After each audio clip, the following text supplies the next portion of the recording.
And we're back.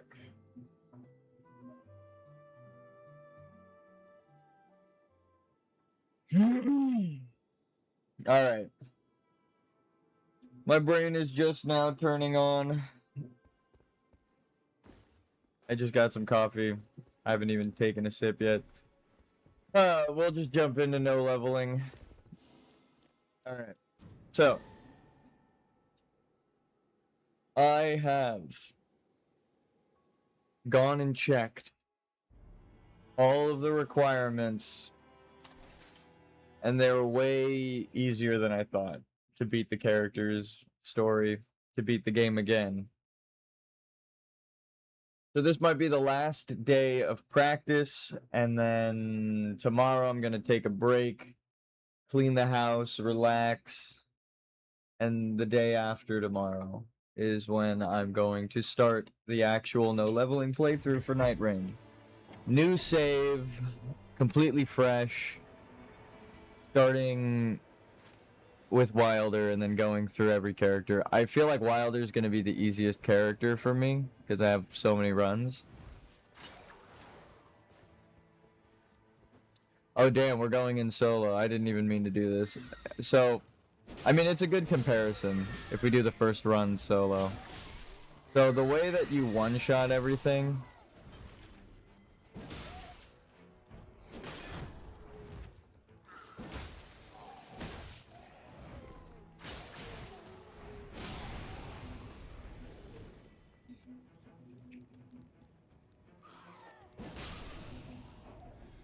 Right? In a solo playthrough doesn't really apply when you're playing with other people. So, here is my logic on my challenge run.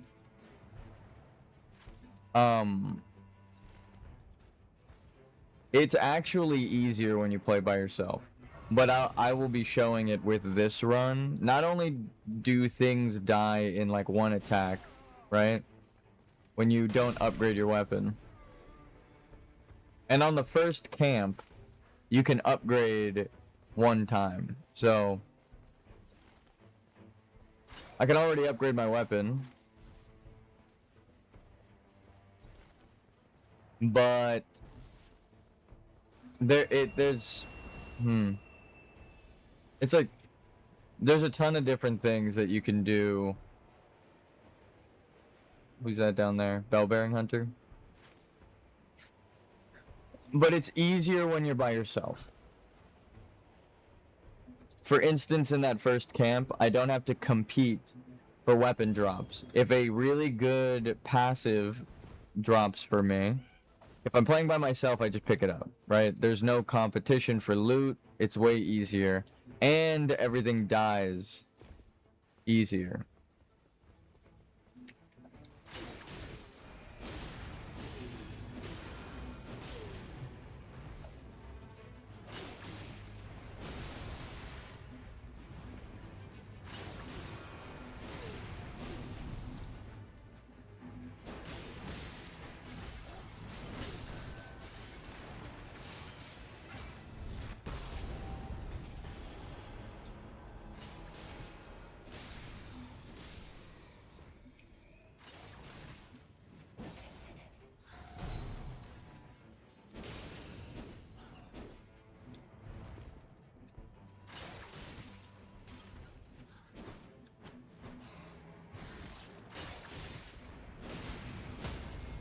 Why is this bat so much healthier than like every enemy?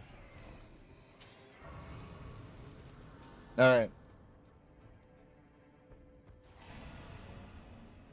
We're just gonna see how far we can get, but that's another thing I realized, is you only have to get past the first night boss, like when the ring closes.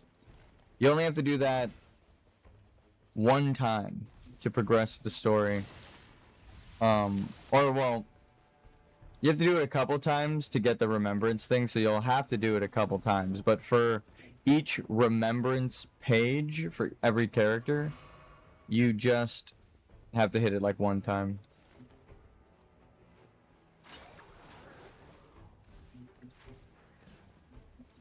So, the run is actually easier than I thought. Originally, I was like, okay, we're gonna have to beat the Night Lord boss at the end of the third night to actually get the story progression we need, but you don't even need to do that.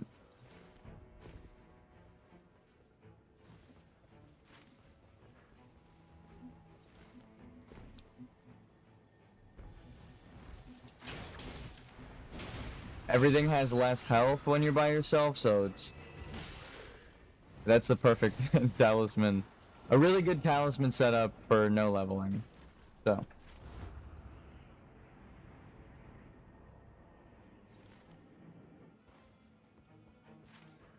what I should do, because the way the circle is closing, I kind of want to see if I can get that other flask before the circle closes over it. So I'm gonna fly down to this tree and then fly up to that. I don't think I'll make it, but it's kind of showing how easy the no leveling playthrough is gonna be. Yeah, because the circle is almost closed over that tree.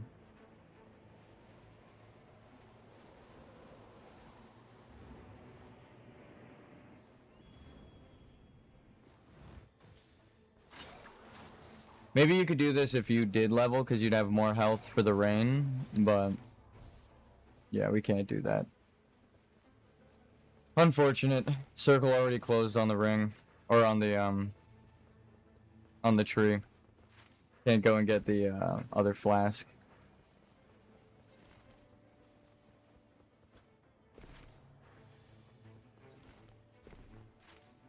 We'll just upgrade our weapon real quick. I think you should prioritize going for the flasks on day one. Sometimes they cluster them together, so it's like super easy to get.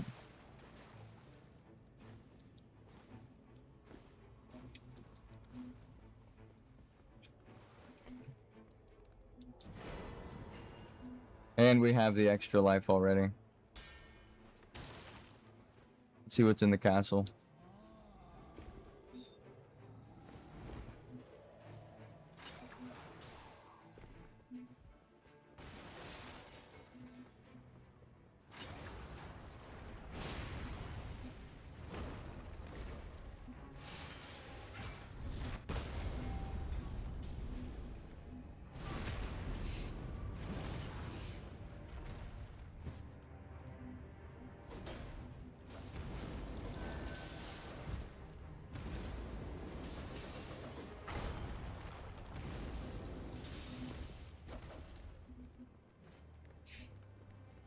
So I'm noticing in terms of damage, you can spam the frost, but it's best to let the damage or like the debuff fall off and then reapply it. You do more damage that way.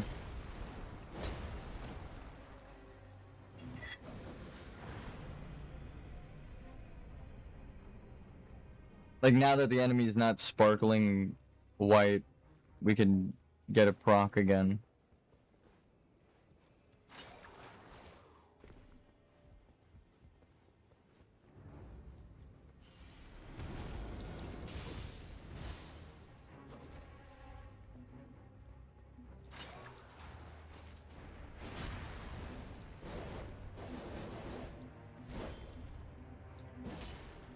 Awkward.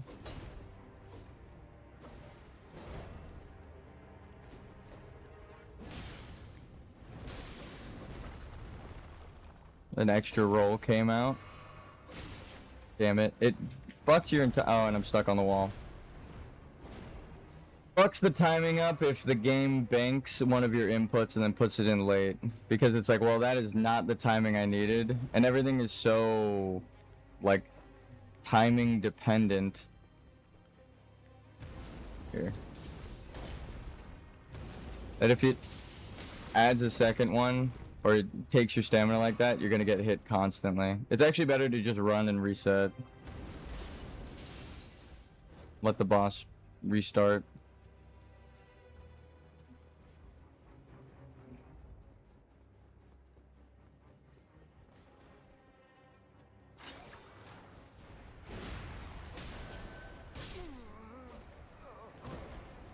I didn't even make contact with it. Hey, drink my coffee. Ugh. So I already know I fucked up this run. Just going for that flask and like wasting time in that inner circle.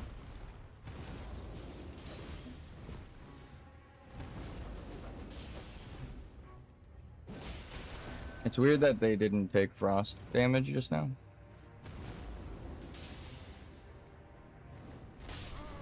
That's weird. They didn't take any frost damage, though they were standing in the frost. I wonder if it gets like more resistance as you attack it, but I've never heard of that happening. That's a bit weird. I think the next circle is gonna close.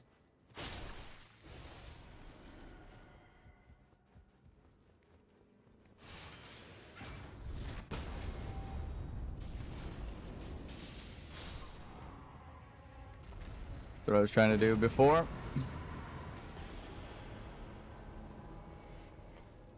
That might help. Get a free talisman. So what you're supposed to do is prioritize upgrading your weapon.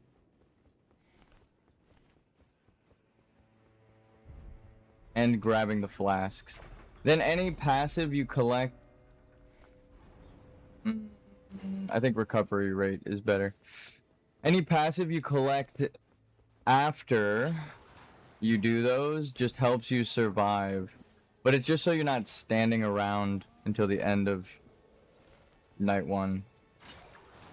Don't need the talisman beetle. We got really good talismans right now. If I can get this... Nope. I was gonna say, if I could get this flask and the upgrade in this cave before the circle closes, we should be fine, but... Circle's closing, so... I really just want to show how easy the game is when you're by yourself. Like, I could fuck around and miss an entire day, stay at level 1, and just because you upgraded your stuff... Oh, actually, I should go to the cave first, and then grab the flask as that last ring closes in on it, because it will just be by where it's taking me, so.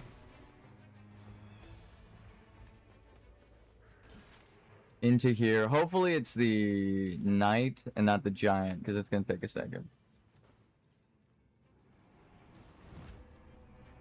If you can get the stone, it would be good, but if you could actually upgrade your weapon, it's obviously best.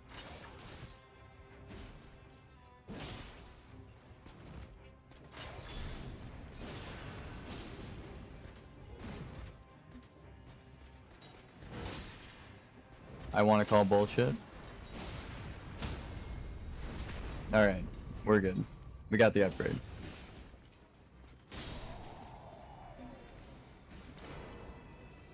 So now, if we can make it to that camp, to upgrade our stuff, we're set for night 1, which is the only thing we really need to... From what I've been told on the wiki, if it's to be believed, that's not what I wanted to do. That's what I wanted to do. My character's just not responding to my inputs. I had a whole extra second to jump attack. It just didn't jump. Alright. That's all you need. Killing that guy would be nice. But we have to grab this flask. It gives you a bonus passive. So like stance breaking, extra health, extra stamina, any of those things.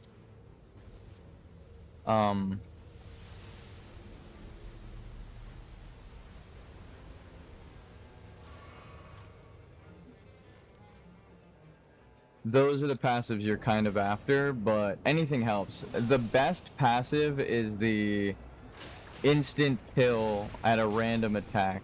So sometimes your attacks randomly kill things. So that enemy I just grappling hooked and killed in one shot. Here, look, I'll show you. There's a little spider crawling, but I don't want to kill it. It's just also too tiny to cup. Well, my foot's gonna probably get chewed on. That sucks. But also, this guy is a clear, like, weaker character. 2 grappling hooks, I don't even need to do a full combo on him, and he's dead. Grapple hook. Attack. Dead. And the smaller guy that I, like, immediately one-shot with the grappling hook, when you're playing with other people, it's like a whole combo to kill him, and then some. So, there's that.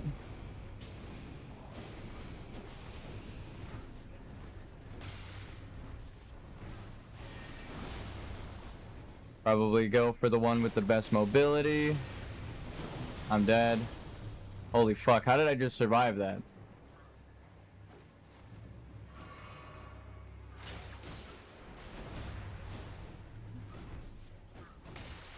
Neither of us can hit each other. Actually, he got me, but... chip damage.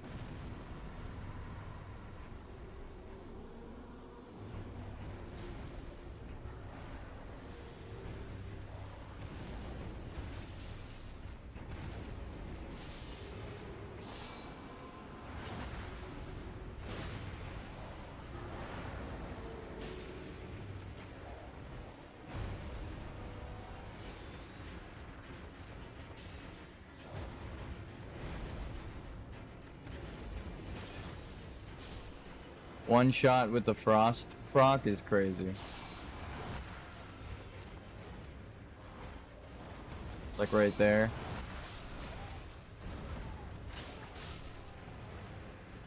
That enemy that I just killed with the grappling hook, again, that's like way stronger of an enemy when you're with other people. And it's clearly supposed to be like the weakest enemy.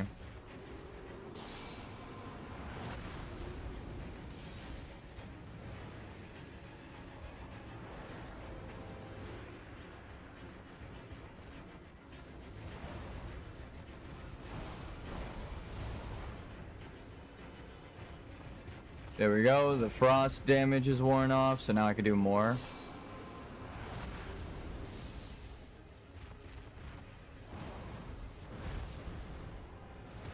Get it before the frost wears off. There we go. Oh shit.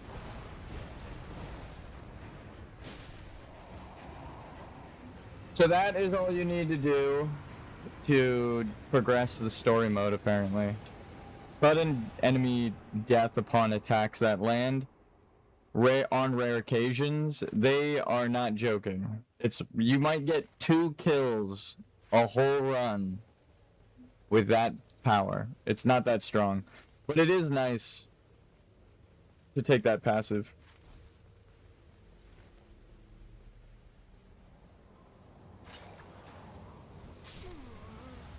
I was just trying to get the Grace to revive me or heal me. Damn. Okay.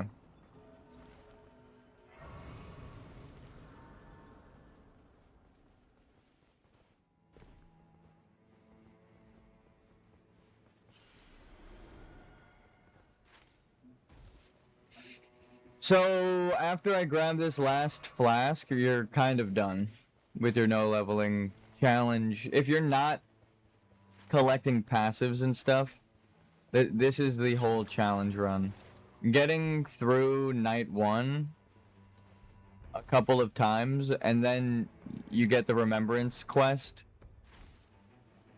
which will take you into the map to go do like an actual objective, but it's not typically kill the boss. What do we get? My least favorite bosses, like knights. Horseback riding bosses are way too strong. I don't think I'll ever fight one in a no leveling challenge. But that's kind of what I mean by like this one is going to be maybe the easiest of the whole Dark Souls challenge run thing, because you can pick and choose which bosses you're hunting for passives, right? So Like there's a Deathrite bird over there, the Royal Carrion Knight and stuff. We just can ignore them entirely for this run. Actually, just for the whole playthrough. There's no requirement to fight them, except if they're the Knight boss.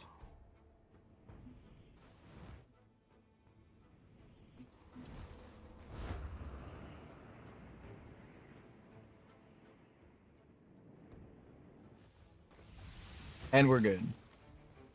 So from there, it's like, what are you supposed to do, right? We've upgraded our weapon, we grabbed all the flasks. Some of, like my previous, like my Dark Souls 2 no challenge run, I didn't use any stat increasing gear, right? So it would, some people might do the challenge run of like, I'm not gonna pick up any passives.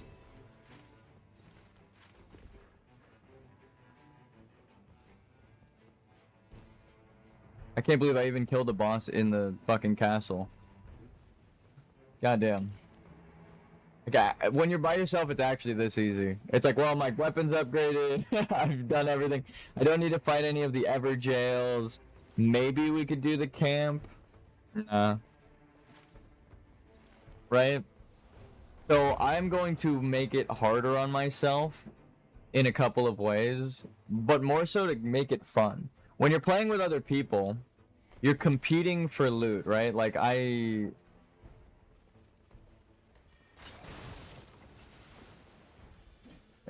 sometimes you do a jump, I'm just noticing.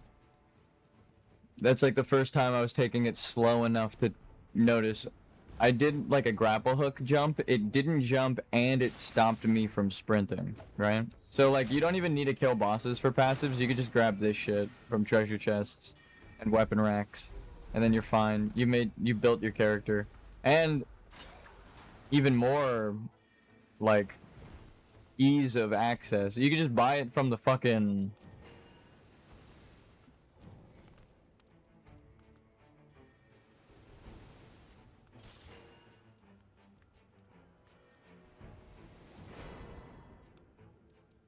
shop here.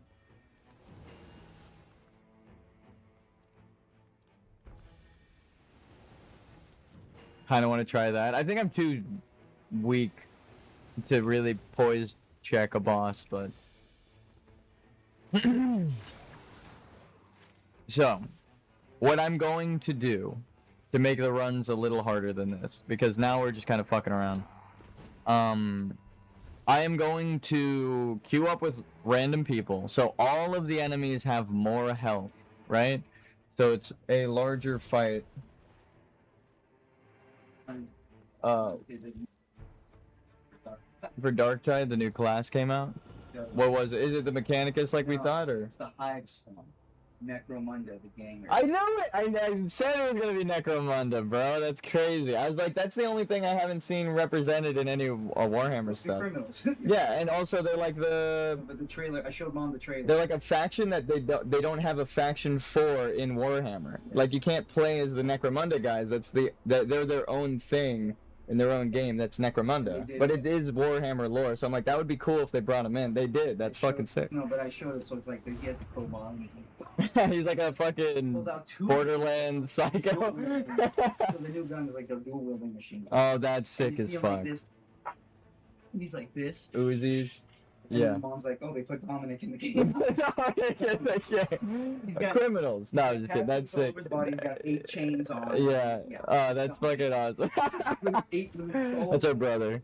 That's actually sick as fuck though. I like that they added Necromunda. I hope they do Mechanicus next, but I thought they would do that because it's like the non-Adeptus classes as the yeah, so I was like, they could do anything. They could do like a fucking Eldar with a chain on that blows their head up. Like Suicide Squad. That's cool, bro. That's dumb. That's funny as fuck actually, but that's cool. So yeah, my brother has been playing the Warhammer game, and we were talking about like the new character class they would announce. And we thought it was Adeptus Mechanicus, but I said there's a chance that it's a Necromunda character, because Necromunda is technically part of the Warhammer lore, and it fits like the theme of the non Space Marine characters. Let's fight this guy. Another hard boss. That's funny as fuck though, that he's like, it's like our brother. Cool. That's awesome, actually. That's super hype. Also, another thing that makes it kind of easier than all of the other Dark Souls runs is the fact that the enemies maintain their health through your fights, right?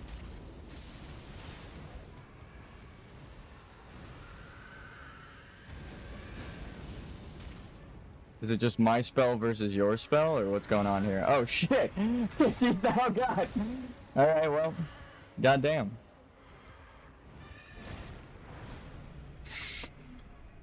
That's cool though. I actually wanted that guy to be added because that explores a part of the Warhammer lore. A little sidetrack. It explores part of the Warhammer lore that I've always wanted to get fleshed out in the tabletop, but again, it's like its own tabletop for Necromunda. I should probably grab this.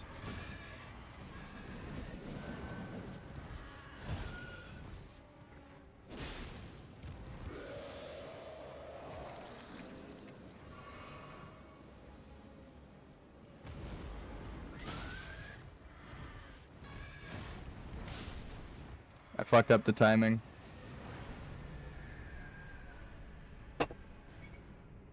That is funny. Now I'm thinking about a completely different game, but that is cool. I called it, but like, when he said that they're probably gonna add a Mechanicus character, I was like, oh, that's actually sick as fuck.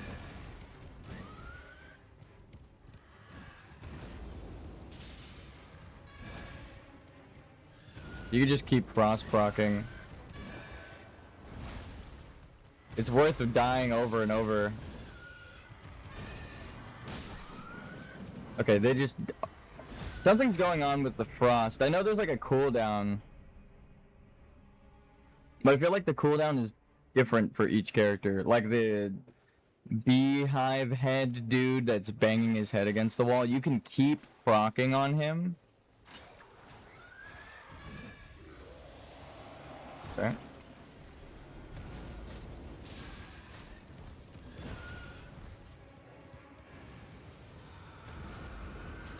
Whereas this guy is like, and the guy underneath the castle.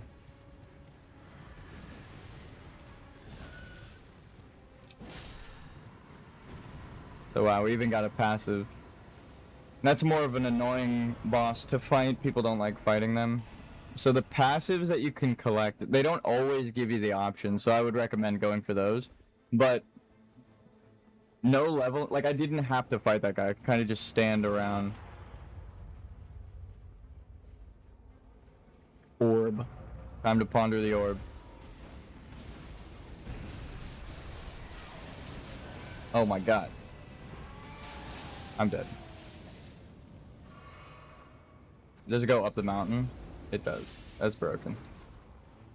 Oh, but it counts like vertical space. That's crazy.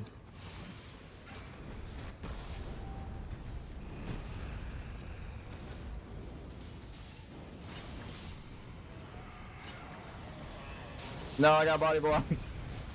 Oh shit. That's dead. So if you kill these guys from like the orb that spawns, it's a bunch of different enemies every time. It's just like a camp that shows up and invades. Which I'm sure there's lore for this. Oh, Vati Video's released a lore thing.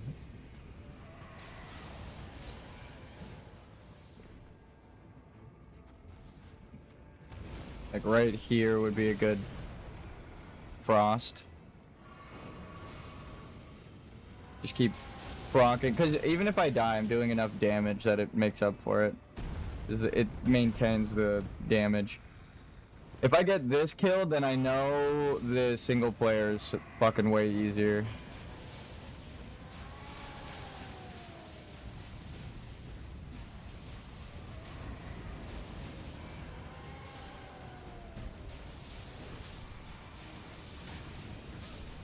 Damn. You can keep dying until the ring closes, and then you have multiple attempts. So it's like so much fucking... I know I keep dying, but it's so much easier when you're by yourself. Because I'm just kind of throwing myself at this enemy pile to keep doing damage. We don't need the souls here.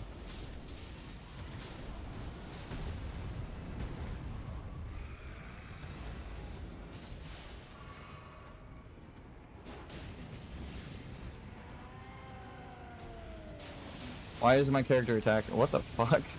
I'm spamming the Ash of War button. It's just not working. Oh my fucking god.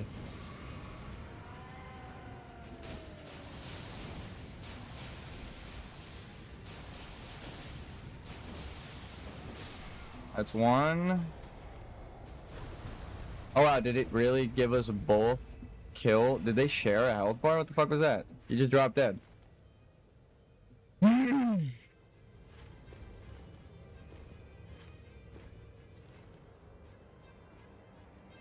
That was actually weird.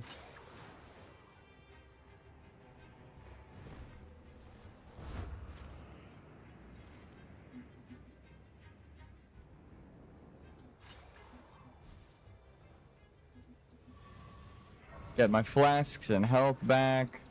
Weapons fully upgraded. I have 2 passives and one of them's a really strong one, and I was just kind of fucking around talking. This would be like the true challenge run kind of playthrough of like, you're not really going for passive strength, you build your character with what's allowed in a normal no leveling playthrough, and then you go through the challenge. But like, hold on, let me just check something. Yeah, why was the other one so fucking strong in that boss room? I just like one-shot these guys. Yeah, I actually one-shot him. That golden fire is the random death proc. It doesn't work on bosses, I don't think, so you gotta like prioritize adds extra attack damage per second characters. The additionals. And Frost Stomp. Damn, that was good. Oh, that scratched some part of my brain I didn't know I needed.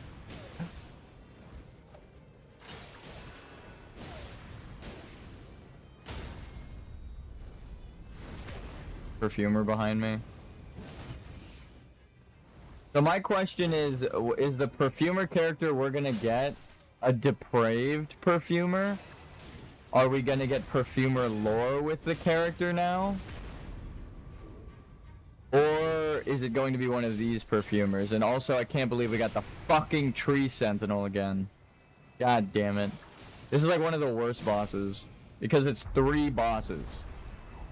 One of these tiny knights for the Knights Cavalry.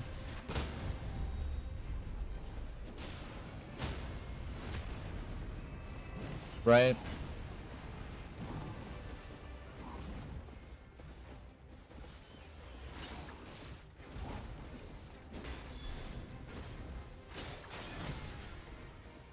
Fuck.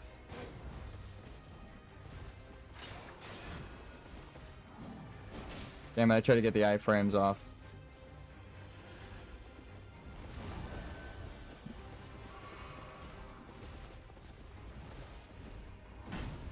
You just need to ignore the boss, but also keep an eye on him.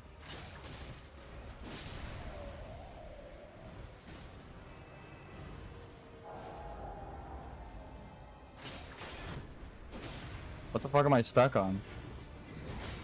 My character's running against like a invisible wall or something. That was weird.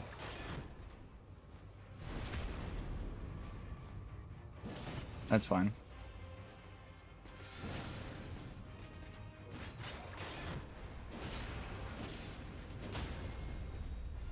I frame it. So I still have 2 of my extra lives. Let's see if this works. Alright. Now I'm starting at least... I wasted 1 extra life, but hey. I'll take it. So this is definitely where I want to get that frost proc off. Oh shit.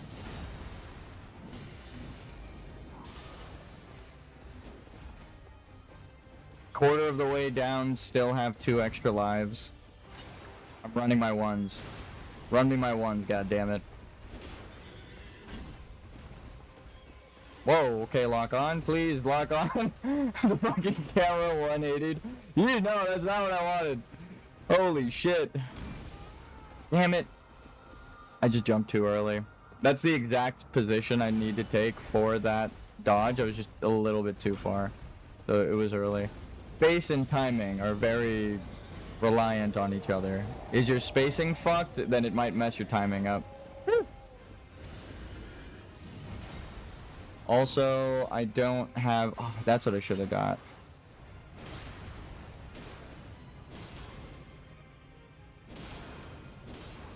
I mean, I'll gladly take the free beating your fucking ass, figuratively and literally, but I know that shield move is like one of the hardest to dodge, so I gotta be careful.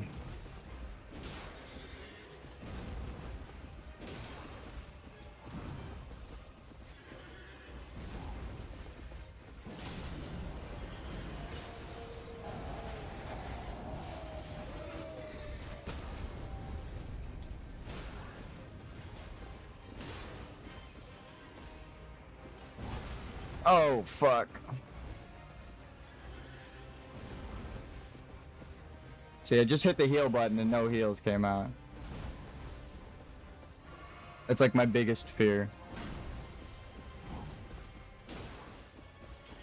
Just one single heavy attack. That's all you really need. You know where one opening is for your moves, then go for that move. Just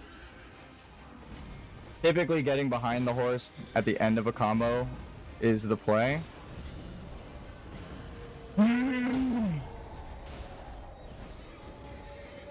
No, my god, the opening. It was so clean.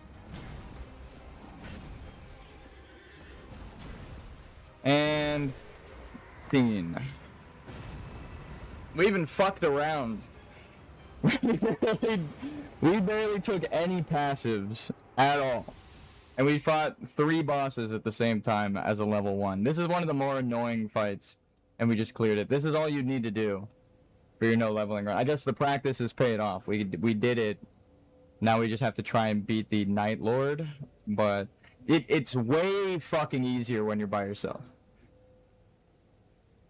I'm fucking around and I was like, I'm not even gonna try and get through to the end, and we still got through to the end because we're playing by ourselves. We can... Here, look. I even have an extra life, so I could have gone down a whole other time, and we kept the fucking horse alive. Understandable. It's scared of me. So, extra healing by 30%. Now, each of those 7 flasks will take me to full health. Right? So, I have 7 lives, essentially. This one is one of the hardest fights because it's 3, and now I have an extra life. Here, we'll take that. We'll take this. Instead of that. So now I have 4 lives. I didn't even realize that it would sell me another one when I got here. So I have 1, 2, 3 up at the top, the blue square, and then the wilder buff for a 4th life. So when you're playing by yourself, you have more pickups than your teammates are guaranteed to give you.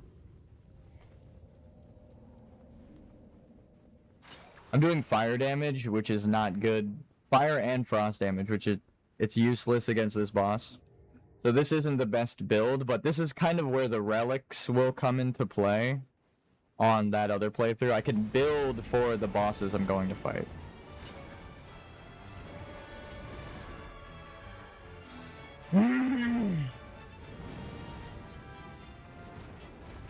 Let's lock in, huh?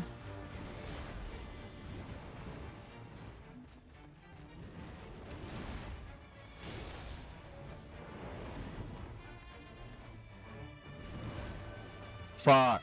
I already wasted a life. And it's not good because that means their basic attack will kill me. No, I tried to use my ult. God damn it. What? Camera, no. Please.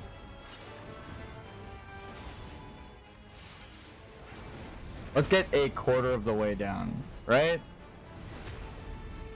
If it can go down a quarter, we can kill it.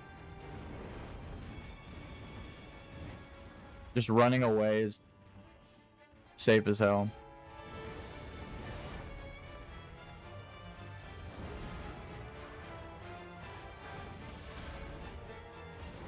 Actually, yeah, I knew it. So the boss is just gonna keep one-shotting me. So I should build defensive. For like the Night Lord fight.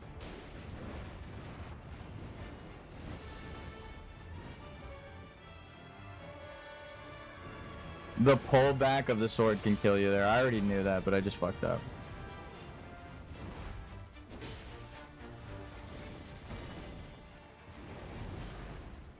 And if we get the shifting earth that lets us upgrade our weapon to legendary, we will be a useful teammate as well.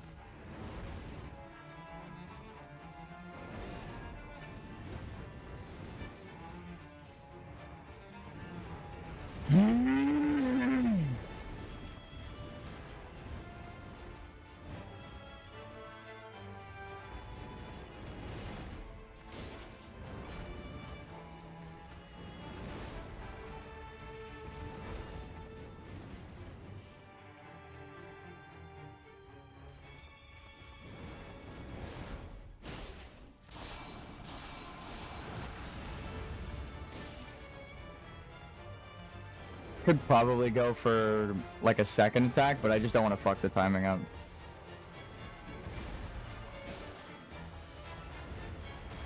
Roll with the boss. Pullback is a damaging move. Gotta go to the right. And if I had, oh yeah, if I had a holy damaging sword, this is gonna be the hard part.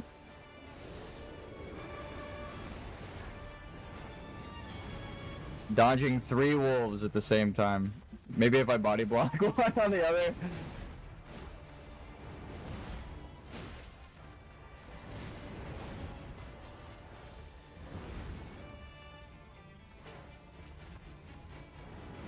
Can I kite him over to his friends?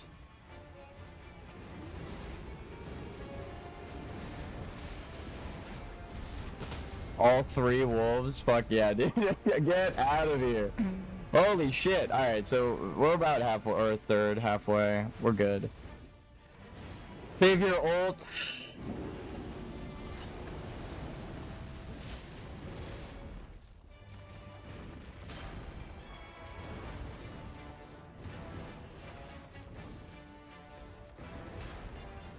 Don't need to risk an attack. Halfway down, first try solo is crazy. Like, actually? Damn. I can't believe we made it this far. I'll say it. It's possible.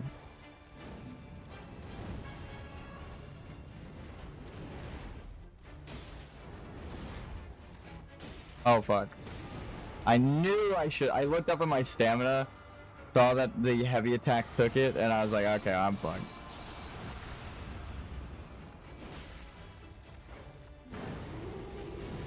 This is the hardest part of this fight. One boss becomes 3, and then they focus somebody, so you have to fucking dodge 3 wolves.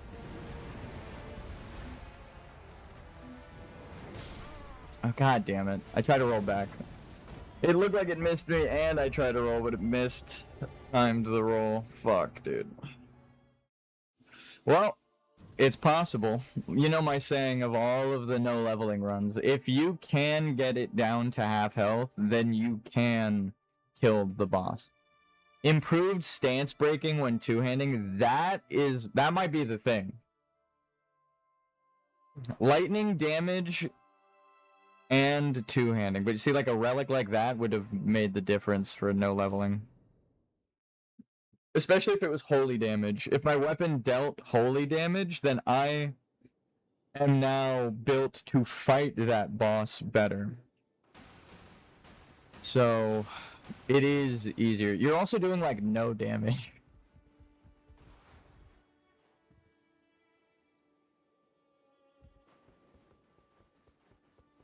But no, seriously, you're doing, like, no damage to the boss.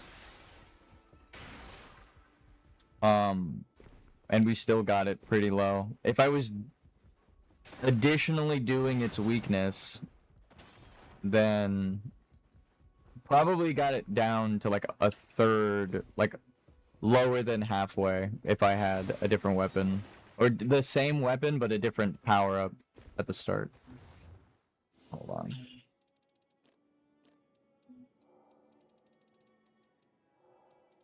Yeah, holy damage. So these...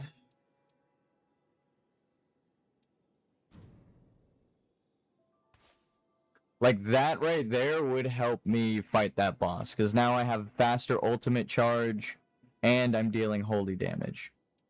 Right, so I get all of my wilder power-ups, but also holy damage.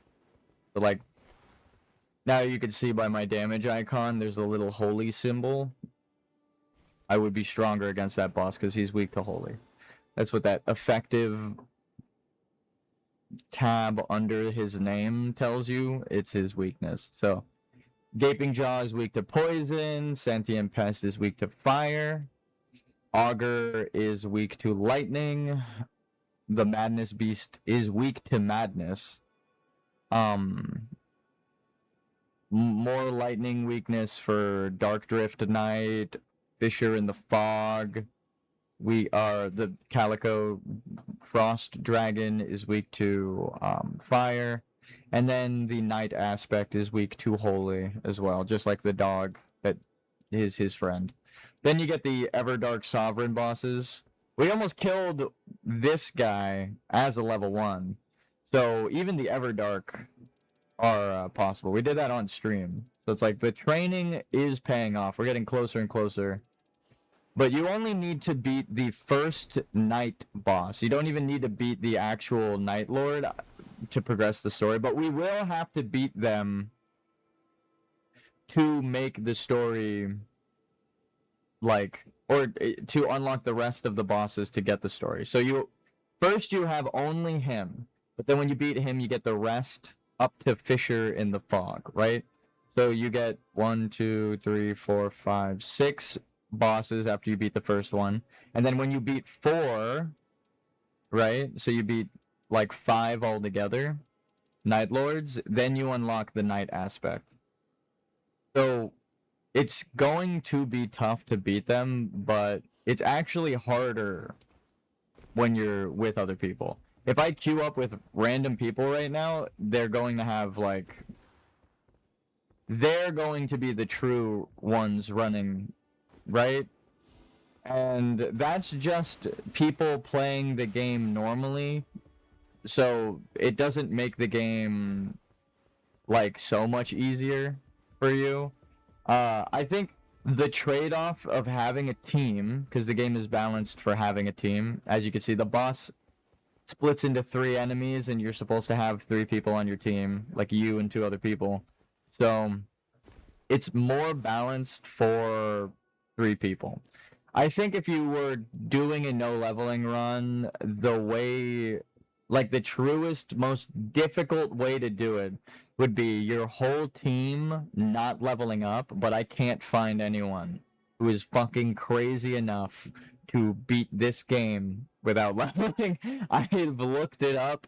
Most people just fight like 1 or 2 bosses or do the boss gauntlet with the characters. No one is trying to beat the actual story mode without leveling. I might be one of the first people on Earth that's crazy enough to try. But I'm going to make it even harder on myself by teaming up with other people so all of the enemies get the 3-player health instead of 1-player health. Because if I'm a level 1, but I'm one-shotting everything, there's not really a challenge, right? I don't have to learn their combos. I just get up to the boss, frost proc them a couple of times, and then they're dead.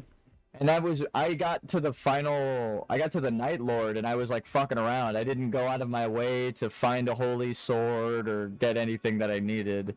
I just stood around talking about like the design of the game.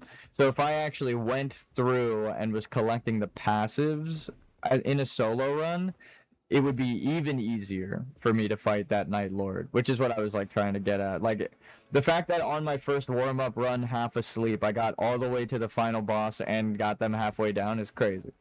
That's fucking insane. Because normal no leveling runs takes me so many tries to learn the boss. It's like, oh, the boss has way less health when you're by yourself, so just go by yourself and you could kill the fucking thing. Even a boss like Tricephalos or whatever, that breaks into 3 separate bosses, right? If you hit all 3 with your ultimate move, then you do triple damage. So it's way more worth it to go in solo if you're trying to do it easy. But I'm not trying to do an easy run. I'm trying to do a challenge run.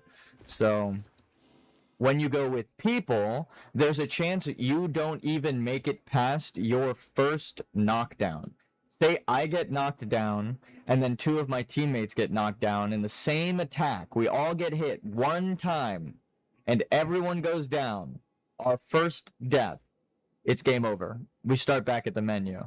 There's no wending graces to pick us up. There's no single player buff to pick us up. There isn't a shop item to pick us up, right? You can find one as a rare legendary item, but it's only you that gets picked up, not your whole team. So you have to go and pick up your team and fight the boss, right? So it's way harder when you're with people. Everything has more health.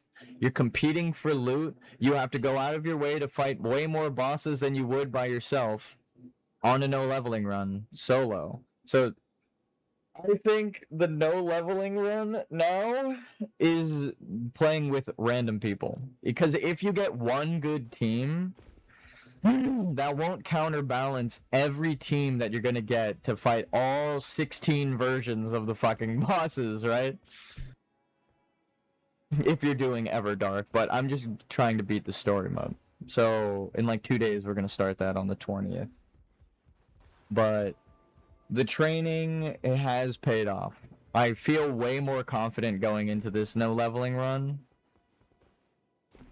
Is it rune level 1? See, this is the problem. There's rune level 1, right? Soul level 1. This is just level. It's just you level up your character. You spend the runes, but it's not a rune level. It's just a level. It gives you multiple rune levels when you level up. It scales all of your stats up. So it's as if you leveled up like 3 or 4 times in Elden Ring normal. So again, it's almost I haven't done it yet, but all of these practice runs are making me think this might be the easiest no leveling challenge. But I'm 100% okay with it. It's in fact so easy that I am imposing harder challenges to make it. I haven't done that in a while, but like the normal Elden Ring playthrough, I was like, I am just going to try and beat the game without leveling up because that's the actual challenge run. Don't level. You can do anything else. Just do not level up. Do not open the menu that has the level up screen and spend a level. You could do anything else. You could take an item that increases your stats. You could do like upgraded weapons, right? You can team up with people. The only rule is do not level up. That's the true only rule. But I am trying to make it a little harder by teaming up with random people, because then I have to go out of my way to fight more bosses, right? And the passives that you get, you're supposed to level up for those to be useful. Like 10% extra health is really good when you're level 15. It gives you like 150 more health. But when you're level 1 and you take 10% more health, it doesn't do shit. You're gonna fucking die, and it doesn't help you. If the boss is gonna kill you, the boss is gonna kill you. You're gonna get one shot. So because they can like almost one shot a level 15, right? So it's not actually as useful at all. The only thing I would argue is the most useful passive is the randomly kill an enemy, but you're doing so little damage that it's just more likely to proc because it's so hard for you to kill things. So even then, like when you're playing by yourself, that is less useful because you one-shot enemies anyway. So you don't need to worry about randomly killing them. You're fucking killing everything in one move. Period. Right? That's the end of the statement. There's no challenge to it. It doesn't matter if they randomly die because you're randomly, or you're not randomly, one-shotting them. You've upgraded your weapon, you do one charge attack, you kill every enemy in the game except any mini-boss enemy. So when you're playing by yourself, way too easy for a challenge run. But when you're playing with other people, everything gets harder. All of the enemies have more health. The enemy might attack or like start their attack looking at a teammate and then throw it at you, right? So you have to stay on your toes. You might get psyched out by an enemy, right? In 3-player that literally cannot happen in 1-player. Have to pick up your teammates in the middle of a fight, right? So you can't. That's one thing that I always prioritize too. I don't just leave them on the ground because obviously that's toxic as fuck. But it adds an element to the game, right? A whole health bar that you have to fight in the middle of a boss fight. That, again, when you're in single player, you just don't even experience that. You don't have to worry about it because there are no teammates. You don't have to worry about them getting knocked down. And you don't have to worry about picking them up. On the ground, they're not doing damage. It just scales up the enemy. Which again makes it way fucking harder in multiplayer compared to single player. So it's like not even excuses. I'm noticing now while challenging myself to single runs and multiplayer runs that the multiplayer runs are way fucking harder because of the luck of the draw that your teammates are like causing, right? You might get a good team, you might get a bad team. But if you're really good as a level 1, you might be able to carry them to the boss.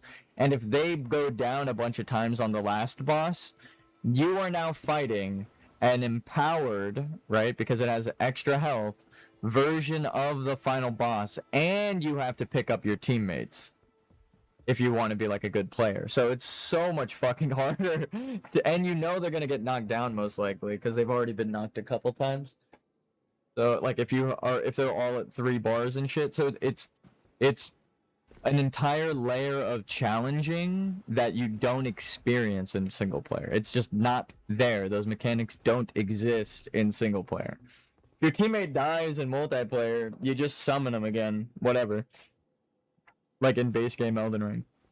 But in this one, if your teammate gets knocked down, changes the entire like focus of the boss. Now it's like, is the ring closing? Do I pick up my teammate? Do I run? Right? There's so much to it. There's layers to this shit.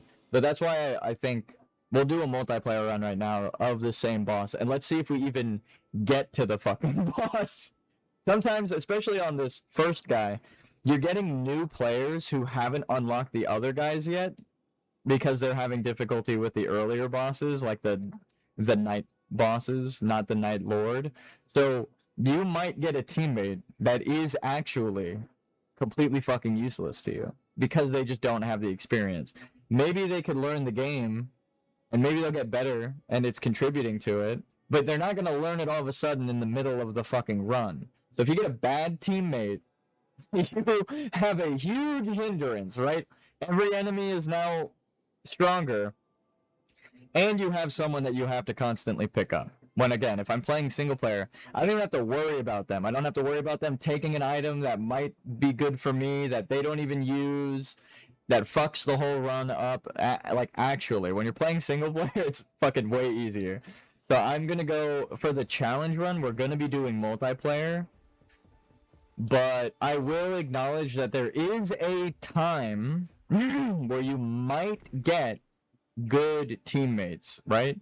I will say as well that the likelihood of you getting a good team is drastically reduced now that the Deep of Night is there, right? Because all of the good players are doing the challenge run mode, and they won't even show up in your games. So all of these players, or everyone queuing up for these bosses, are just doing the story.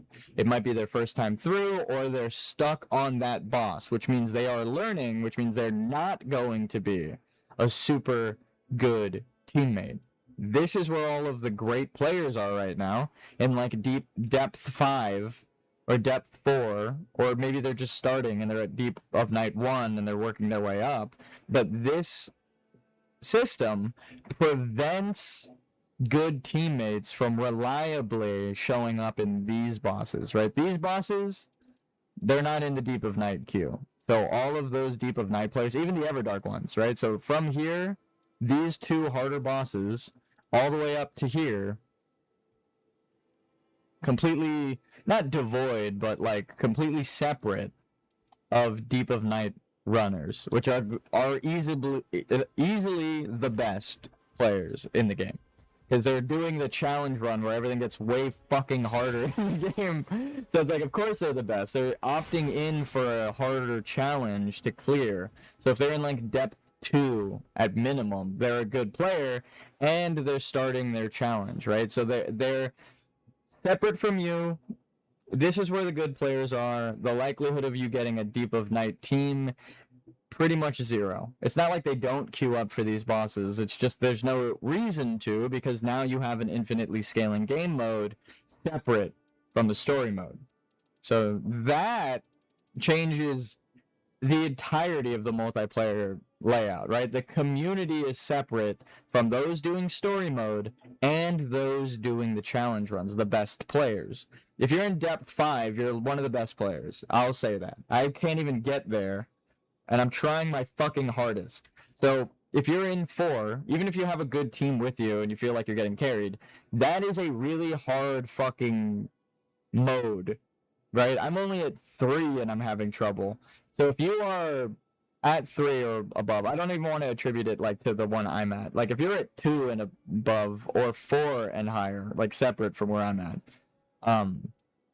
you're either just starting your journey and you're getting into it, or you're finishing up your journey to get to deep of night 5. But all of those players, the best players, they won't be put into these games, which is the story mode, which you'll have to do with the people who are probably stuck here.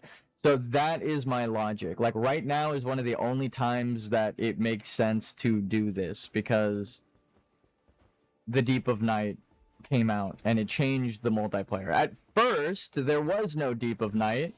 So if I was to play like when the game came out, if I did a no leveling challenge, like back when I was complaining about it, the multiplayer would fuck the whole system up. There's a chance I just get these crazy sweats who fucking carry me, and it's very likely that they show up on my team because they're probably just playing for fun.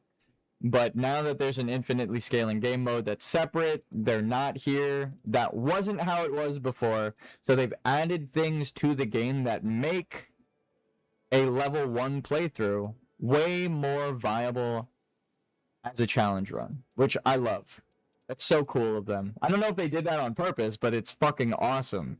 Because I wanted to do a challenge run, and was like, you can't even do a no leveling run if you wanted to, right? Because you'll just get a really good team and they'll carry you. But now, it's like, that's not even the case. Because the best players can't queue with you anymore. So it's like, oh shit. Now I'm doing a no leveling run. It still makes sense to do multiplayer.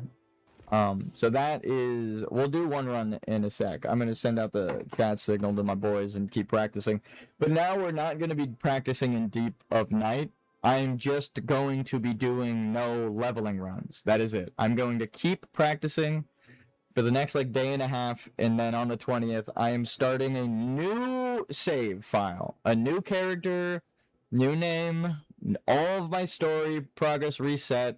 All of the bosses lock up, all of my relics gone, all of the unlocked characters gone, starting completely fucking fresh. And then from there, I'm going to beat the game a 3rd time, because I've already played it once for fun, played it once for the story on stream. Now I'm going to be doing an official challenge run, because it's possible. Back when the game came out, wasn't as viable. Now you totally can do it, which is cool.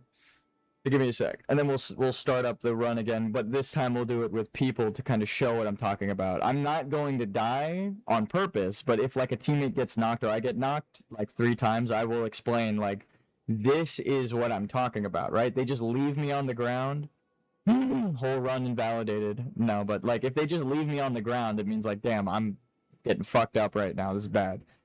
But that is the carrying team contrast. Like that's less likely to happen of like me being 3 bars down while my teammates don't go down at all. But there is still a likelihood that that's a thing that can happen. That is still better, in my opinion, than the guaranteed pickups, right? Because you saw I had 4 lives against the final boss there. And I fucked up a couple times, right? Like if I was locked in, not yapping, probably would have got him. Maybe not killed him, but maybe lower. With 4 lives, right? Like I killed the 3 bosses before it solo, and I spared a life. So it's not like if you get knocked with random people and they just leave you on the ground, they are set back because the boss is set for 3 people and they're down a whole teammate. Not only are you level 1, but you are on the ground. So if they both get knocked at the same time and they didn't go down at all, they get 1 bar and they die, right? Then the run is over way sooner than a single player playthrough. Because there's guaranteed pickups here, but the teammates aren't guaranteed to pick you up. So again, that the way that the mechanic works is very nuanced. Like it depends on the situation and the team, where you are on the map, and if you're in the final boss room, or if there's a timer to you or not. But you only need to beat 3 bosses to end your run. You don't even need to fight anything. You can fight the night 1 boss, wait, fight the night 2 boss, and then go in and fight the 3rd boss. If you die anywhere in between, it literally does not matter at all on no leveling run. So from there, it's easier when you're by yourself because you have a refreshing life as well. You can keep refreshing it at every grace, as opposed to if all of you get hit by the same move and die, the fucking run is over. There's no chance of you getting picked up, right? Everybody gets 1 down all at once. It's over. Run's over on night 1, right? That can't really happen when you're playing by yourself. All right, so I'll be right back.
And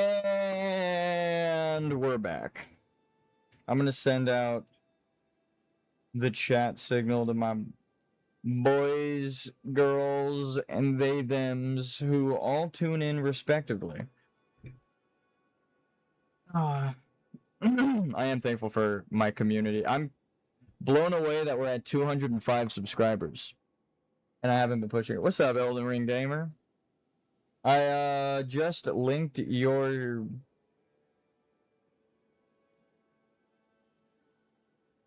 I just linked your YouTube to somebody yesterday that was asking for it, so I helped you get a subscriber. I'm posting on Instagram right now for my friends and family. Just come check it out while I'm doing no leveling. People actually like watching the challenge runs. So we're in it. I just did a solo run of Tricephalos, and I got all the way to the Night Lord and halfway down, almost killed him, like halfway through their health, and survived the phase change twice. So if I brought a holy weapon, this little shit is in for it. But I am hype. I was just spending the time in between explaining the difference between 1-player expeditions and 3-player expeditions. 1-player is so much easier. I think that's a good thing. I like that the game allows you, as like a normal player, to enjoy it, maybe even in an offline mode, respective difficulty scaling to the amount of people. Right? Like, okay, you can either do 1 person and everything dies as you level up. It's so much easier. Or you do 3 players and you have the multiplayer scaling and stuff. And then, of course, there's like unique pickup mechanics for both. You could pick yourself up guaranteed, or you rely on your teammates. Relying on your teammates is harder because if you all get hit by the same move, the run is over, right? So there's a lot of different things that I was like, okay. Playing with random people is going to be harder. Like the boss having held and stuff, 31 views 1 day and 9 subs. Nice. Nice, actually. Yeah, I need to start pushing my channel more. Like, I've been watching Challenger Andy, and he's got the same thing. I think it's just all challenge runners have that same mentality of like, do I push my content, or do I just let the skill speak for itself? He's playing Dark Souls with a fucking trumpet. Like, as difficult as a no leveling playthrough is, my brain can't even process how he's playing the goddamn game with a trumpet. Like, you have to know how to play the trumpet, obviously, and you created a controller schematic for the notes, so as he plays the trumpet, the different key and notes and shit do different things. Like, 1 note will open the pause menu, 1 note will move him forward. I can help and push if you want. I would love that. I mean, I helped you out. No, I'm just kidding. I mean, yeah, I would love that. I do appreciate when people support and share. That's like the biggest type of support that anyone can give. Someone did it on a dance pad. Yeah, even the dance pad, like, I can conceptualize that. You get me on it. I played Dance Dance Revolution as a kid. Like, we had one of those controller, like, plastic unfolding mats for the PlayStation 2. So, because it's a PS2 one, I can't go into my computer. It's still, like, up in the rafters of my garage somewhere.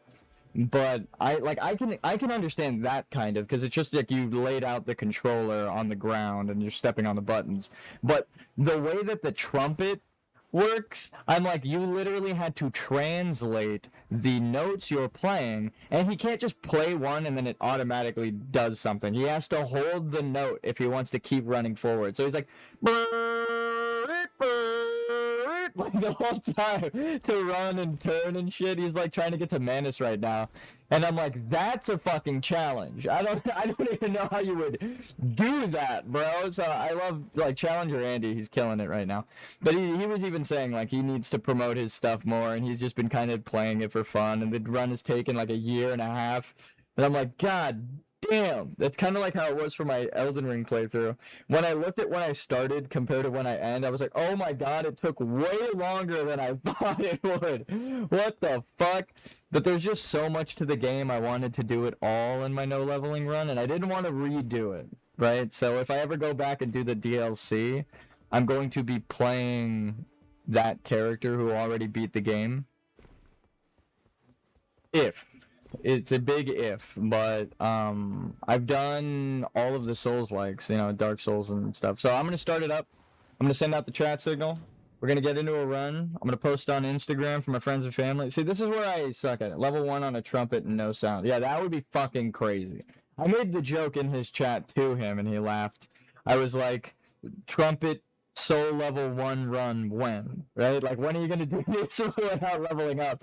And he just started cracking up. He was like, I don't even know if that's going to be possible. I was like, yeah, like, the way that you're playing, because he's got like a fuck ton of health and wearing Havel's armor and stuff, and even then it's like super hard.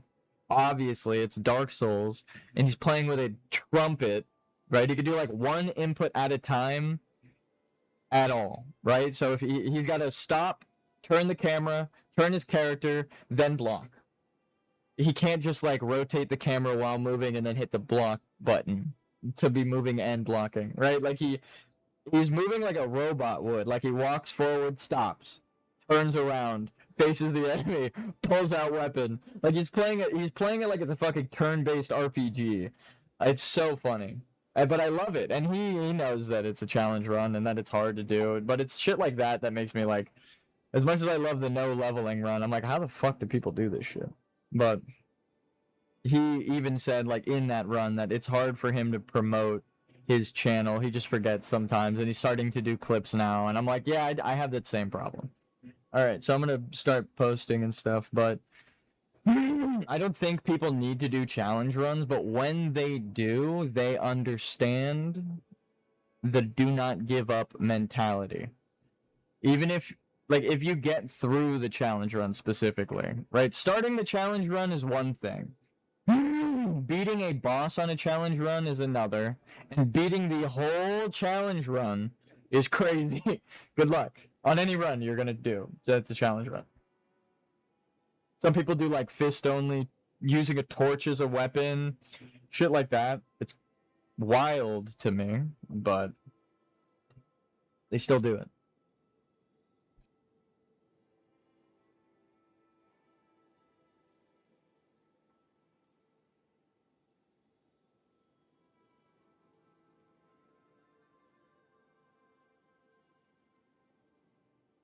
I still respect the people who try, even if they don't get past a boss.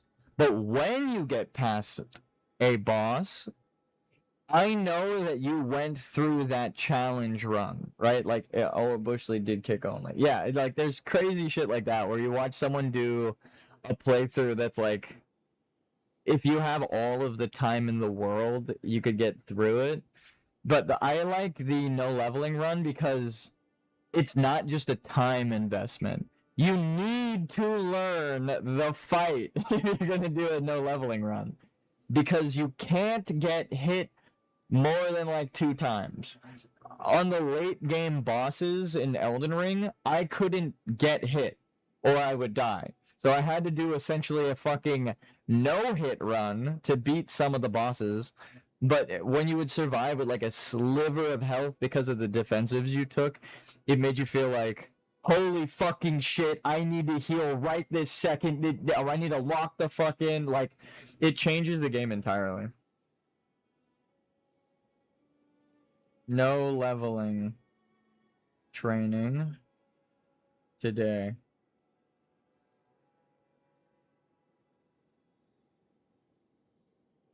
This motherfucking dog's got hands.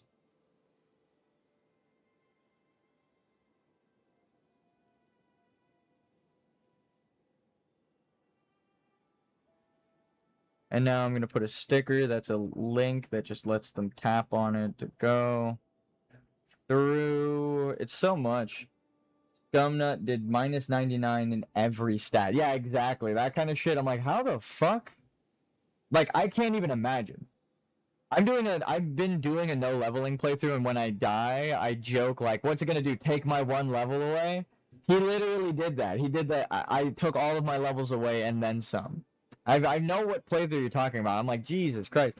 But yeah, Challenger Andy, amazing YouTuber, great Dark Souls player. It sucks that he doesn't share my love for Elden Ring, but it's like you don't have to like the things that I like for me to respect you and like you as a person. So he might not like Elden Ring. I don't care. Me and him agree on the challenge run fun. So watching him do a challenge run, I'm like, you get it, dog. You understand. He'll like die on the same staircase 30 times and he's like, dude, I fucking hit a key wrong and my character turned to the right and swung his weapon and fell off the staircase. And I'm like, you have to analyze yourself like that if you want to progress, right? So it's like,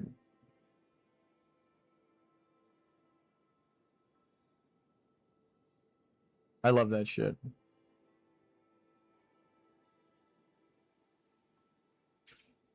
All right. We're going to post this. I'm going to do a close friends one. Only my close friends get to see. How about that? And now I'm going to send it in the Discord for... My friend sent me a meme. You'll always have someone proud of you as long as I'm around. That's actually really nice. I thought it was going to call me a fucking name or something. Thank you. That's actually really nice and thoughtful that they sent me that. So let us go to Discord and send a media link into the nightreign. No leveling and practice and lore talks. So what's your favorite 99 no-hit on a trumpet with no sound hands whilst eating beans and playing Uno and my hand is tied behind my back? Also, I'm wearing a blindfold and whenever an enemy casts a spell, I have to do an entire round of Balatro or whatever. No, I'm just kidding. I haven't played that game. I just thought that'd be funny to say. You have to fucking tab out and play like a whole different game each time someone casts the spell. Shit like that is crazy. At that point, though, I think it's a little overkill. The trumpet thing is like perfect because it's showing you have a different skill that you are now translating the control of that skill into your control of the character in a really hard game. So it's like, dude, good luck. Good luck. Come vibe out. What the fuck is this picture? In the nightreign. Or in the Elden Ring Discord. Alright. Enough yapping. Let's get to clapping. I've sent the links.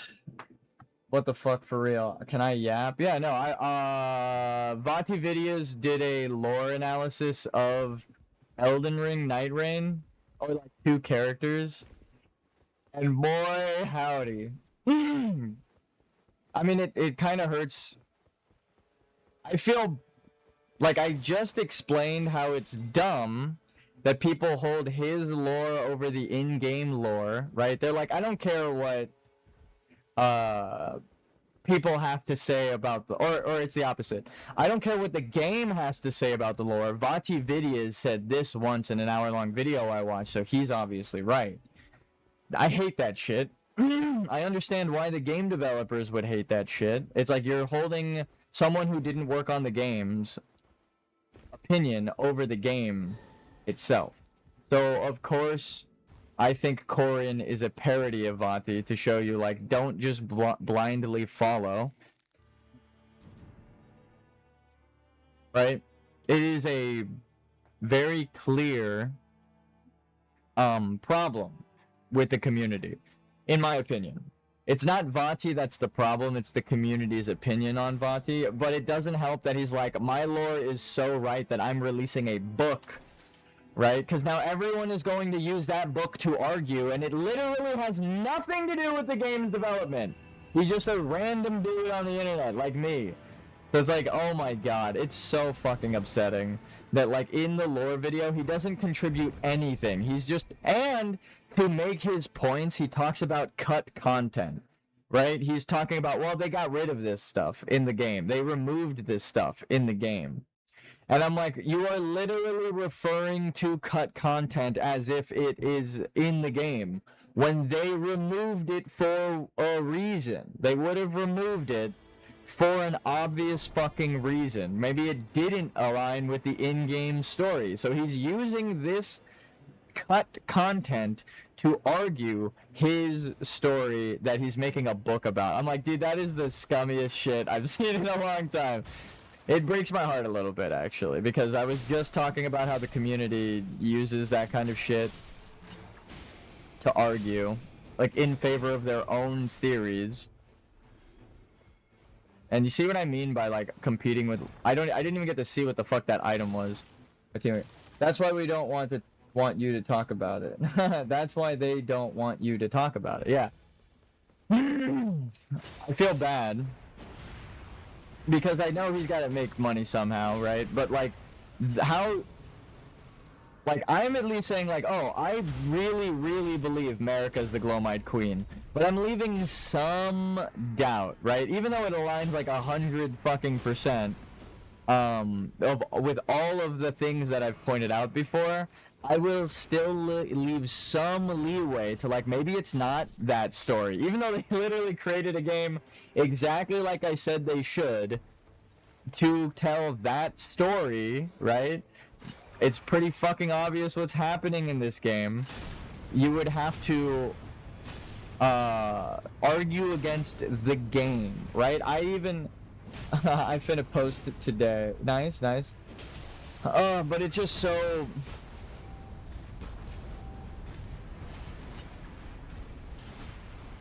It's so disappointing. You make or your entire career is analyzing the game's story, and then when it's very clear that you might have read into the wrong part of the story that is supposed to be a trick, right? They so if he grabs that, we're gonna go for the... Okay, so we're going for the...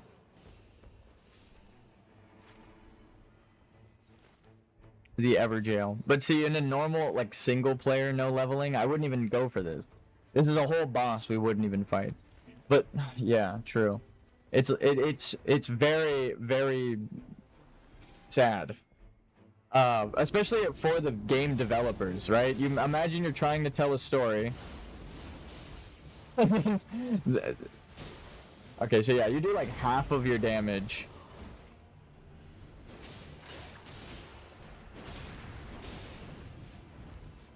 When you're with people.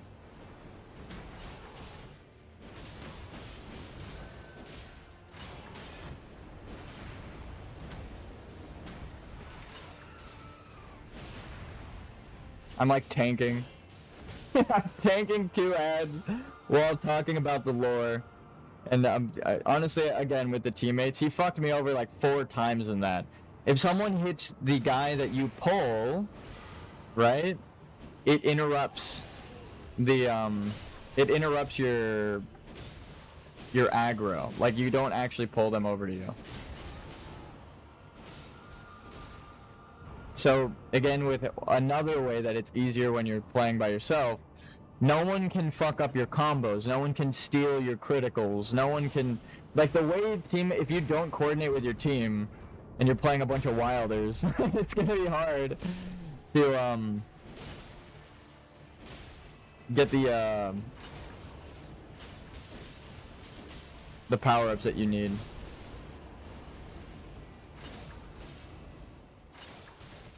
Or play the way that you want. You can play unhindered if you're playing solo, because there isn't a teammate. Look, let's be honest, sometimes you get a fucking moron on your team and you're like, why are you playing like this? What are you doing? What the fuck is happening? Why did you take the casting catalyst that increases your magic damage when we have a recluse? Right, like, she's like that. I'm like, what are you doing?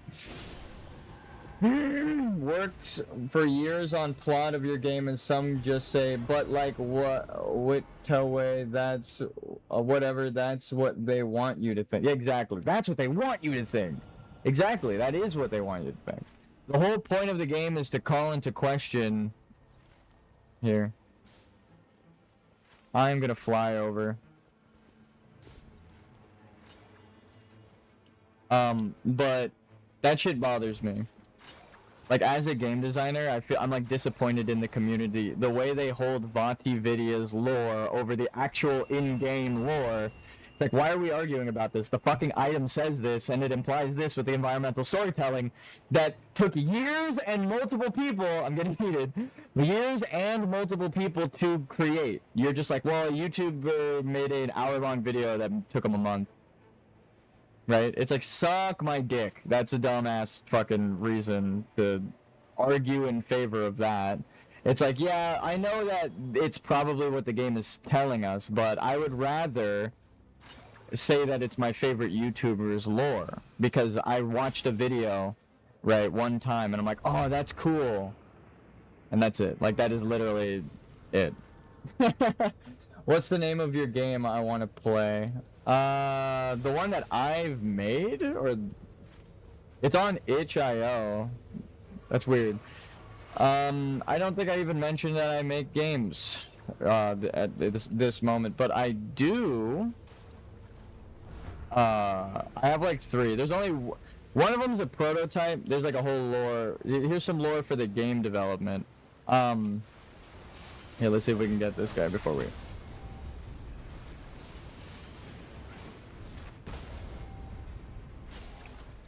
See, like right there would have been a perfect poise break, but he didn't get it. So, extra physical attack, and let's get the fuck out of here. I want to get to the other church. So I've made a couple games solo. I 3D model, I do 3D animations, I program. I like make the full game.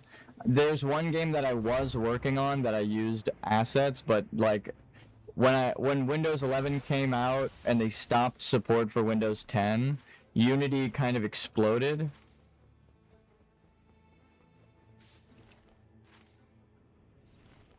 So that game isn't really coming out, but I've repurposed the scripts and code from that game into a prototype that I made like years ago. So I'm using, like, it wasn't a waste of time or anything, but I made a couple games, had a couple fail.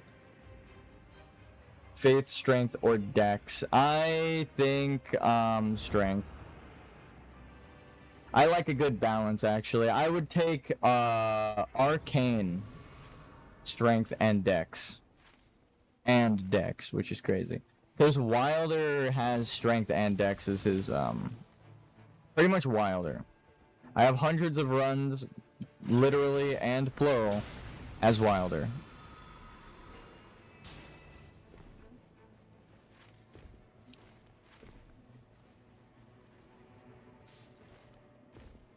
So I want to do the cave there.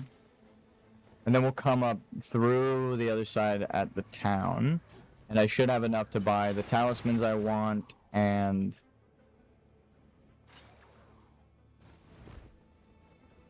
the gear. So, like, where was I? There's one game that I made, it's called Lock Tech, that I feel like is a full game. There's a story, I tried to do some environmental storytelling with the lore, the gameplay goes with the thing. Mine is 33 faith, 35 strength, and 29 dex. Technically, I did 10 strength, 10 dex, 10... I did a no leveling playthrough, so, as a wretch. So, like, this, I also mentioned this earlier, but some characters are like, you're able to just keep proccing frost on them, like this guy. I just got it immediately afterwards. Okay, no roll came out. You don't need to level up anything. You just play the game. Why does it matter which stat? I respect all stats equally, except arcane. I prefer the dragon blood lore. That shit's cool as fuck. You ran in and used his ultimate on the fucking boss. 2% health. What the fuck was that? But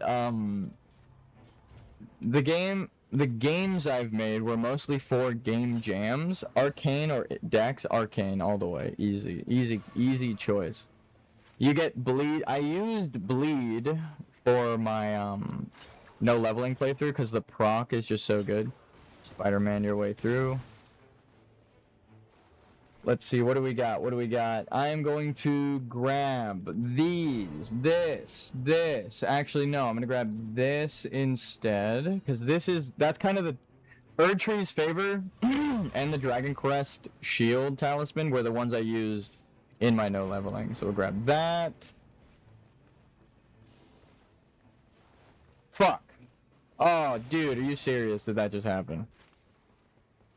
Okay, we'll help him with this because I get an extra 60. Elden Beast or PCR? Promise Consort.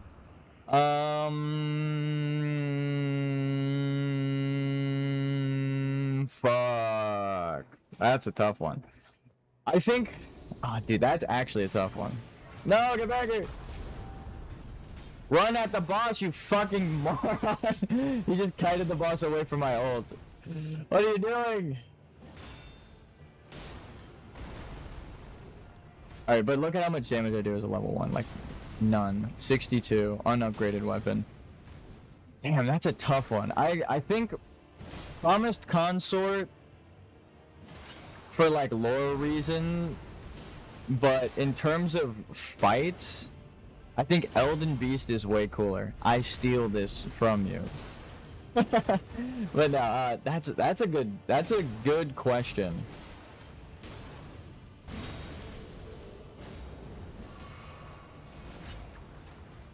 Damn it, I really wanted to grapple hook onto him.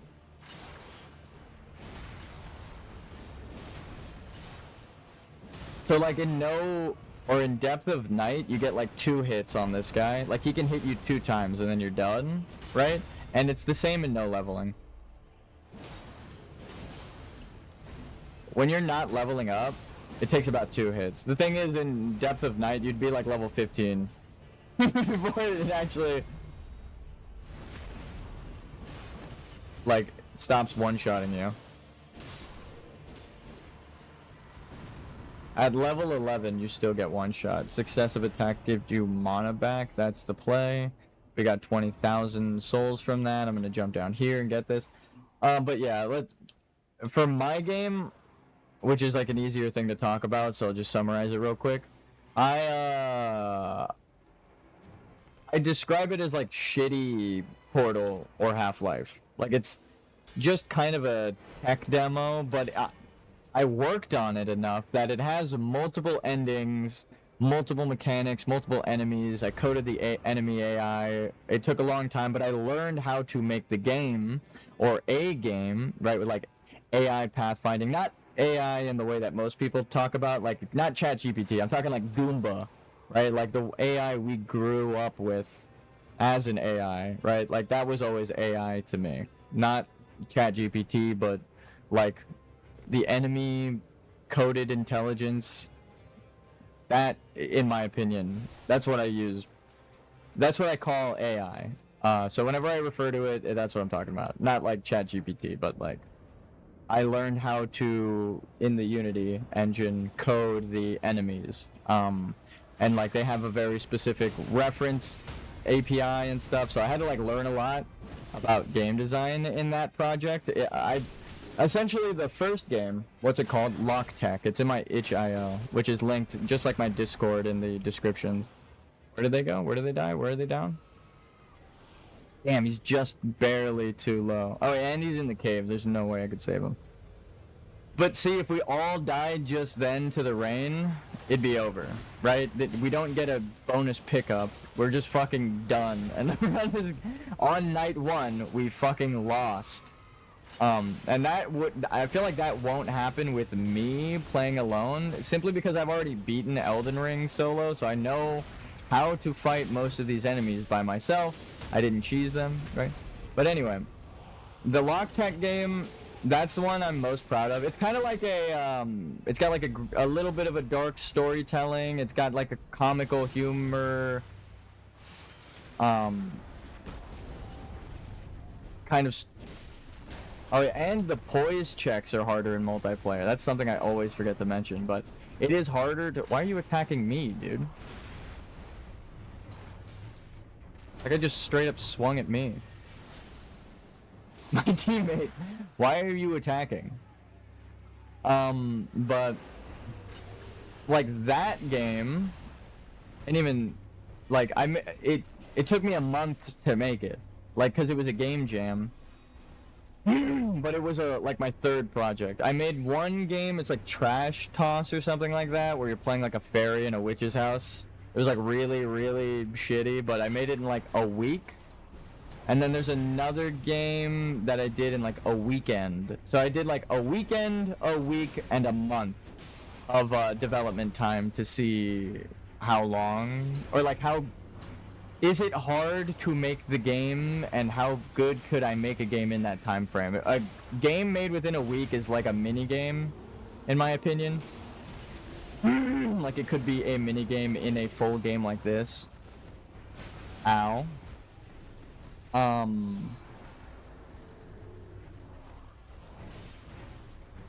Hang out in here for a sec. Heal up. Now we're at full. One shot. Okay, so there's still one shot. Or actually, these guys might have less health because they're summoned for the ad. Yeah, I'm doing less damage with a fully upgraded sword.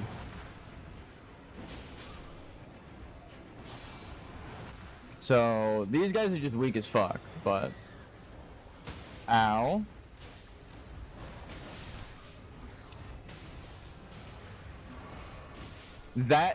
Like, I don't think I'm like a god tier developer or anything. It's just more of, now I have a point of reference and stuff. So when I look at games that don't get nominated for Game of the Year when I think they deserve it, I have a point of reference. I'm like, the coding is part of the cut, like, everything is only allowed to be experienced because the coding of the game. If the coding is bad, then the game is bad. That's just a fucking fact. If your game, like, think of Monster Hunter Wilds. It's a AAA developer, millions of dollars, but no one likes it because it doesn't run.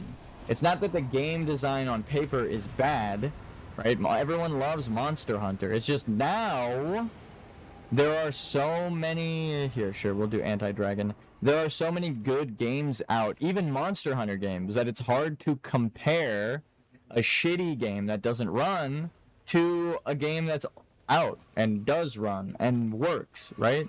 So, what should be my wallpaper? Bale.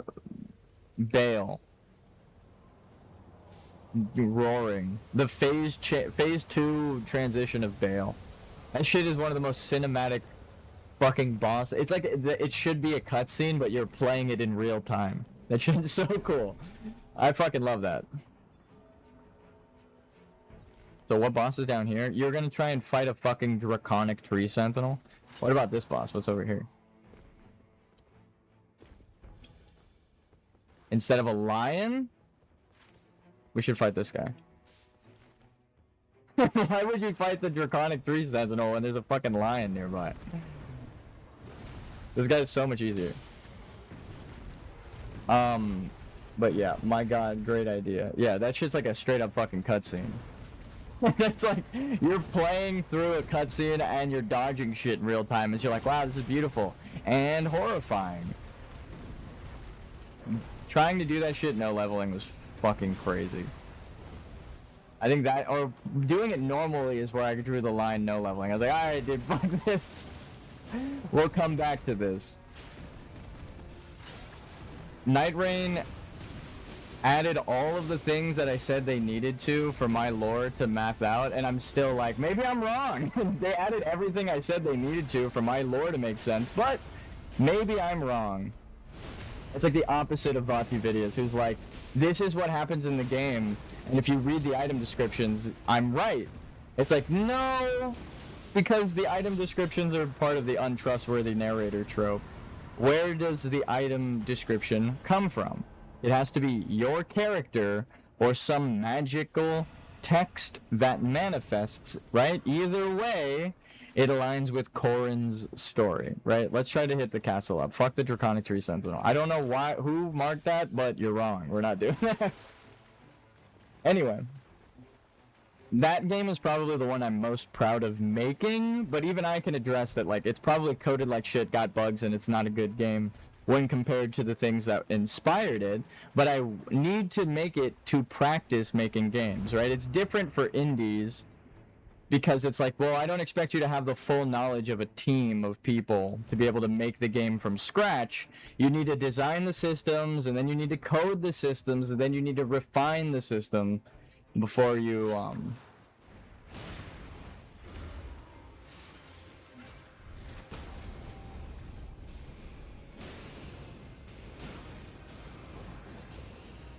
before you actually get into it. Did it really put a challenge at the furthest corner of the map? What are you, crazy? What are you, fucking insane?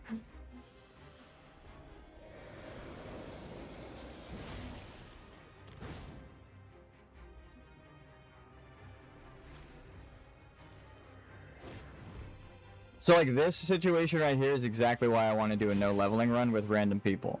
This guy would be at half health if I were by myself, right? But now I have to fight a 3 times harder boss, because it gets harder for each player that's in there. Ow.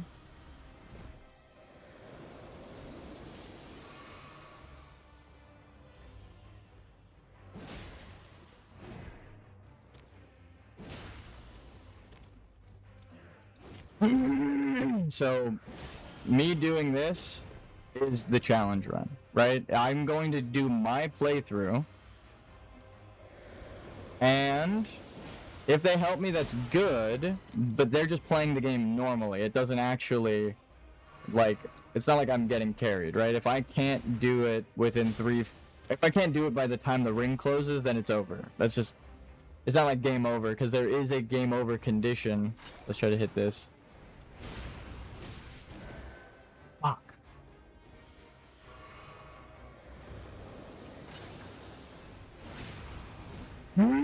Yo, that's sick, thank you.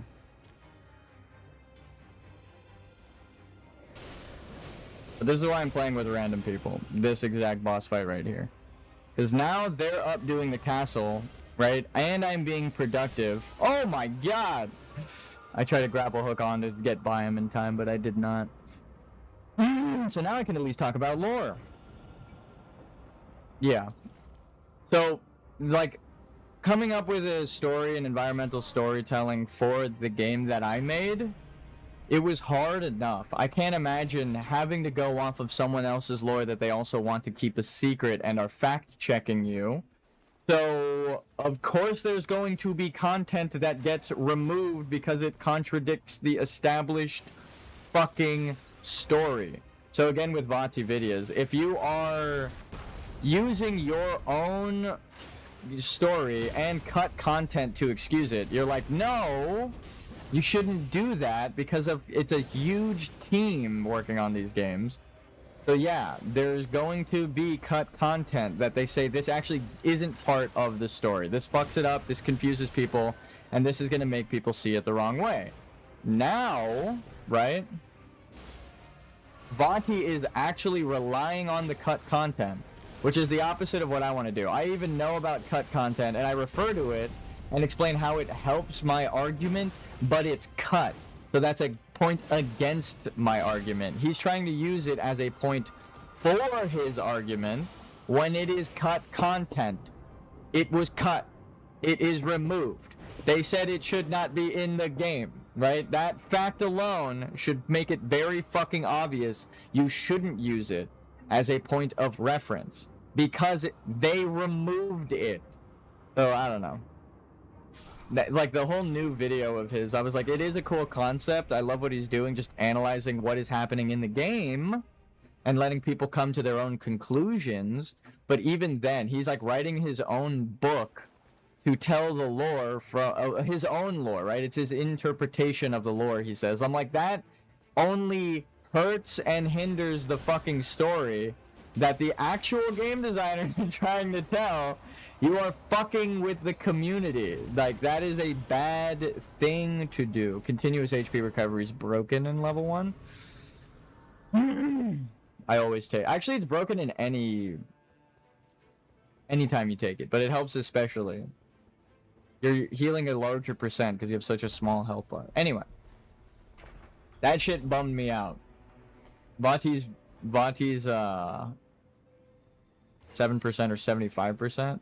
Actually, you get less health with that?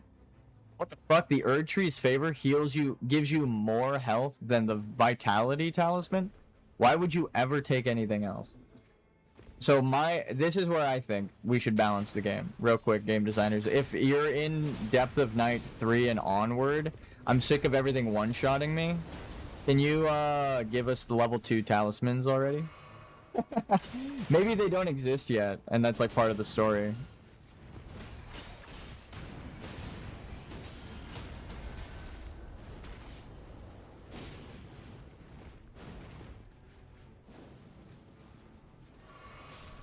But I love the lore that it has contributed to the community. That's like one of my favorite things about Vati, but that is an obvious glaring issue, right? How are you going to use something that even the game designers don't want in their game as if it's in the game, right, as a point of reference? You could make the argument, oh, well, they removed it because it made this, like, it told the story too obvious, but it's like, no, but they removed it.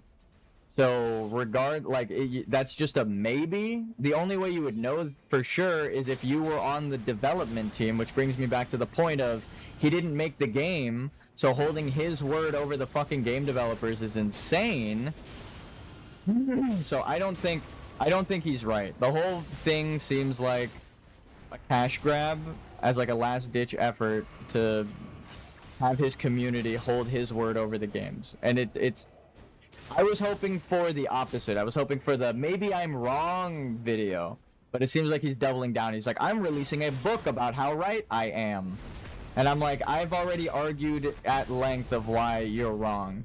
He was like, we don't know why Mesmer's the way he is. Who knows? Not me. Maybe we'll never know. And then crash cut to my playthrough, and I'm like, he's definitely Feanor because of the Black Keep being a parallel for the Silmarillion's Halls of Mandos, which is told through Mandos being the executor, right? Like, the comparisons are so clear when you know the references. So the shit that he says in his video now upsets me because I'm like, no, we know what that's based off of. Miyazaki himself.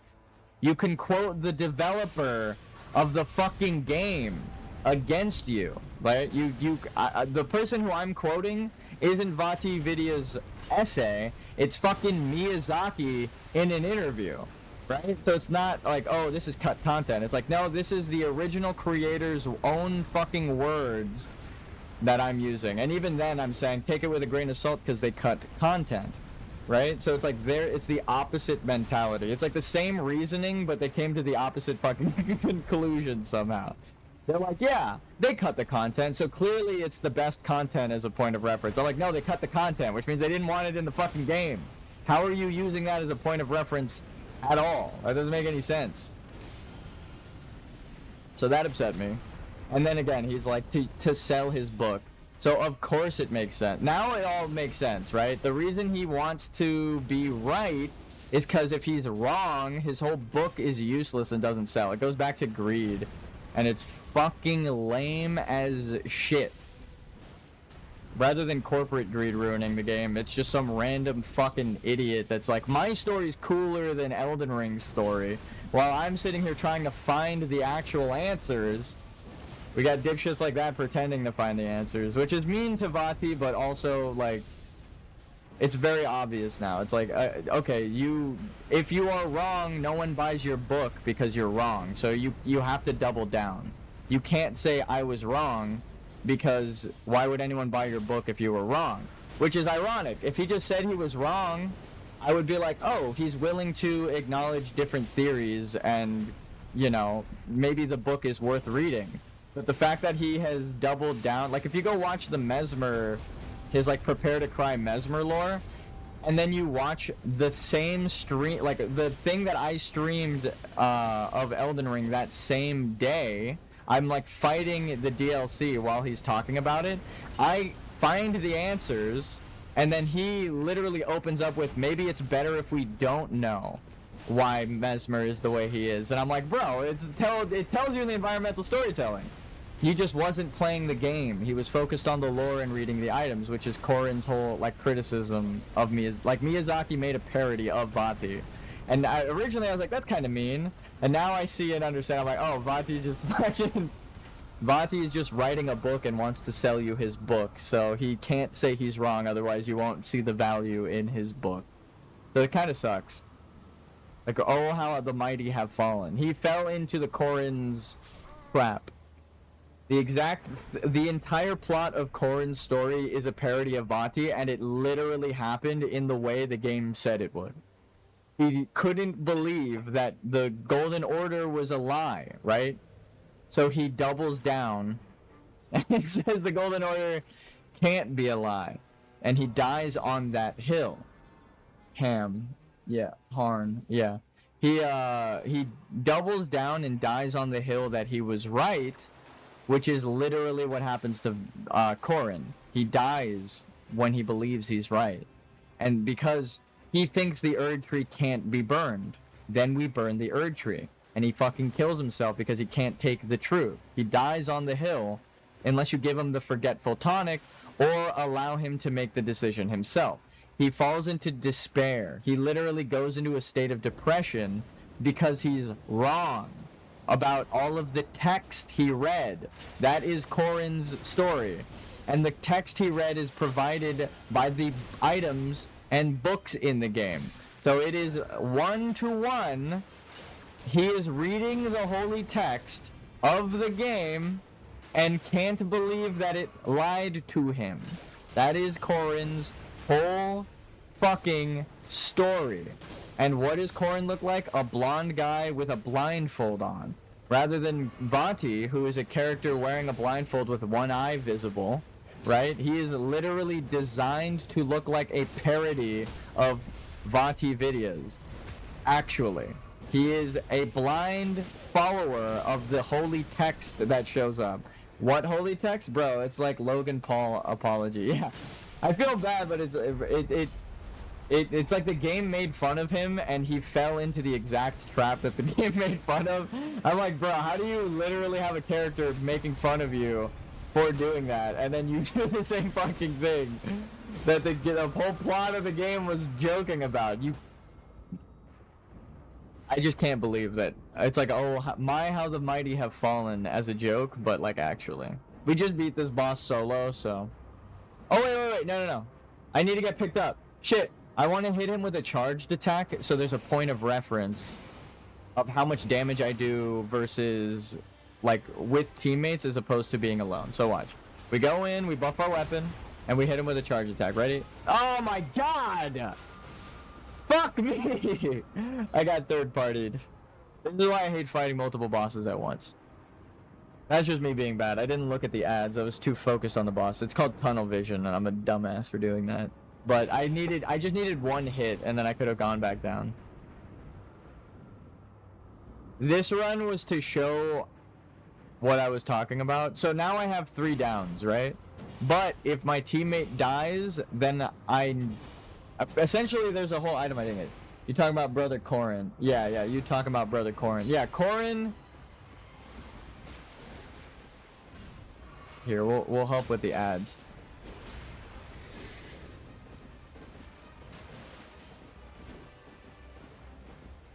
Okay. Watch his health. Barely even a chip. When I hit him in single player, it's like I hit him 3 or 4 times, right? So it's because you can't even see the damage. When I was playing solo, you could actually see the damage, right? With a fully charged fire weapon, upgraded all the way. It's actually a completely different playthrough when you're playing with people. You do contribute. It doesn't matter that you're not leveling up. It's just actually multiple times easier when you're fighting solo. That's why for the challenge run, it's better to go with people.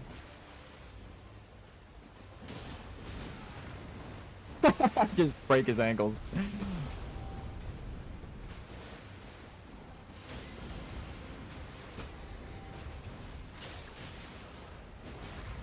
But yeah, that shit, literally today, after I said Vati hasn't uploaded or talked about lore, he finally does talk about lore, and rather than his normal lore analysis, he's like, actually, I've taken a break, and now I have bills to pay because I have a child, so buy my book about my lore, my version of the lore.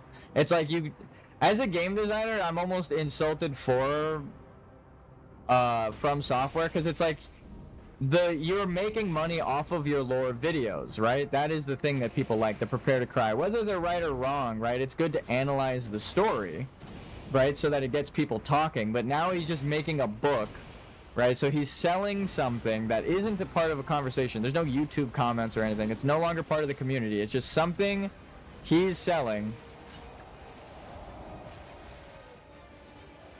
to pay bills. It's like, congratulations on your kid, but like, holy fuck, bro, are you serious right now? You're going to forsake your entire YouTube channel for a book to pay the bills? Like, it bummed me out a little bit. And then it is doubly ironic that the parody of Corin, the reason he questions his faith and what he loses to is a book. He literally loses to a book. After you give him all of the books, he cannot make sense of the lore. You need the golden rune of order for him to make sense and order things, right? And that is where the truth is in the story. Not in a book, but in the actions of the lies. Like, the people who wrote the book are lying, right? That's the allegorical. You should question, like, organized religion. It's not religion, it's the organization that is trying to take advantage of people to oppress other people. That is America. She's the bad guy. She's the Glomite Queen. No matter how you cut it, she winds up being the Glomite Queen because of one thing that is now not debatable. Elden Ring and Dark Souls. I'll do it right here. I'll prove Vati videos wrong with one or only in-game logic. Artorias. You become Artorias, right? I said this during my Dark Souls playthrough. You become Artorias after you eat his soul, right? You eat his soul, you become Artorias. You get his armor, you get his power, you go forth and do what he is famous for. He doesn't do it, you do it after claiming his soul, so he does it by proxy. He is still of legend, but it's you doing it as him because you have his soul. Souls, it's the name of the game. Dark Souls. If you want to argue it, argue with Miyazaki. It's the name of the fucking game. Dark Souls. So, now, to prove that, right, there's no argument. The Soul of Cinder, right? It's the name of the game. It's also the name of the final boss of the series.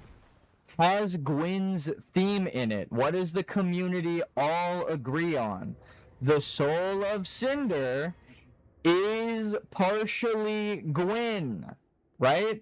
That is a fucking fact. It has his theme because it has all of the souls, including Gwyn's soul. It is his soul. It is him. It uses the same moveset. It uses the same theme because it is Gwyn by proxy. It is more than just Gwyn. It is the amalgamation of all of the heroes that lost to the Soul of Cinder. All of the ones who hollowed, right? Which is what we're going to tie into Elden Ring. Dark Souls and Elden Ring are now together. That is why they want to argue if this is canon. From Software never argued about canon. This game just exists. Though people who are arguing about canon don't fucking work for From Software. So they don't know if it's canon or not. They just call it into question because it disproves their bullshit theories. You have their soul. You become them. That is a running theme throughout the whole fucking game series. So, if America beat the Glome-Eyed Queen, what does that tell you about America? She has her soul. She has her rune. She is the Gloam-Eyed Queen. There is no arguing it. Just by the current Soul's logic, she's the fucking Gloam-Eyed Queen. Alright? So, or even was at a point before taking that rune out, the Soul, and giving it to Malekith.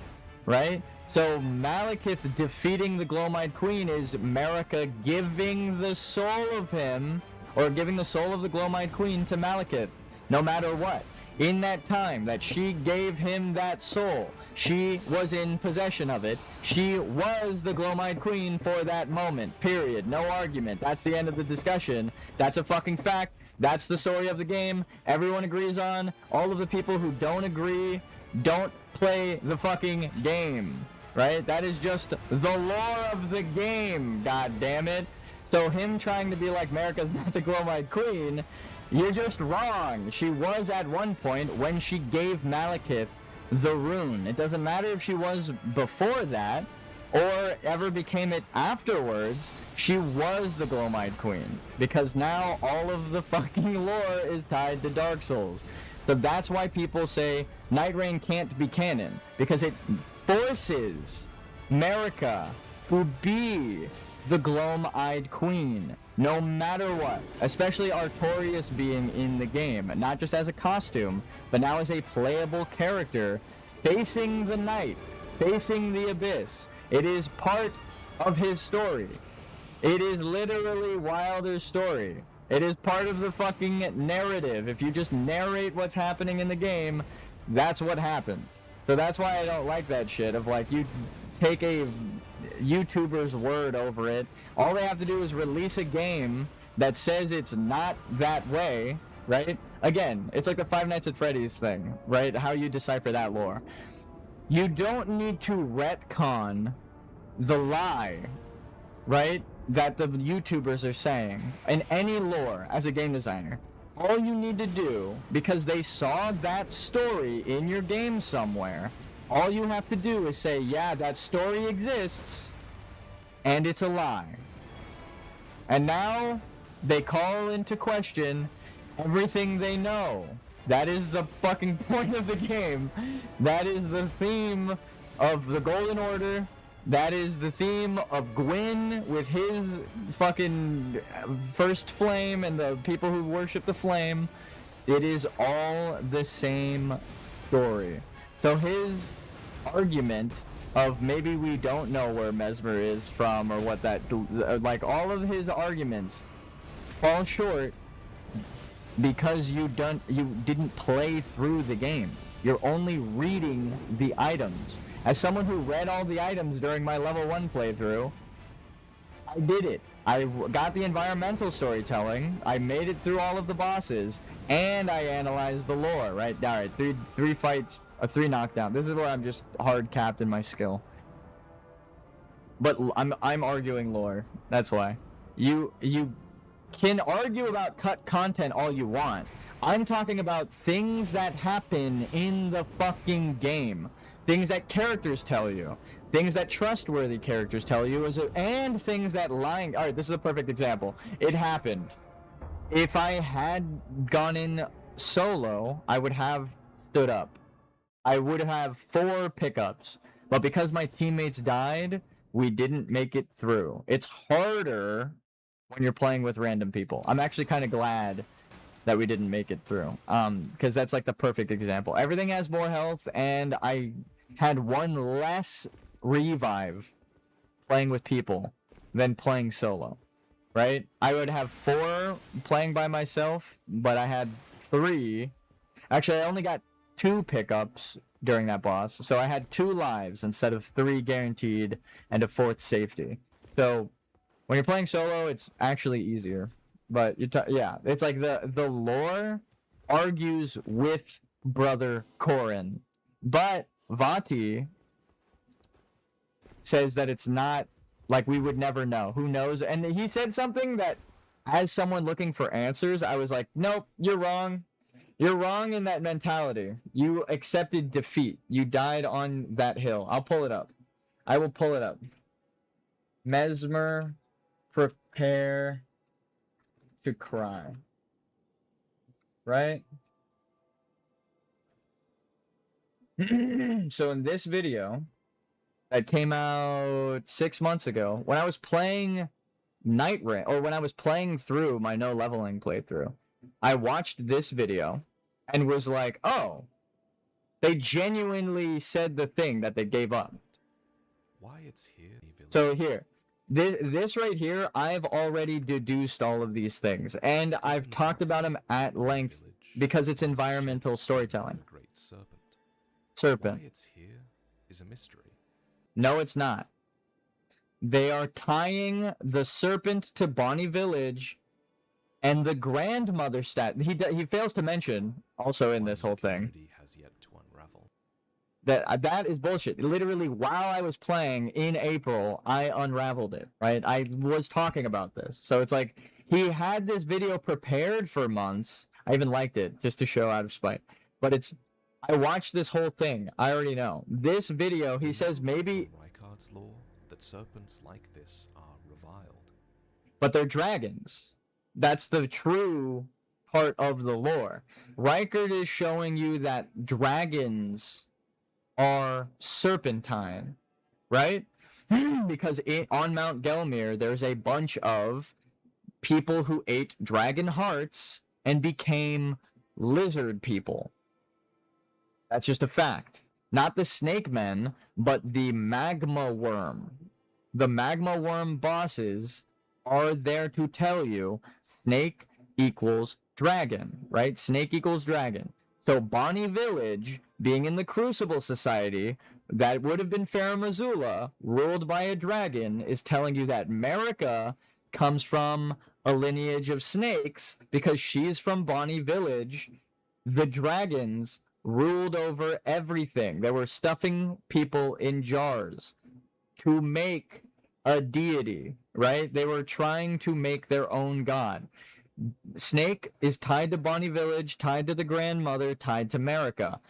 Mesmer has a snake power. So again, who is the snake person? Who is the most serpentine moving boss aside from the Godskin duo, right? If you take the people who move like snakes, you wind up, no matter how you cut it, at the Glomide Queen, right? The twirling death flame, right? With Baal, Dragon Communion, a giant who ate a giant who was eaten by a dragon and ate its way out of the dragon, became a giant dragon man with Baal. That's actually why I said Baal should be your background. All of the lore keeps saying everyone is chosen. Everyone is an Empyrean, and the Golden Order is lying about the descendant, right? The Empyrean lie is what I call it. And that's not through cut content. Though, again, with cut content enforces what I'm saying, the name of the horn scent in the game files is Empyrean. So all of the DLC people that we descended from were Empyreans. Everyone is an Empyrean except Marika, the fake people who were stuffed into jars. So you keep getting back to the death flame and the dragons being serpent. Essentially, it's all the same shit. And if you think if you hold one over the other, you're wrong. There is no Empyrean. The three fingers show you that the two fingers were lying, and the DLC expressly tells you Marika and the fingers are all a lie. None of that is true, right? So that lore video of him saying maybe we'll never know, maybe it's for the best that we never know, right? That's literally a quote from this. Why? We don't know why Mesmer has his two winged companions. That's not true. Winged serpent would be a fucking dragon, right? A serpent with wings, that's a dragon. The snake, right, is the mother. He had to be born with these powers. Saint Trina, born with their powers. Melania, born with their powers. Radon, born with their powers. Ronnie, born with their powers from their parents. All the whole point of this is that the truth is in the blood, right? So your truth is in your inheritance. He inherited the snake from his mother. That's why he has the snake I don't powers. know why an abyssal serpent writhes within him, nor We do. We know. I analyzed this when this video was coming out. I was talking about this. So it's like he's saying, in her fear, sealed it away. how did she seal it? By gouging out his fucking eye and replacing it. Gloam-eyed queen. But the less we know, the more infinite the possibilities. That right there, the less we know, the more infinite the possibilities, is him truly saying, maybe there isn't an answer and we can make our own answer up. We know that Miyazaki has a journal that has all of the fucking answers in it. That is one thing the community agrees on and knows. So that right there, the first 30 seconds of the Mesmer video told me everything I needed to know. He gave up looking for answers and wants to make up his own answers. I told you why he has the dragon power, but the only way you can get there is Bonnie Village and the grandmother statue, right? Here, let's pull it up. Grandmother statue, Bonnie Village, right? So in Bonnie Village, not the Shaman Village. This is the one in the Shaman Village where America is from, right? This statue is also next to that snake he's talking about, with its head cut off. He doesn't mention that. That the Bonnie Village shamans are the same shamans as America's people. It is a obvious visual tie. The statue that America left her hair at, this one is the same one by the fucking snake he's talking about. So you don't even need to do process of elimination. America loves grandmother. Grandmother is snake. Period. End of discussion. You don't need to debate it. That's the whole fucking lore. It explains every character. It doesn't just make sense. That is what the game is implying through environmental storytelling. You fucking gotta be kidding me. So it's like the fact that he even says we don't know, maybe we should never know, tells me he doesn't actually want to find an answer. He's wrong. His book is fucking stupid. It's a cash grab. I don't give a fuck if it's mean to say. I want answers. He's not looking for answers because his lore goes against the in-game environmental storytelling. He is wrong. This is why he's wrong. Away. It's within him who wing. From Reichart's lore, that serpents like this are reviled. And he even mentions Reichard. Well, Reichard is magma worm. Magma worms are dragons. Dragon communion, specifically. So, this is a dragon. A winged serpent is a fucking dragon, brother. I don't know how to explain that to you. We don't know why. We don't know why Mesmer has his two winged companions. We don't know why an abyssal serpent writhes within him, nor why Marika, in her fear, sealed it away. So that tells me he doesn't know. The less we know, the more infinite the possibilities. And he doesn't want to know, right? He wants the infinite possibilities. Well, there is an answer, and it's in the blood. Your blood tells you your lineage. Moog, the Lord of Blood, right? And his brother Margit, the one of Lindell, are showing you that whole story. The truth is in the blood. It is emphasized 1,000,000 times. And it goes again with the Silmarillion Ainur lore. If there is a formless mother who would be an Ainur, not a Valar, that means she is a star, a primordial life form that is a god predating the existence of this realm. So the formless mother knows truth better than everyone because she saw the whole song play out as an Ainur and is still an Ainur. She never manifested as a Valar, and she is formless. She is the proof, right? The formless mother. The truth is in the blood. Just follow that line of logic. You will get every fucking answer in Elden Ring. Vati does not want answers. He just said it himself, right? I'm quoting him from one of his videos.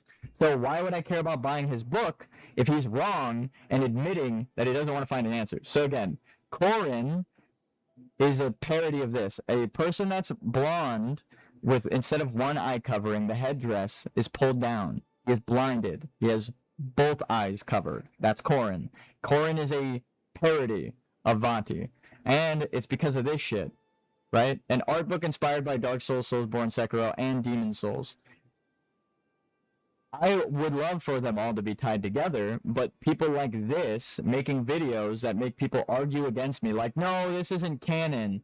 I'm like, oh my god, you are so fucking wrong that there's an entire game here called nightreign that proves you wrong. So holy shit. And that's why the only thing they can do is argue this isn't canon. There's no way this contributes to the story, even though when the game ends, it shows Elden Ring to tell you it is directly fucking connected, right?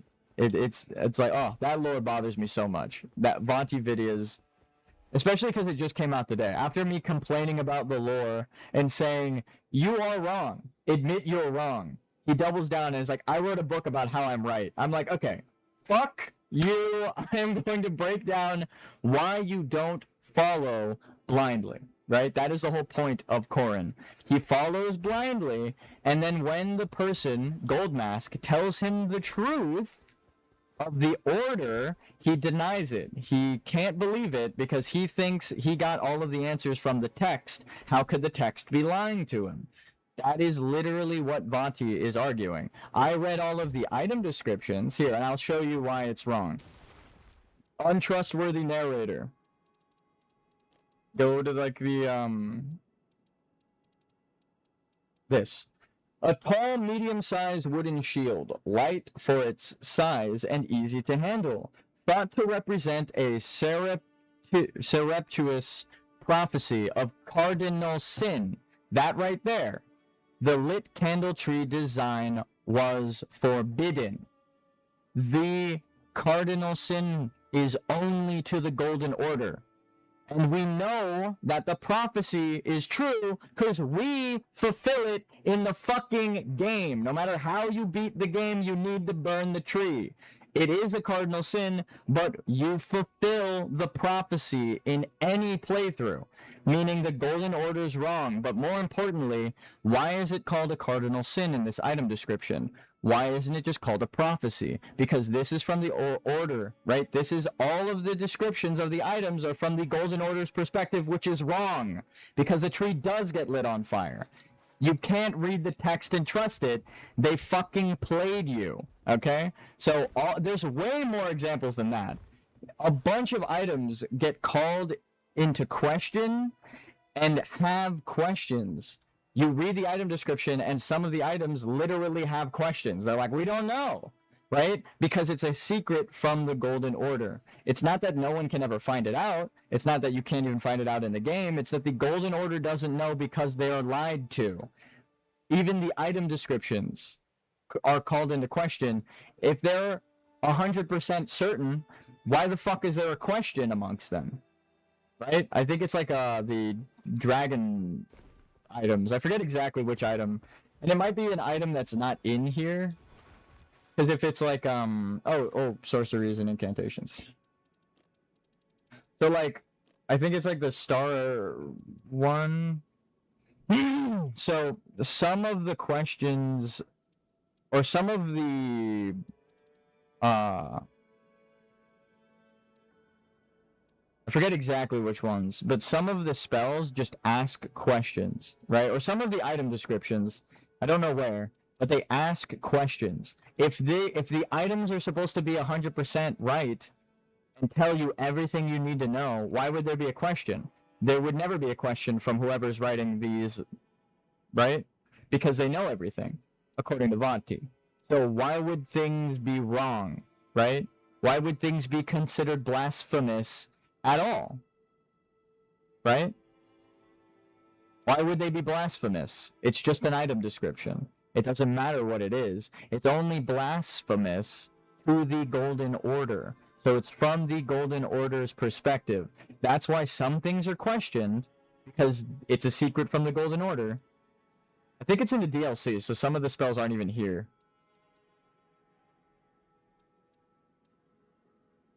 Do you have an interest in rot incantations? Question mark, right? The abandoned children of the goddess. Do you have an interest in rot incantations? Question mark. Who the fuck is this from? Right? Why are we quoting a question mark there? Right? If it was from our perspective, we would be remembering a quote, right? And if it is from our perspective, you are one of the Golden Order's tarnished. It's in your name. Tarnished. You are born from the golden lineage. Goon spell. Yeah, exactly. But everything that I just pointed out, just prove Vati wrong. You will follow those line of thinking. You'll read every fucking spell in the game. You'll go to every corner of the map, and they'll tell you what I'm telling you. They won't tell you what Vati is telling you. Vati is saying maybe we'll never know. I'm saying the game is very fucking clear with its story. You just have to have your eyes open when you get there. If you can't beat the boss, you don't get to the next part, and you don't see the environment for the environmental storytelling. It feels like Vati doesn't even play the game, which is crazy to say, because clearly his YouTube channel is all about it. But if you played the game, you would experience these environments with the items. You get them in place, and then you have to do a little detective work, right? Why is this even asking me a question? If it's from godly text, right, and it's not my character's perspective, why would it not know? Why would it keep a secret? Why would it lie, right? It's because it's a lie. It's because it's wrong. It's not from just some omnipotent perspective. It is, right? And in part of Corrin's story again, what if, and in the narrative, what is magical golden text, right, that helps you find magic answers, right? It's the text of the item descriptions. That is it, right? What is the holy text that Gold Mask is deciphering?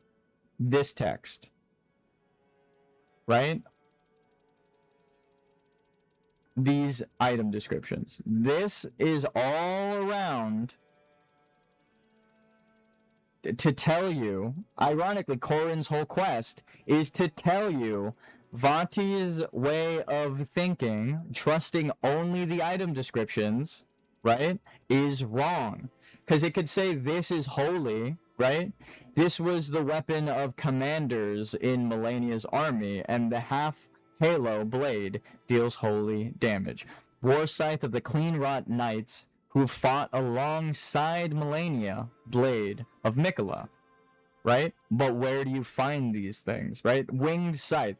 So these two, the Scythe, are together. It's the holy Deathrite birds. Deathrite birds, why would Mikola and Melania have any connection to the Godskin's death magic, right? Well, they're Saint Trina. They are, right? It's like, oh, which is death and sleep, but they had to be spirited away and kept secret by the Golden Order. Why would you need to keep a secret? Why would you need to lie? It's because they're the same fucking thing. According to pagan belief, white-winged maidens are said to be death's gentle envoys. Okay. Who is the winged maiden? Melania. Right? Why? How is she associated with death? She is Scarlet Rot. Life, or her twin sister, Mikola, is death. Because Mikola's identity is a lie. Why does the Golden Order want to know them as a man? Because that is what Marika wants you to identify them as. When it was Saint Trina, they had to be kept away. But now that it's Mikola and the identity is secured with the Golden Order, the lie persists. And again, when Melania splits, how do they split? All into daughters, right? So when someone splits apart in the story, it is an Albinoric woman splitting off into more women.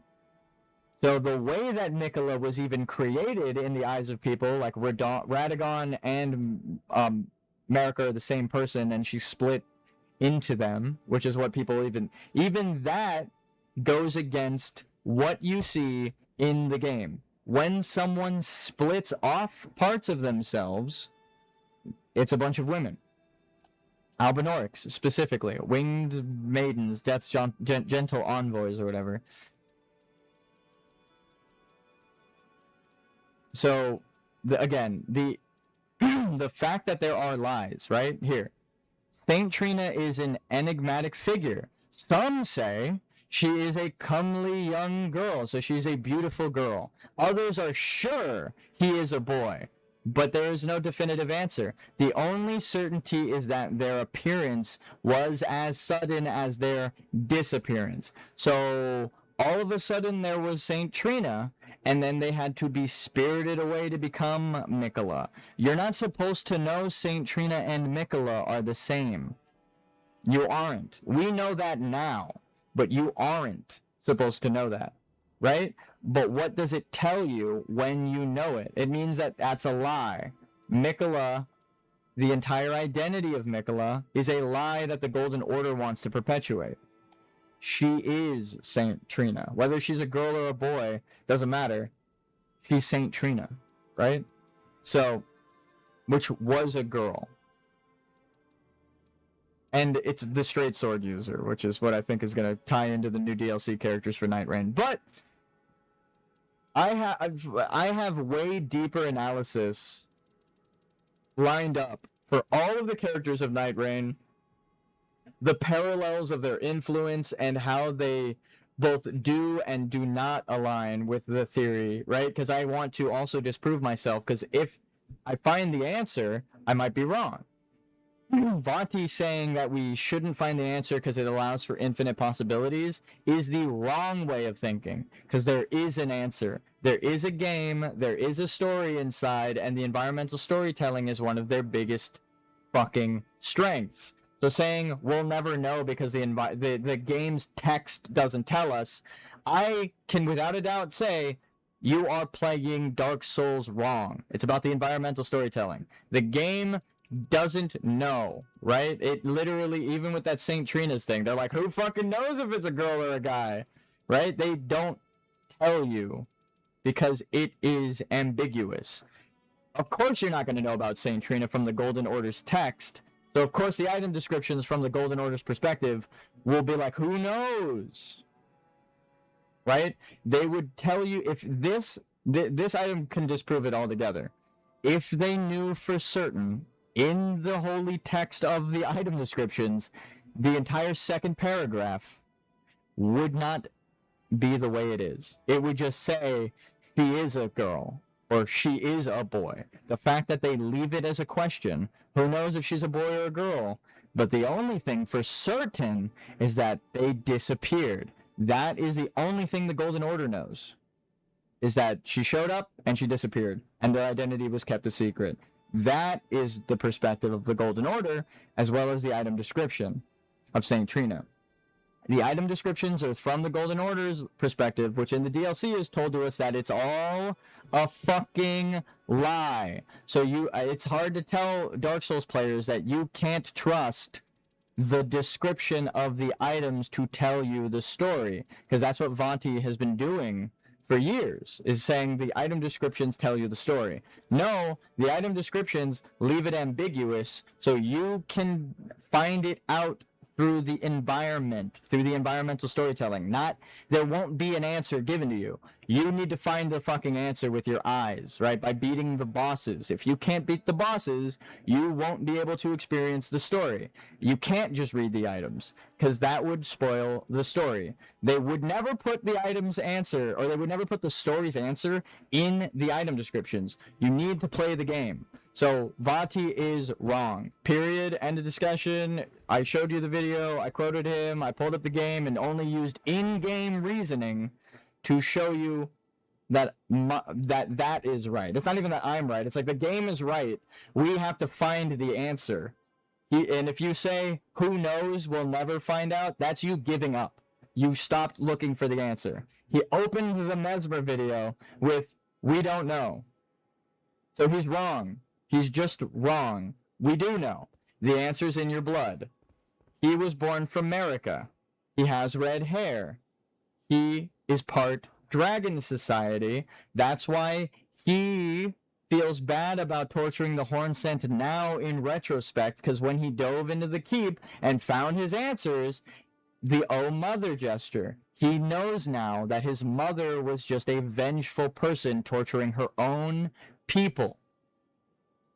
So that's why Mesmer is taking care of the jars in the Black Keep, because they are his own people. He feels bad. And that's why he's not continuing his onslaught against the Hornsent spirits that are out there, because they are also related to him. You're all related. You're all Empyrean in the story.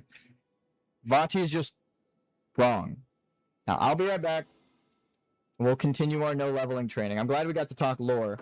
But Vati saying, who knows what the story is, let's just buy my book because I want to tell you a story. Again, with the game designer thing, there are hundreds of people who contribute to the environment, right? If not more than that, across the fucking planet. They're all directed by really smart writers, right? George R.R. Martin and Miyazaki coming together to write the world story and lore. Then the game's narrative is made by the creator. You to say that there isn't a story in the game, you're just a fucking moron. I don't care how mean that sounds. You are discrediting so many talented people who worked on these games by releasing that book and saying your story is the story. Fuck that. That is dumb as hell. Okay, so I'll be right back. That's just wrong. It's just a wrong way of thinking. Your story is going to be wrong because you can't find the answer by looking at what the game tells you through the environmental storytelling. It's just a fact.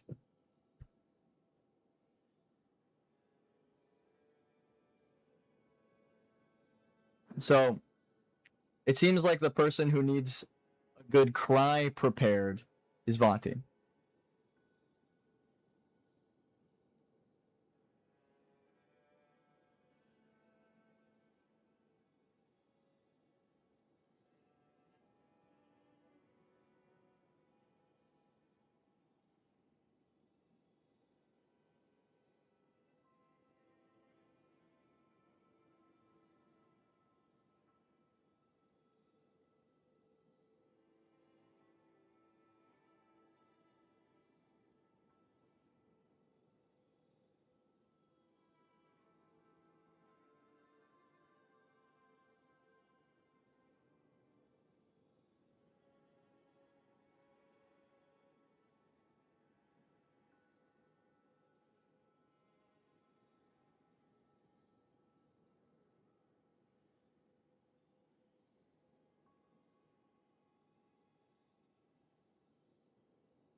Alright, let's get to it, huh? Let's get to it.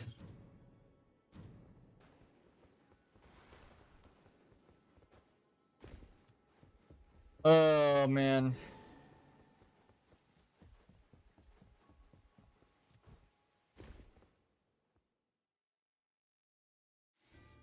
That's so fucked. The more I'm analyzing it, the more upset I am. How are you going to say there isn't a story while your entire career is analyzing the story and then make up your own story? To sell people when you know you're wrong, dog. America is the Glowmite Queen. For the moment that they defeated the Glowmite Queen, she had the soul to give to Malekith. In that moment, no matter what, it's undisputed, even by the Golden Order, she had to have been the Glowmite Queen. So. Again, Soul of Cinder logic. If you have someone's soul, you are them, right? This is gonna be a rough one. I'm the tank. Extra damage taken.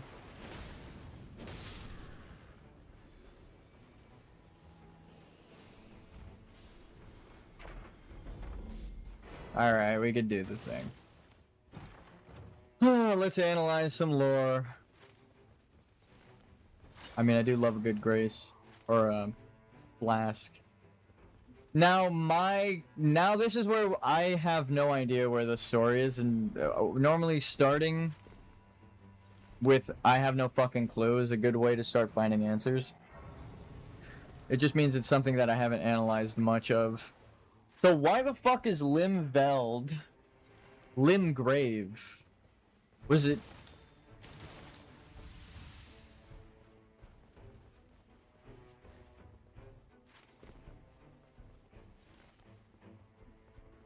So, Limgrave is like Limveld.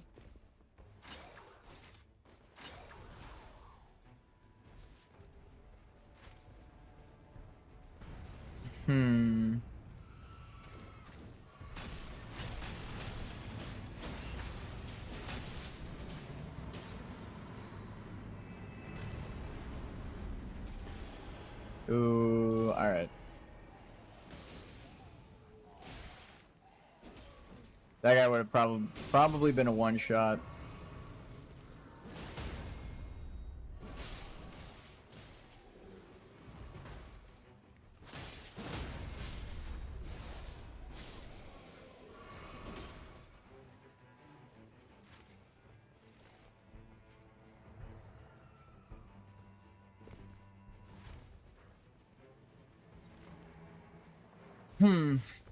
Like, it's changing,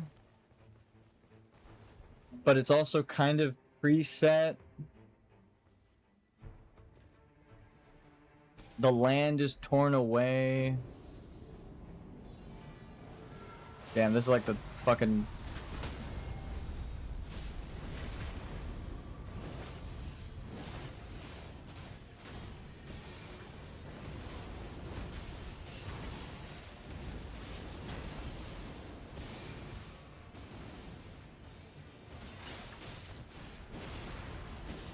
Hi, what's up? I've finished my rant as to how Vati is wrong. Now I'm just analyzing the Limgrave comparison.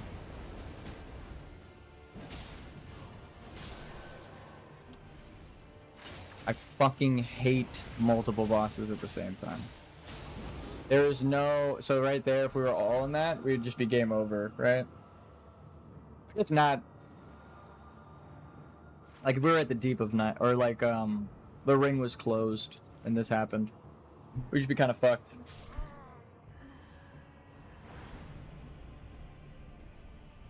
So alright. Two things I'm hoping for, which would provide an answer, but also be really good for the game and super fun.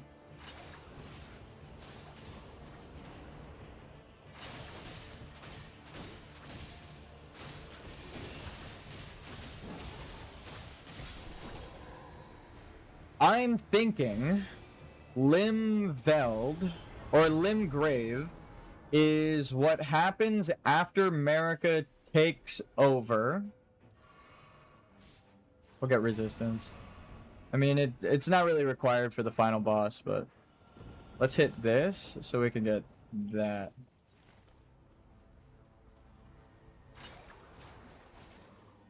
I mean, if they don't come with me, it's fine. It's more, I need to do this. So maybe you can help me with the lore analysis. We could do it in real time together. It's the beauty of a live stream. I'm actually talking to the fucking community as I play. I feel bad for Vati, but it's like when you're reading comments, you're not having a conversation like we are right now. Like, you have a line of text that we've said in chat, right? If we were just talking lore the whole time, beautiful. And I've had people come into my Elden Ring no leveling runs and just talk lore. So it's not like, oh my god, we're talking lore in my no leveling run. Get that out of here. It's like, it's still, it contributes to the game. Sometimes it provides an answer. You're like, you know his weakness is frost, right? It's like a secret weakness. I'm like, that helps with lore, but it's gonna help me beat the shit out of him right now as well. Like, that's fucking awesome. So sometimes lore gives you answers for game, and I love that. Spider-Man in. Damn, if we hit that a little higher, we'd pull ourselves in from the statue. How the fuck did you get here so fast? Did you take the thing too? Kite him away from the door so we can get by. Treasure chest. This treasure chest just doesn't exist. I got it one time, actually. The drop rate on it's just fucking terrible. It's just like, it's never there.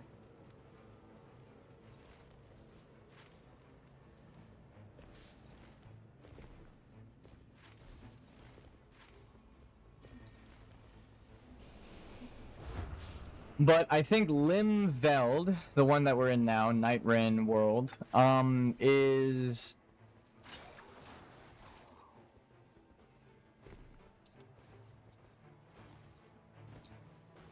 It's one of those, like, metaphysical kinds of things. Like, does it even really exist sort of question?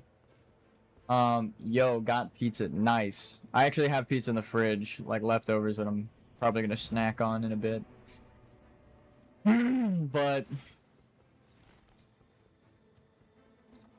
perfect. I never catch him right there. This is like the perfect.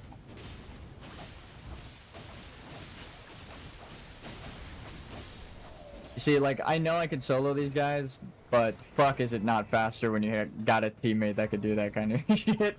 Holy shit, that was fast as hell. And now we're inside the ring, so we're safe. It would be kind of cool if there was a in-game ring to show you are safe now. But anyway, this is what I want. I want my teammates to not die to the storm. Are they fine? Are they safe? Are we good? Are we gonna have to save them? No, they're good. They're good. So, this is very clearly Limgrave. Bring it on. Who the fuck do you think I am? One to shirk away from a... Oh, okay, and we're getting the fuck out of here. I was like, bring it on. Sees which boss it wants me to fight. Actually, fuck that. It's actually topical to what I was gonna bring up. I want every zone from Elden Ring.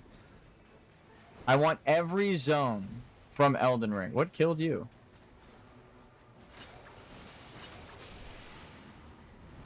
Every zone, Caelid, Lindell, right? All of these things to eventually become whole maps. Because that would make sense. But also be hype as fuck. And then it would have a different name. And my theory of it's called the Lands Between because of it's literal lands between.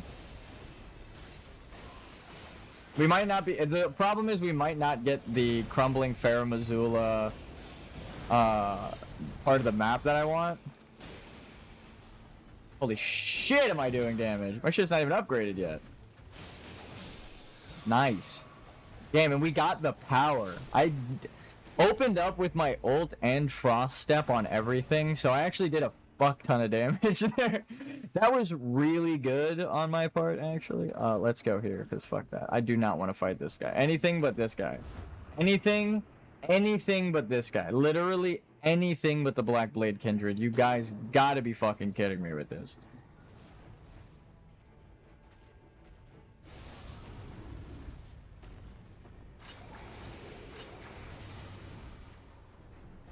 And we're leaving.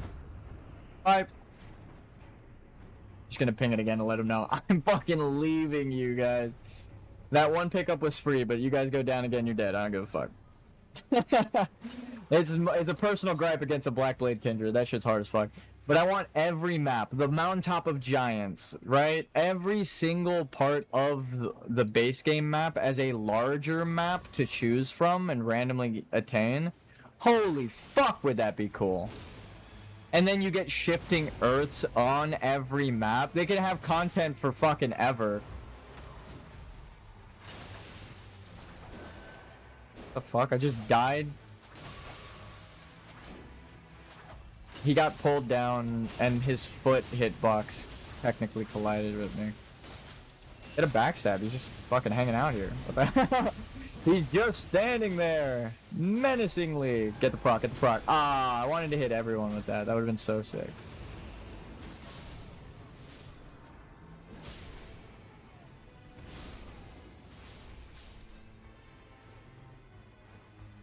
Is the circle closing? No, I was like, what's with the fucking theme?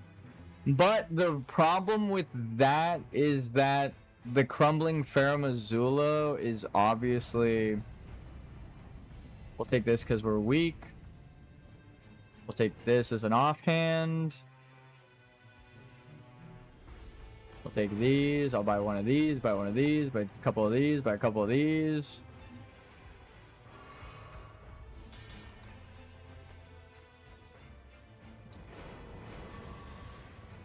It's actually way more viable to use the shop when you're doing a no leveling playthrough. Half the time I look at that stuff, I'm like, I'm not gonna use this, what the fuck? But in no leveling, I'm like, I need this, please God, give me this. I really was trying to trade with him there. That was dumb of me. You can play riskier in this as well. Riskier rain. But no, you can play riskier than in your normal Elden Ring no leveling playthrough. But the reason I think the crumbling Farum Azula would come out last is because that's like the final zone you go to after you burn the tree in the Mountaintop of Giants.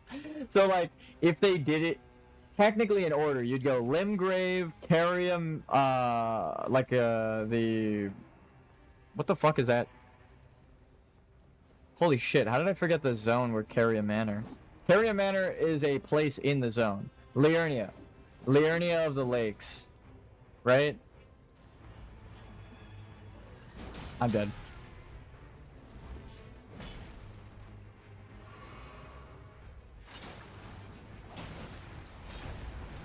So a Liurnia like water zone would be cool, like with like an Albinoric based town. Like all of the towns are Albinoric. We get to see the place before it gets destroyed or sinks into the fucking ground. God, that'd be sick. Lore-wise, super cool.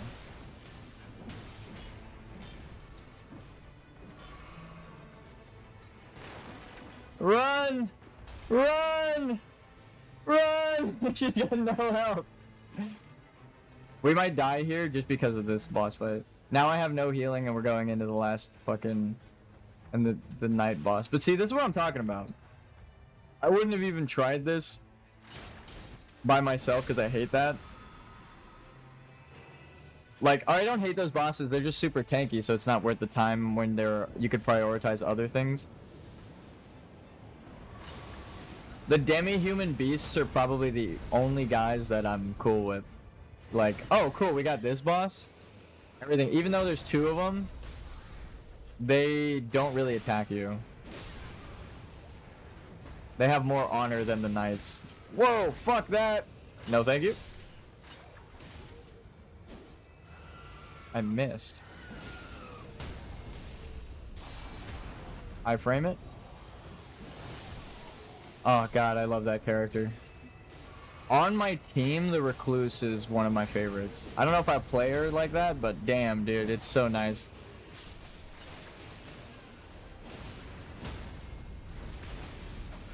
The first night is perfectly scaled for no leveling challenge. This is like walking around Limgrave. But that's, I guess, another thing. Why is it called Limgrave as opposed to both being called Limveld?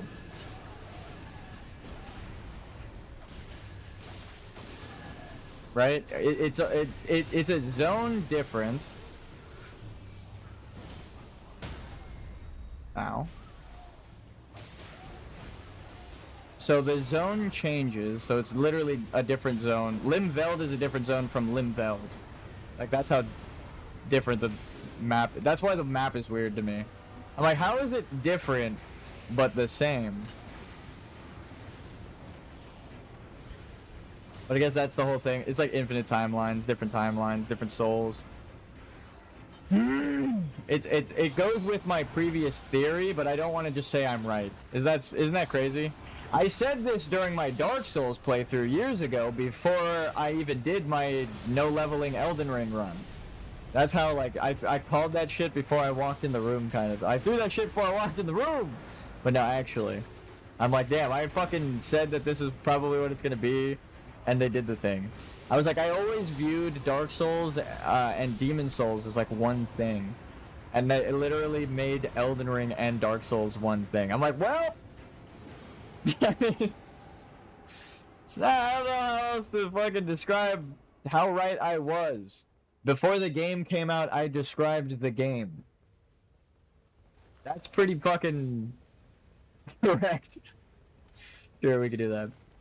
And it's on record, like I streamed it. So it's like, well, if you just go watch my no leveling playthrough, you'll be like, this motherfucker's talking about nightreign before we even knew what a nightreign was. That's fucking crazy.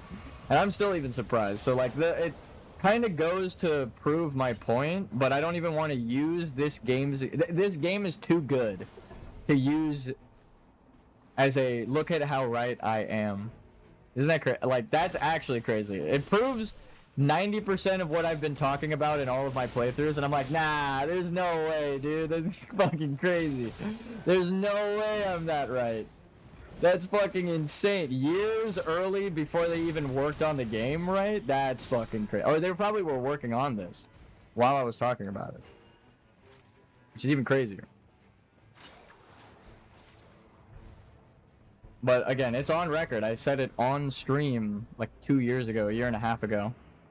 During my no leveling playthrough of Dark Souls. Like, not Elden Ring or Demon Souls, but Dark Souls. I was doing Dark Souls, and I was like, damn.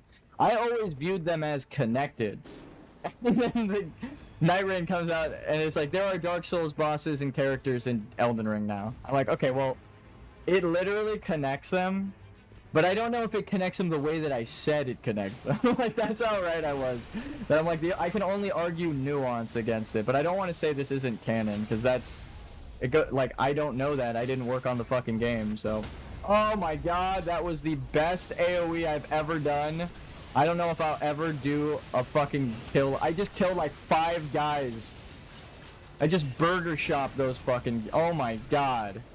Oh my god, that was such a good kill. And I'm level 1, and all the damage was mine because it was an ult and proc, so... Fuck! Oh, that was so good. Anyway. Yeah, I know I was right. But how right was I? How right were you? I'm glad you asked. I'm glad you asked, actually. Whoever that was asked me. Holy shit.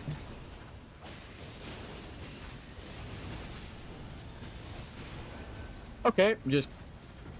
Another thing is sometimes the teammates' particle effects will cover the boss entirely, and then I won't know what move they're gonna throw out, but the timing should be the same, so... I mean, it doesn't hinder as much, it's just there's a chance that I have to go off of complete blind...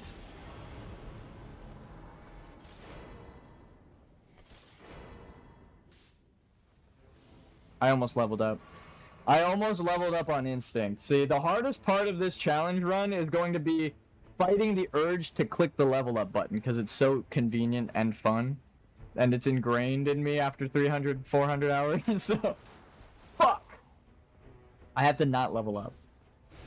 The hardest part is not the bosses. It's literally fighting the goddamn enemies. Or fighting the urge to level up. Let's go here, because we need holy damage to fight the boss we're going to. And then we could go to castle. But first, holy.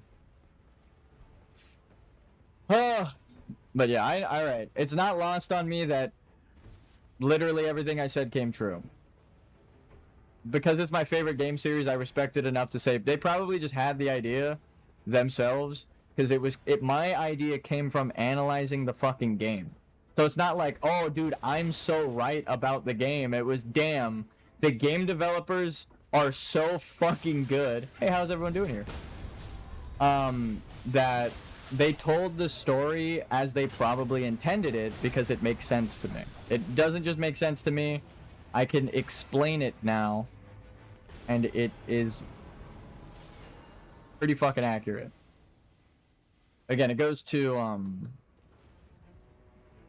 like, I didn't work on the game, so I can't just be like, oh, that's definitely it. So I wouldn't be making a book of like, oh, dude, my lore. Yeah. Right, this is what I think the lore is. I would rather just be wrong on stream, because then when I am right, it'll be like, yo, we did it! We got some things right! And it's like a community effort of... Like, someone mentioned the Moog... Like, I was drawing parallels and pointing out things related to Moog and Radon and, like, the blood relation and all this stuff, and someone was like, you do realize that Mogwin's boss room is right under Radon's boss room. And I was like, holy fucking shit! And that helped me line up a lot of the lore. Just one chat member being like, you do realize that the game actually physically aligns with what you're talking about, right? And I didn't piece that together myself, and I won't take credit for that ever, right? It was a community member in my chat that pointed that out to me live. And I was like, holy fuck, you're right. Like, thank you for saying that, because it makes me feel way less crazy.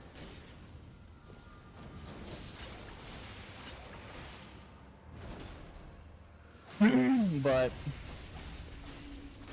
no, I need the no. I didn't get it.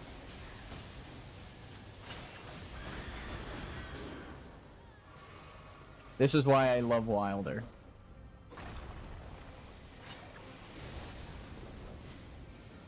Falcon punch. No, let me get the no. Oh fuck. Ah, I wanted the poise, bro. I just got greedy. I just got greedy. I didn't need to do that shit at all. I was just jumping over him to get the poise break. God, I fucking love this game. I can't even use the weapon I got. It's so good. Oh my god. Here you go, lady. I like that they drop something. No, you're not even gonna use it. You're not even gonna use the weapon. Oh, fuck me. I'll drop this then. We're just deciding loot.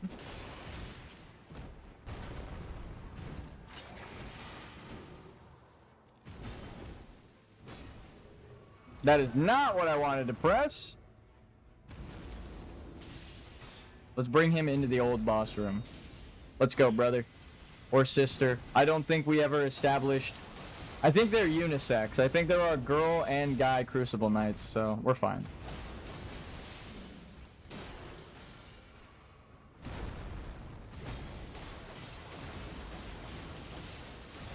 Don't I have an offhand? Yeah, I should probably do that.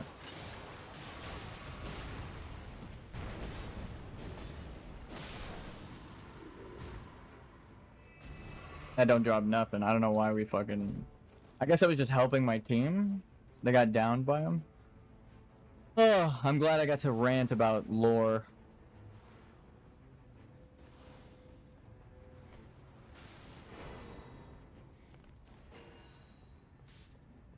I'm literally just gearing up the fucking recluse at this point.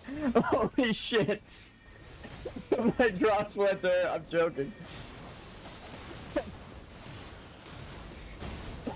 I'm dying. This is it. My last words will be about the lore of Elden Ring, and I'm okay with that. That's cool. I died doing what I love, analyzing lore and criticizing people for following blindly.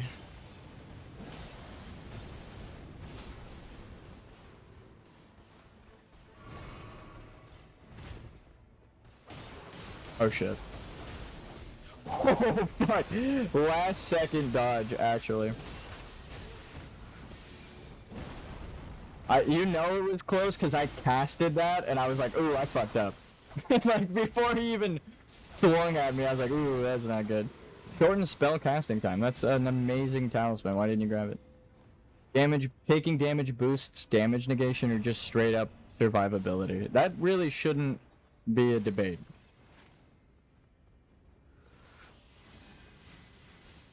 Oh wait, they're going for the other ones.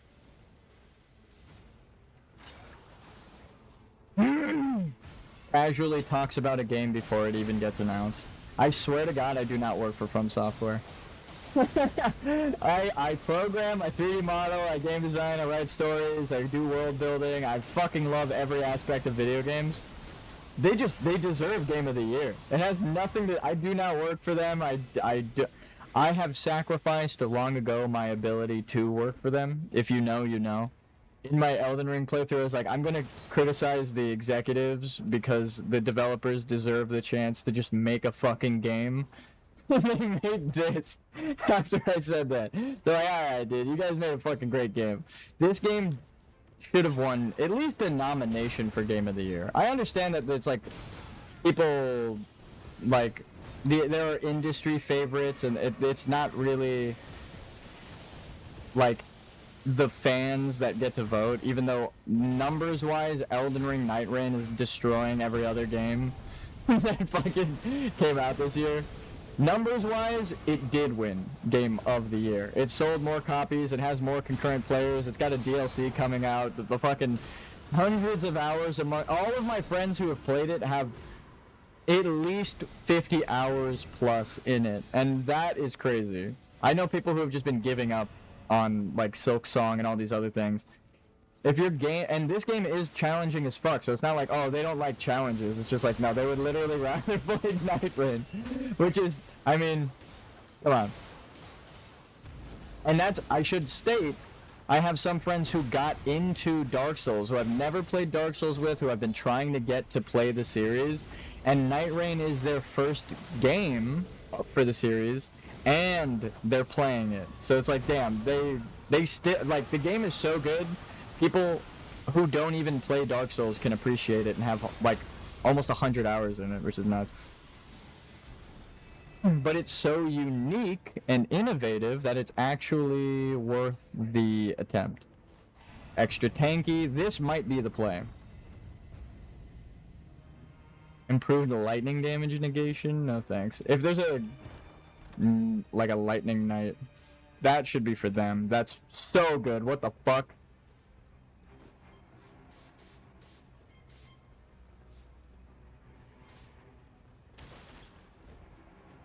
Like, do not buy anything from the store. You need this item. Already bought that. Alright. I am going to... Alright, maybe we could go for the other Crucible Knight.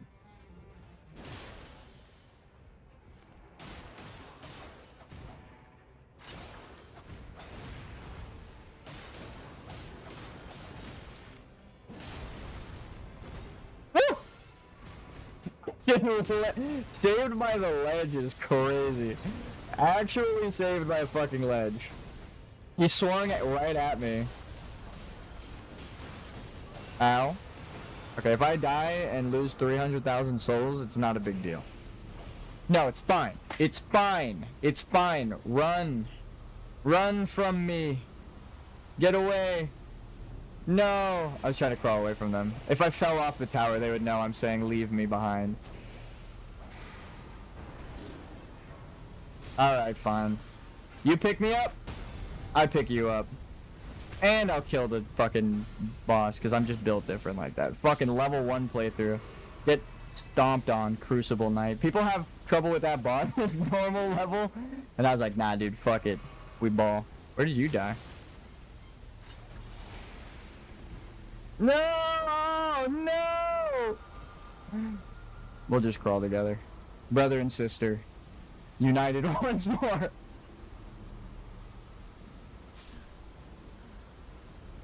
In the fucking afterlife, it seems. God damn. Holy shit.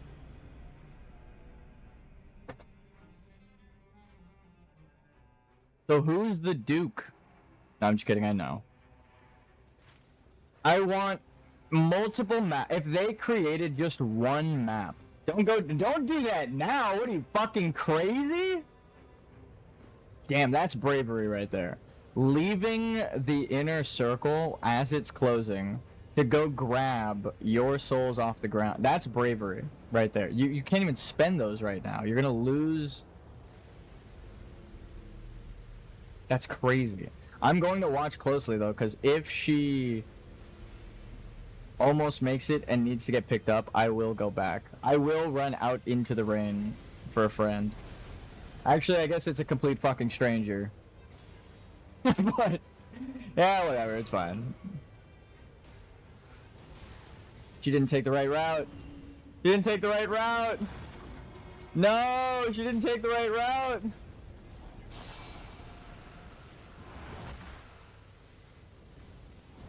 Oh my god, she jumped. Oh my god. Oh my god, Timothy Chalamet. It's her. She's her. Backstab? You could still be useful as a level 1 with a team. Poise check. Back it up. He's beginning to believe. Oh, he did a double move. That's like 2 moves at once, so I got hit.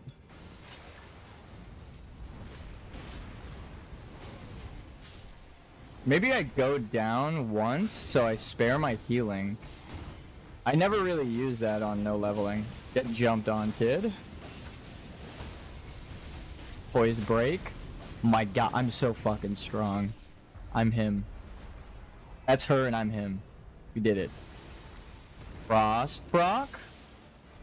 Frost proc. And Falcon. Oh! Poise check. Nope. Oh shit. Oh shit. That's crazy.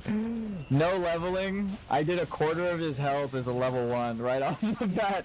Hit him with a frost proc for or like a the build up is what the community knows it as.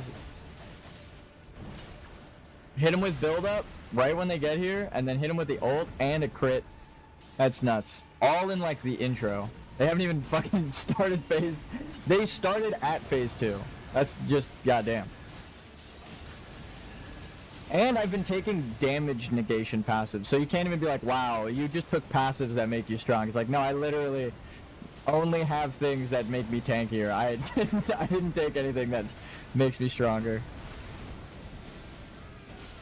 Actually, I think I took one 10% stance break passive, so I don't do any extra damage. I just get crits better. Bring it on.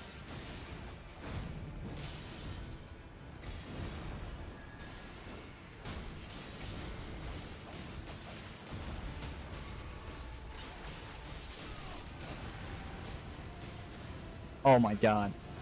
Honestly, it does help when you have a good team, but like that, I didn't feel useless. I felt like I was picking the like I was tanking the boss. It was passed between me and the Duchess, so that was nice.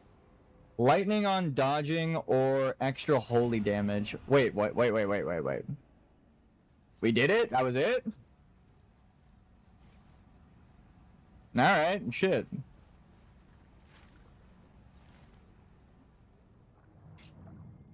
Yeah, I guess we fought the demi-humans, which I'm like really good at fighting. I could solo, like if I get the demi-humans in a solo run, I'm like, alright dude, we got this. Drop that. Drop that for a teammate. And I will give them the "It's Raining" emote.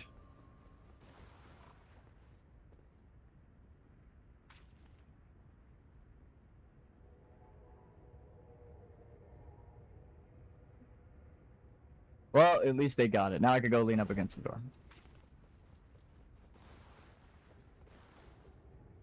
Ensha would be proud.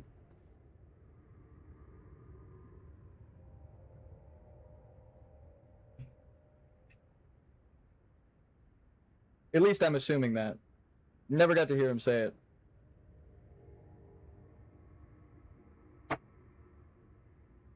Oh fuck, I'm still drinking my coffee.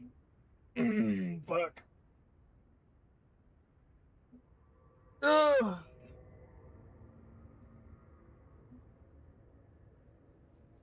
Yeah?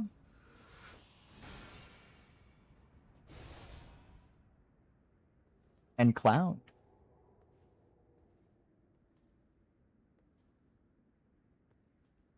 Alright, so I have lore down, because we've beaten the game multiple times. I have gameplay down, because we keep getting to the final night.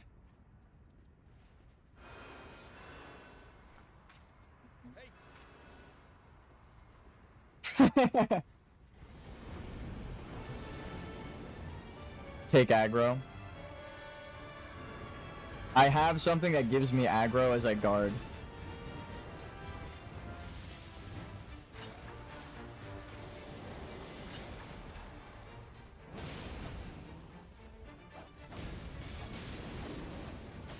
Let's pull the boss over here.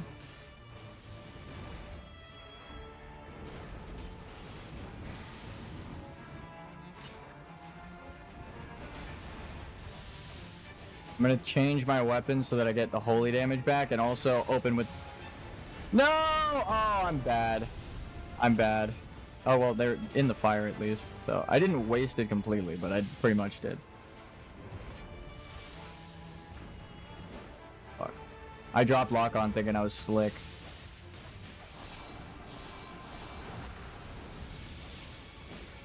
Holy damage. If you hit them with holy damage, they get like a debuff. I actually shouldn't empower my weapon. Oh, fuck. Fireball. Ah. Well, I actually got a debuff off.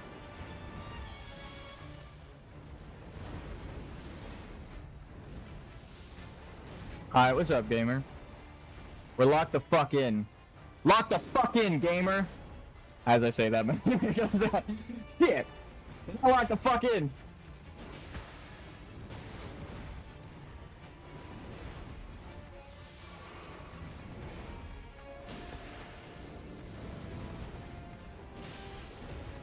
Got the debuff on him at least.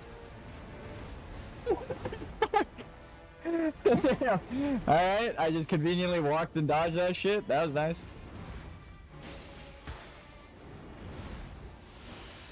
I was actually doing better against the 2 bosses than the 1 boss. Alright, hey, fuck it.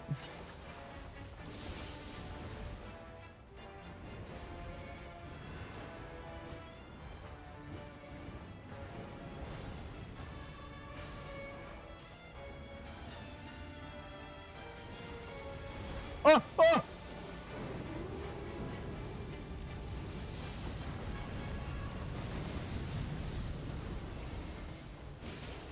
Yep.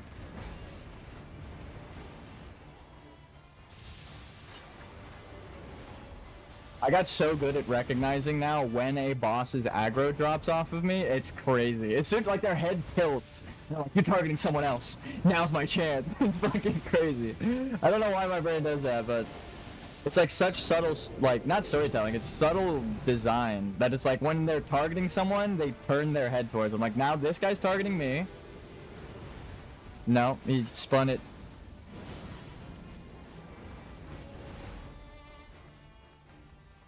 To target the other ally. They're both targeting them, and then watch. Wait for the head rotate. Now they're targeting me. Isn't that weird? How the fuck can I tell? It's so subtle. Falcon! Punch! Dude, we're so fucking good in this game, it's crazy.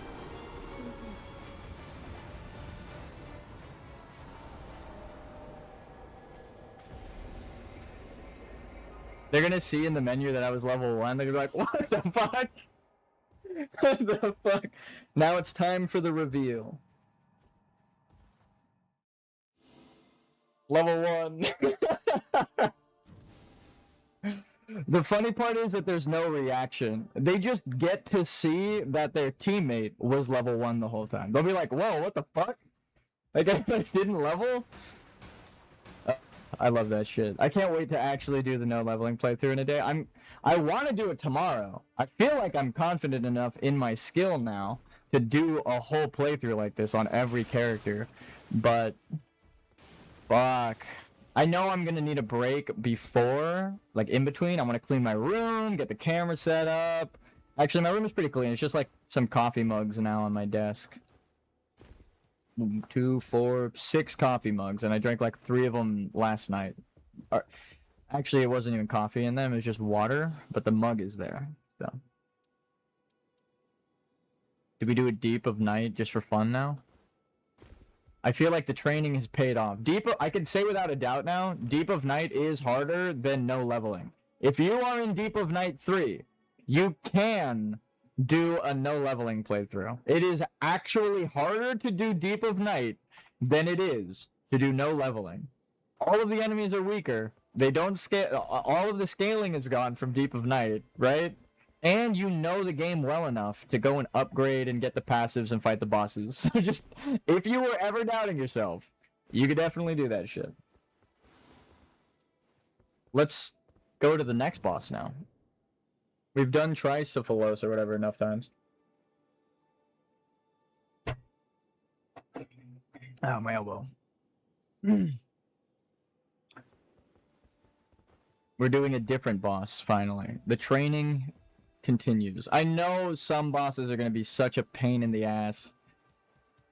No leveling, so...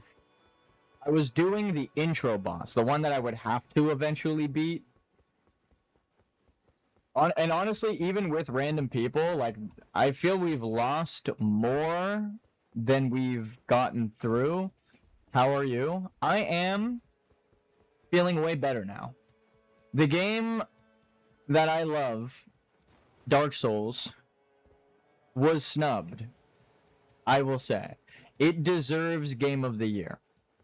Just, if you look at if you are a numbers guy, then it beat everything by just sheer numbers. It has double the concurrent player count, double the people playing at peak, and more copies sold.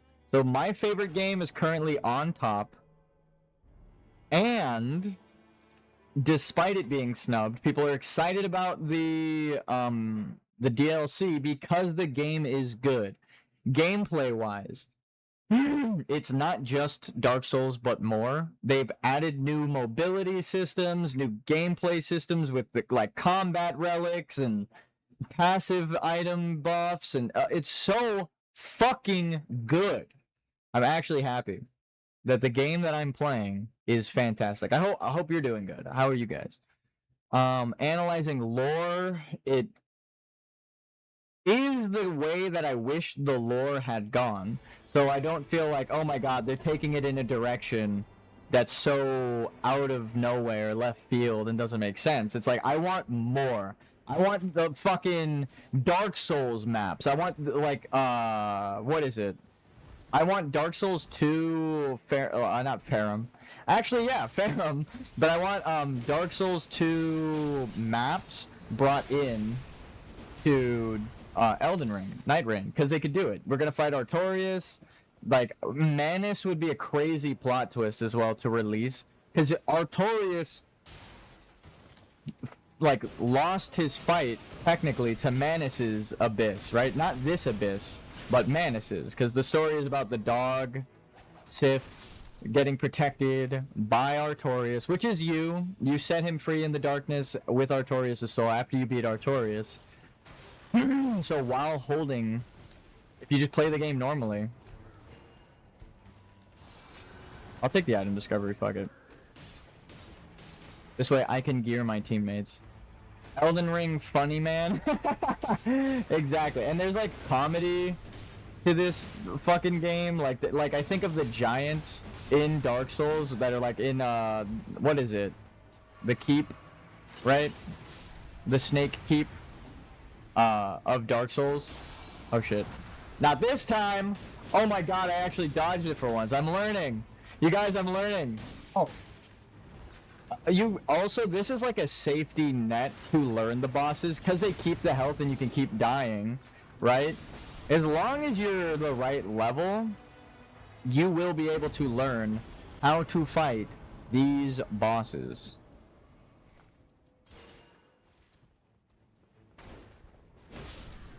So, if you don't know if you can beat Dark Souls or Elden Ring, this is like the perfect training game. Because you can keep trying at the same attempt, which that is not how Dark Souls or Elden Ring works. But I love that. Like, it's like baby's first Souls-like, but in the best fucking way possible. I'll take that. And that's why I feel like it's got a challenge. It's not like, oh my god, this is going to be a cakewalk. Because it's like a 40-minute walk back to the boss if you die. Technically, on the no leveling run. But... Get ducked on, kid. Holy shit. Alright, thank you. Speaking of kid, that kid just sent him into the fucking sky. Here's that if you want to run. Spell cost FP is reduced. I do like a good bit of jerky, right? I will gladly take some turtle jerky. Taking damage boost, damage negation. I want to build tanky. Where are we headed? I want to go here, so I'll help you out there. If you leave your teammates, you're not really playing it the way that I was saying with the challenge run. I mean, on night 2, you should and can leave your teammates because they're an appropriate level. But right now, everyone's like level 1. So they're also on this level 1 run with me. For like the first couple levels. So like night 1 it doesn't matter. Because you can catch up to them damage-wise. Improved item discovery and madness resistance. Skill FP inflicts sleep. Can you sleep this boss? I don't even remember. Double cast. Burger or pizza? Oh my god. Oh my god, that's a fucking tough choice, dude. Damn. I'm a ground beef boy, so alright, this is sacrilege because my family owns a pizzeria. It's called Amici's. My family literally, like, we own it. So I'm Italian as fuck. So I love pizza. It has a special place in my heart, but I think my favorite food might be burgers. That's like, you asked me like the two of all of the foods you could have picked. Those are like my two favorite. Genuinely, not even trying to play it up. I eat pizza a lot, but I do like it. And I do like burgers. I might like them more. I guess it depends. Right? It depends. Because you can have like a bad burger that's like shit, like it's no seasoning on the beef. It just tastes like pickles or something. That shit sucks. When you get like a bad burger, it's bad. But there's not really bad pizza. But I feel like a good pizza, like a deep dish or something, might not be as good as the best burger. It's like a weird... It's hard to fuck up pizza, but it's also hard to make it like really, really good. There are good pizzas though. They're like places that like put egg on it and stuff. Not even my family's pizzeria. We don't even do that. But there's like Mama and Papa's here in LA that's so good, and they like put a whole fried egg on the pizza. Like their toppings are insane. I love them. Ooh, I really fucked up here. I have no flasks. Ooh, I fucked up. Oh boy, I fucked up. Alright, we'll help you out, because I had fucked up really bad. This is not good. This is not good. Coke or Pepsi? Coke. And then Dr. Pepper is, like, better than both of them, in my opinion. It's hard to fuck up. I don't even think he's got his PhD, but, like, Dr. Pepper is really good. I need to see your fucking credentials, Dr. Pepper, before I respect you. But you make a mean soda, so. I would say Coke. What about you? Burger or pizza? What's your favorite? Is it like an easy win for you? Burger wins. I guess by that logic I stated, the best burger will definitely be better than the best pizza, right? Even though I love pizza. But burgers are way more... It's like way worse for you, I think. So it's like... Man, that's a tough one. That's a tough one. I'm still stuck on the burger one. Oh shit! The end of the world just got here. And somebody left the map. Why? Why?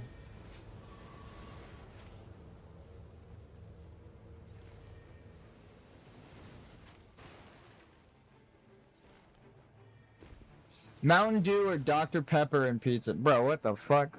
Actually, that's a tough one too. Baja Blast, specifically, yes. Mountain Dew, not really. I used to be one of those go to the midnight releases of like Call of Duty with my friends, and we would just sit there drinking Mountain Dew in the back of a truck with like lawn chairs. And we'd be like, oh, dude, I'll hold your spot in line if you want to go get, like, chicken nuggets from Wendy's for us and shit. Like, we were crazy. We would just sit there and vibe out. It was kind of like a party.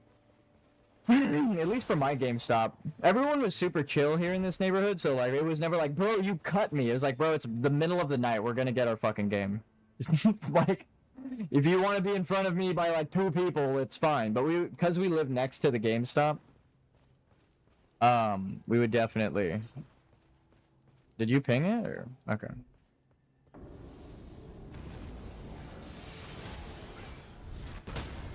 I am so good at this game. As I get smashed. On my back!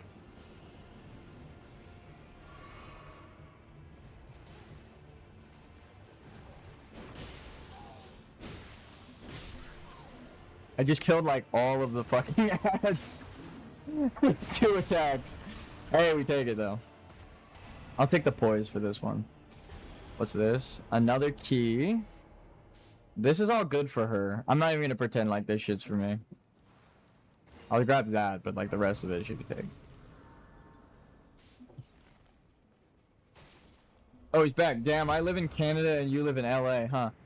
And that is another thing I love about streaming. I have friends now who I've talked about Elden Ring with and stuff like that all across the world. I'm like, damn, you're from Germany? What the fuck? Or like, they're like in the EU talking to me about the game of, or like talking about WoW and stuff. I'm like, damn, what the fuck? That's crazy, bro. But it's like, it allows for... Damn, I did a lot of damage with that proc.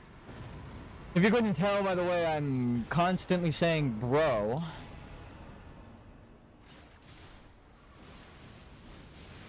Yeah, I'm from California. Grab this. I just need to hit the Grace up. Why isn't the Grace giving me heals?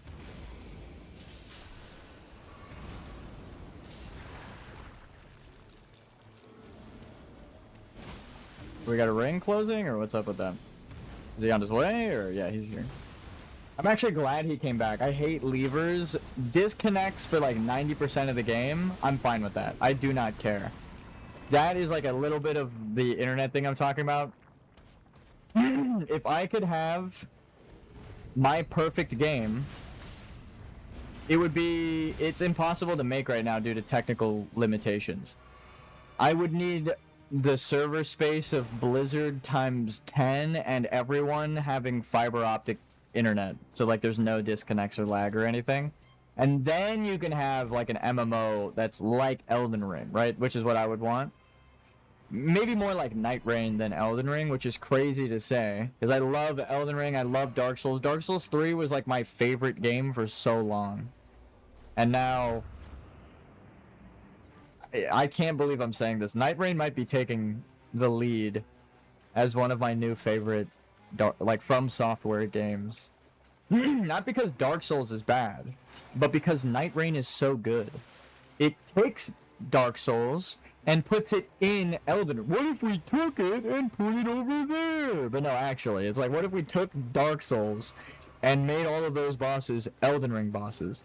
And then you get like the centipede demon and all these guys in here, and I'm like, yes, please. Gwyn or Solaire's armor on the Guardian, it's like, god damn, so good. The lore implications of all of it, the names of kingdoms being repurposed into the lore, like, it's so fucking good. Crazy. The only thing I would change about nightreign is custom characters, but I don't think this game needs it. If they ever did a nightreign 2, then that game having custom characters. But I feel like that would just be a new Elden Ring. It should be Elden Ring. You should be playing Elden Ring at that point. You get a custom character with all the shit from nightreign. And then you get like specialties or specializations that you can choose. So like you could specialize as like a wilder, you could specialize as a guardian, you could specialize as like a revenant necromancer, right? Like picking your class. But I think it should be like Final Fantasy where you could just change them out, but not in combat. You have to like go to a grace, like your Ash of War. That's how I would do it. Butter bread or grilled cheese. Grilled cheese. That one's not tough. Though for breakfast, like my entire childhood, growing up in Section 8 housing, poor as fuck, just toast with cinnamon sugar on it was like my breakfast. Oh, I'm fucked. He gonna grab me. He gonna grab me. Oh, God. I don't know what just happened.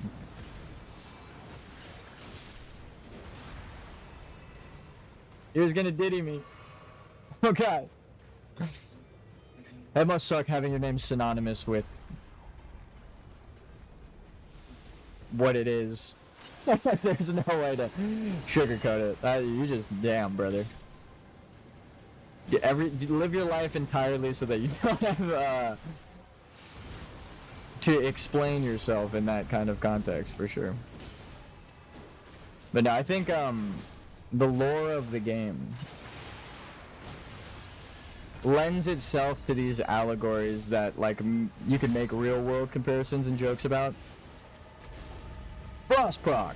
Okay, so look, you see, this is the Deer Duke's Freya. Real quick, this is lore. This is why I'm bringing it up. Alright. Deer Duke's Freya. Or the Duke's Deer Freya, right? The Duke's Deer. Which means, and this spider's name is Freya, and it is beloved by... Oh yeah, it is beloved by the character, the Duke. What is a Duke? Pop quiz, Elden Gamer. Do you know what a Duke is? Why is the Duke into spiders? Well, I'm about to tell you. This is not a spider. This is the centipede demon. Ain't that some shit? Ain't that some shit? Because the boss, the guy who almost diddied me, the fucking centipede monster, that is literally tied to the centipede, the mark of the centipede, in the catacombs. In the base game Elden Ring lore, that is the centipede enemy, right? That is literally, he's got a centipede on his head, the shadow person that would just hit you with the stun and goes to grab you. So, this is in relation to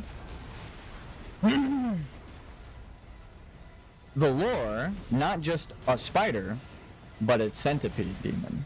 And the spiders are tied to the centipede, right? Lore-wise. 1, 2, 3, 4. How many legs you got? 1, 2, 3, 4, 5, 6, 7, 8. And then you have the many pincers. 9, 10, 11, 12, 13, 14, 15, 16. So you got like 16 legs on this thing. If you count these tiny ones back here.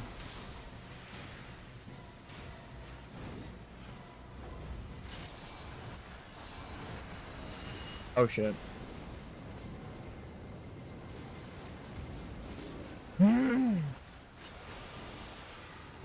Yes, I do. A duke is royalty and a normal high-ranking noble. Okay, but what? All right, now this is it. I'm gonna make you say it. I'm gonna make you say it, right? This is what I do with the lore all the time to make the community say it.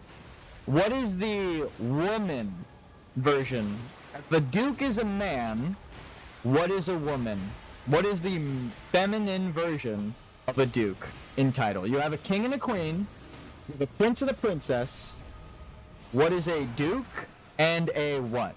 What is a duke's feminine version? Look it up if you have to. I want you to type it in, and you'll see exactly where I'm going with this.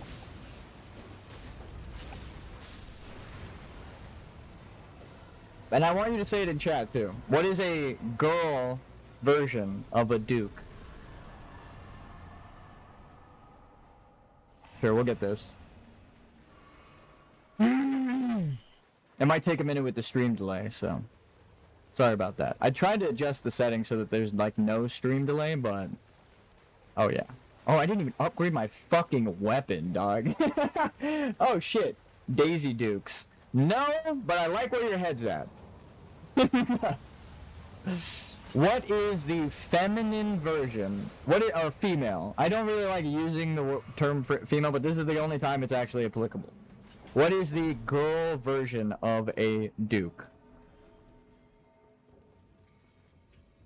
Who do they share their title with?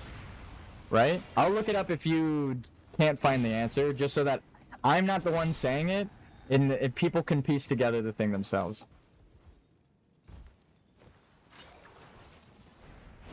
Buff my weapon before we go in, dodge that guy.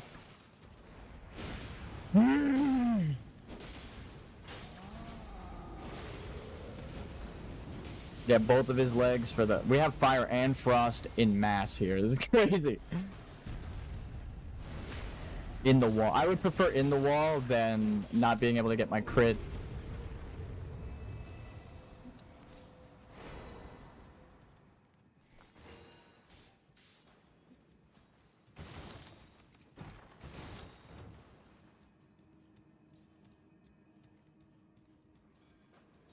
A duchess. So who's the duchess's brother? Who would be the duke?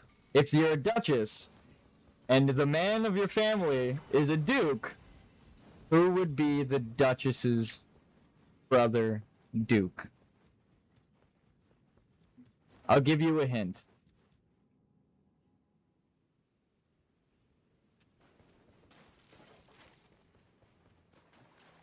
There's your hint. The Wilder, right? The Wilder is the duke.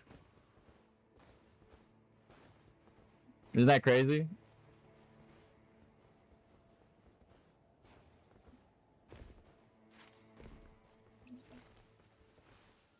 That's some lore drop right there. That's the kind of shit Vati videos would never uncover. A Wilder, exactly. So the Wilder is the duke.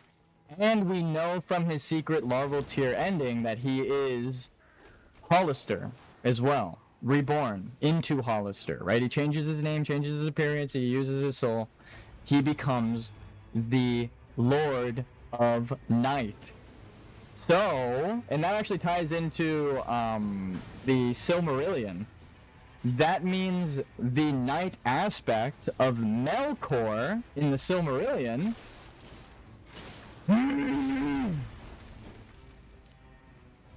works with the spider lady to attack the trees.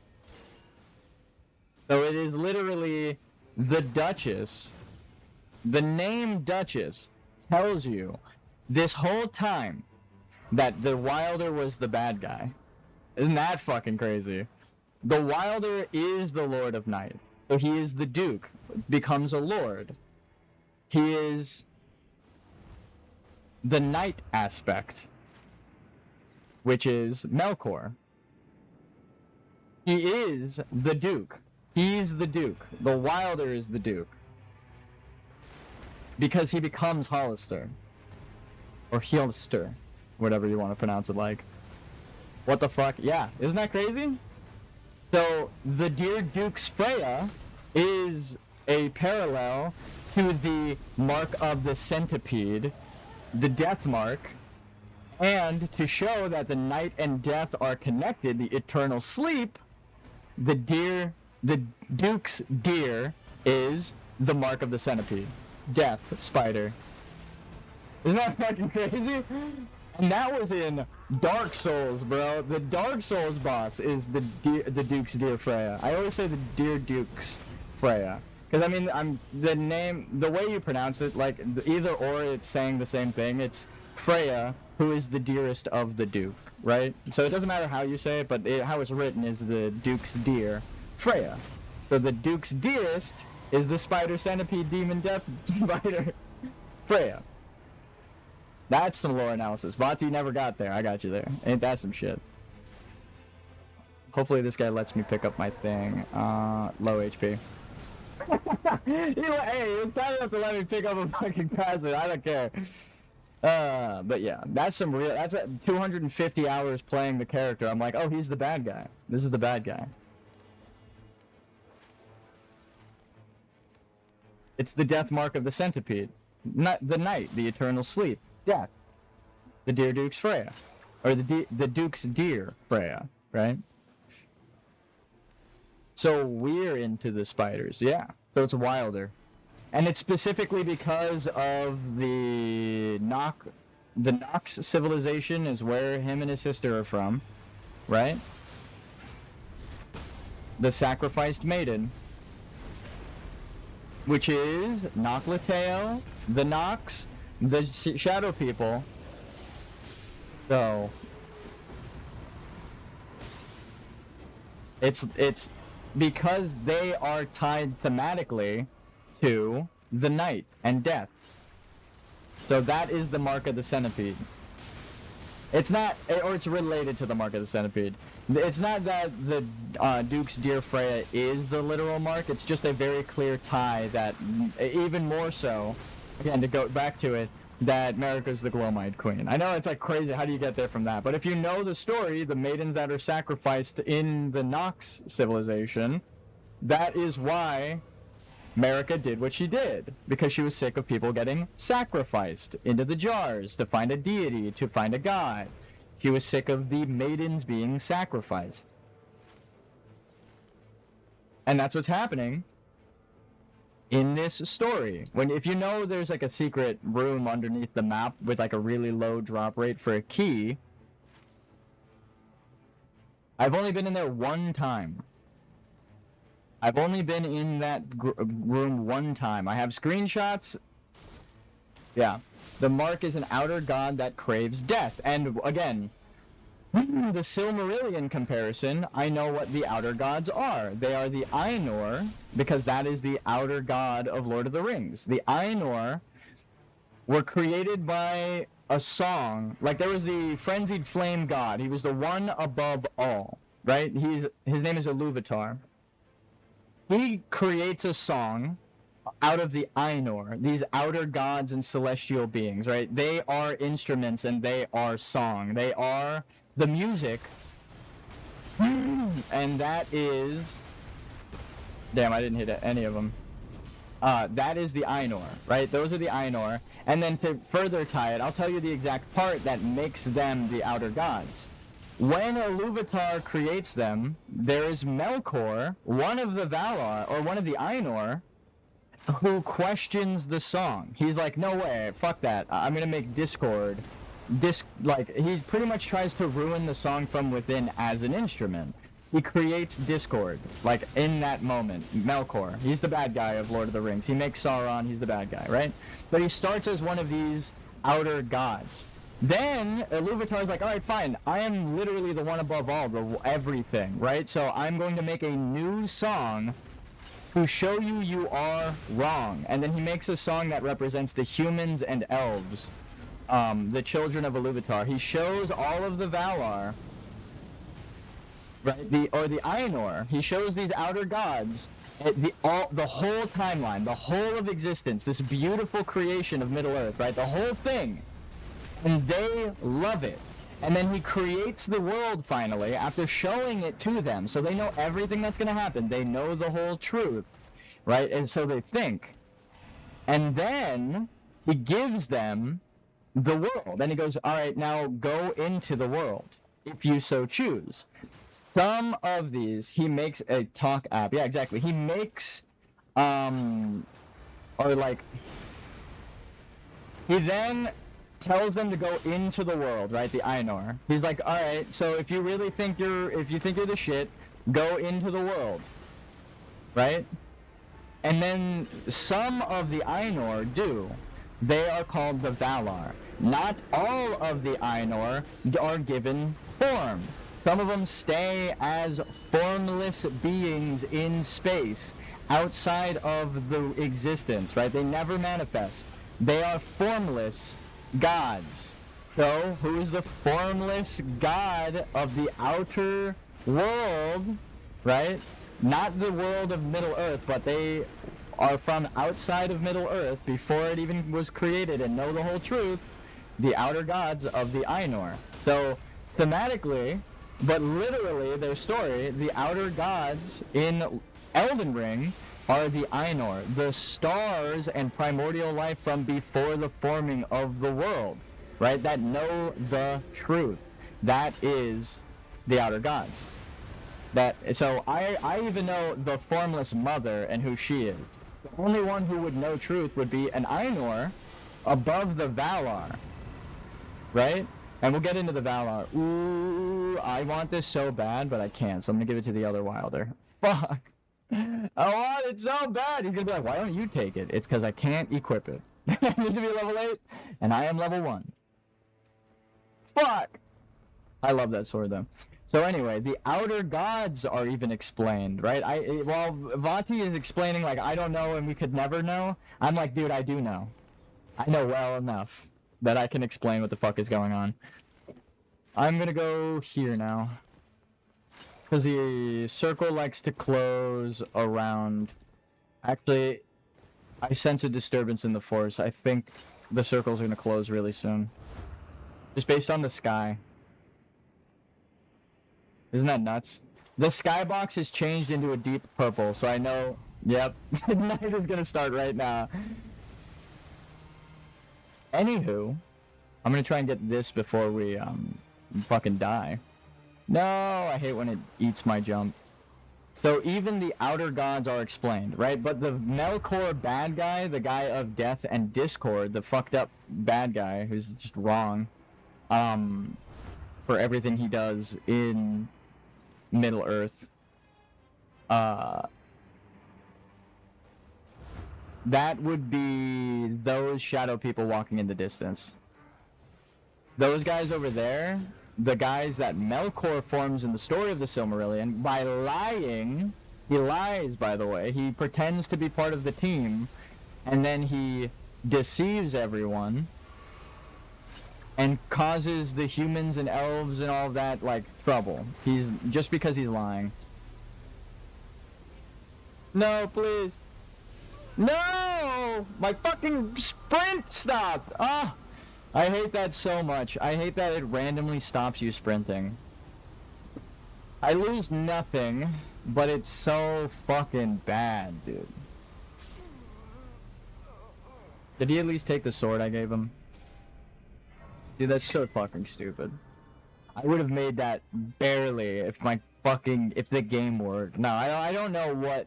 I need to learn. What is stopping my character from sprinting, and do I have to hit a button?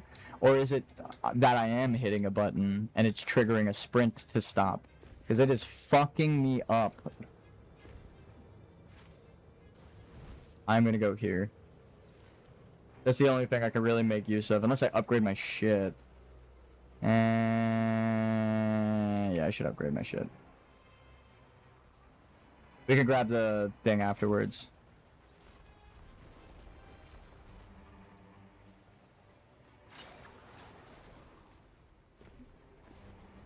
Fuck. The vendor just got consumed by it, but I'm gonna run out into the rain. Upgrade my weapon anyway. If I get hit, I die. Woo!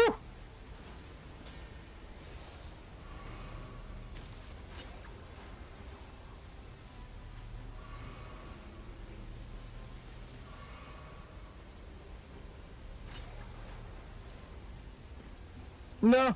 Not this time. Not this time! And then we go there and grab the other thing. I hit big screenshot out of panic. So yeah. I got the lore down. I already know what the fuck happened, but it's because I read the source material that Miyazaki and George R.R. Martin based their story off of. So while it's not one-to-one, there's a lot of obvious comparisons. So the Valar, very important. Very important. I went from 3 to 7 heals in like a minute. So anywho, if those shadows walking are Melkor and the corruption, right? Then it makes sense. Wow, he missed, but it still hit me. It makes sense to make the corruption or the bad guy like he doesn't manifest, and he can corrupt anything. So Melkor Hollister is what they're trying to become. That means there has to be a secret ending by not embracing the night. Is that what I'm getting from this? As I'm piecing the lore together.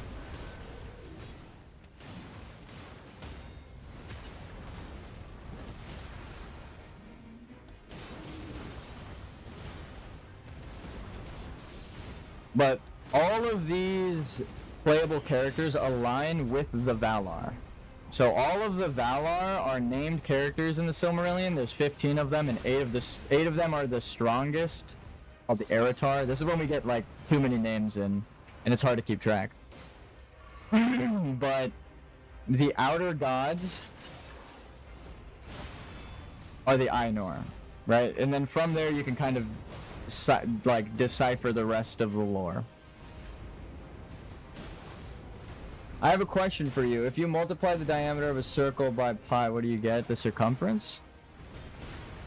Why are you making me do math in the middle of it? Or the... Nah, bro, disconnected.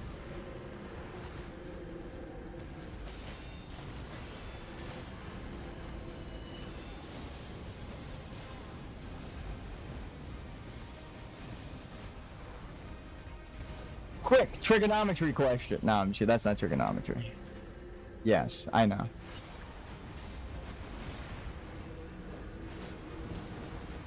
That's funny though.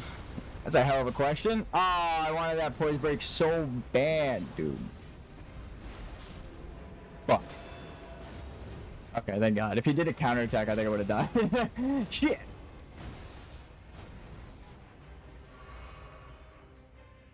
Let's kite these guys together.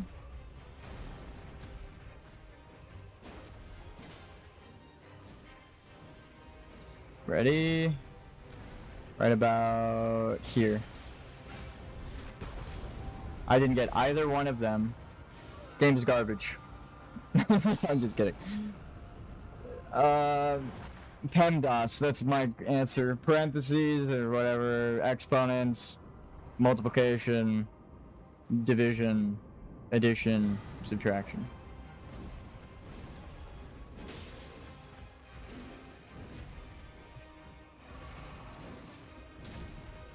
Wow, we really lost a teammate right at the fucking end.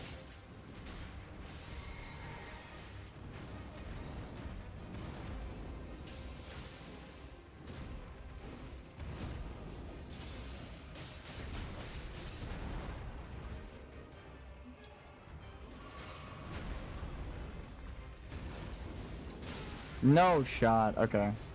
At least it didn't kill me.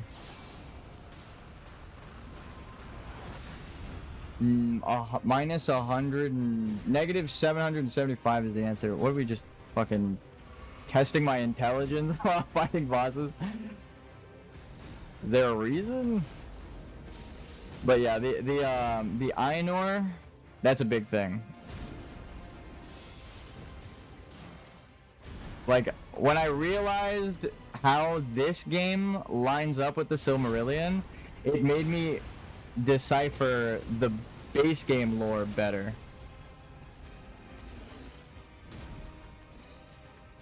Oh shit. Yes and no. Alright, no worries. You got homework or something that you need doing?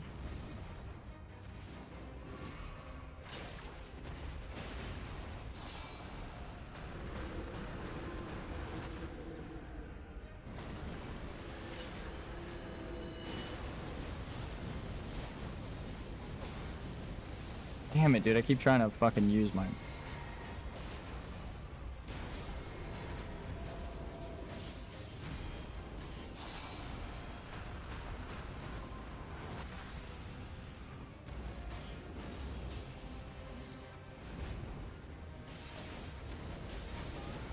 Fuck!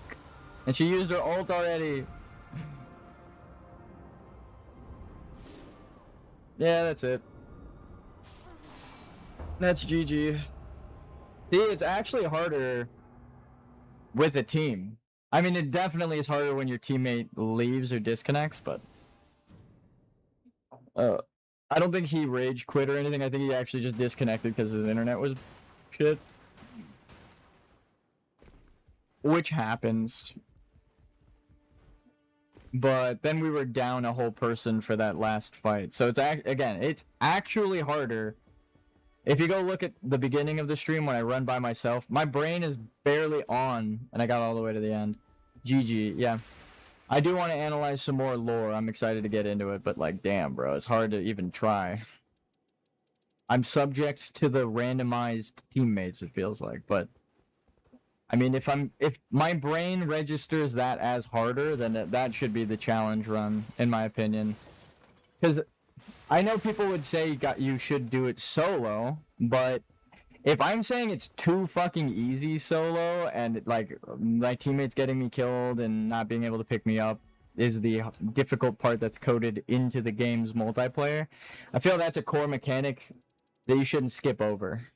Like, if I went in solo, I would have stood up right there. Because I would have 2 guaranteed self-pickups.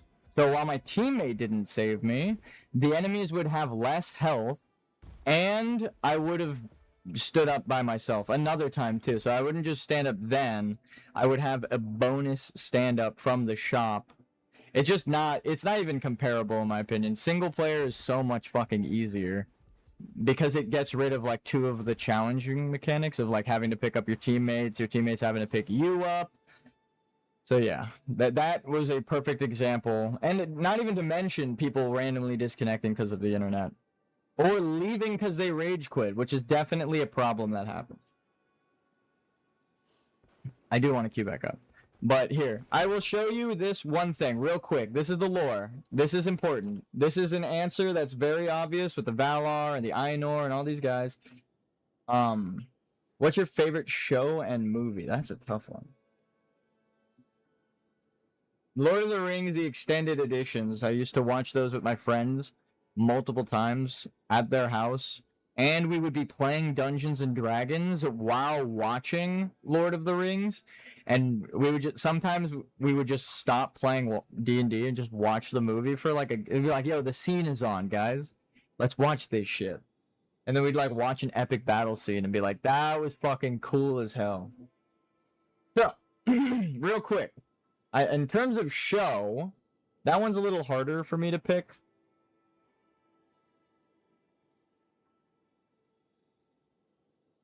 Nerd. Yeah. No, I'm okay with that. That shit's awesome. I mean, normally people get criticized because they're by themselves and loners, but I was just explaining how I'm with my friends while we do it. You know, we watch that shit together, and it's amazing. Alright, so real quick, let me show you the lore and why I'm right. No. Alright. So, I mean, you can call me a nerd. I just explained in depth the history of the Silmarillion up into the point we are in parallel to the Dark Souls lore and Elden Ring story. I am literally keeping track of both world building lore types at once to compare them. So yeah, I'm a nerd. That's not even up for debate. I won't even debate you there. But I enjoy being a nerd. I've made a lot of friends being a nerd. And it, I don't take it as a derogatory. So, the Valar. We have 8 playable characters, right? Wilder, Guardian, Iron Eye, Duchess, Raider, Revenant, Recluse, Executor. Right? If you know their skills, this will be pretty obvious. You got the guy who could survive in the rain and has a boat on his coat, right? So boatman. Then you have the Guardian. Bird, wind powers, right? Protector. You have the Hunter. This one is pretty obvious. I know, I was just having a fun, not in a rude way. I'm also a nerd too. Yeah, I know, I could take it. That's why I was like, I understand what you're saying. Though tone is lost in text.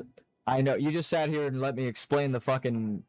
You're a nerd too, definitely. If you just sat here and let me explain the Duchess being brother to the Duke, so the Wilder is the Duke, right? Like, I know you're down for it. I'm just fucking around. So you got the Hunter with Iron Eye. He uses the bow, and he hunts as an assassin. He's hunting down people. He is the Hunter. Duchess, right?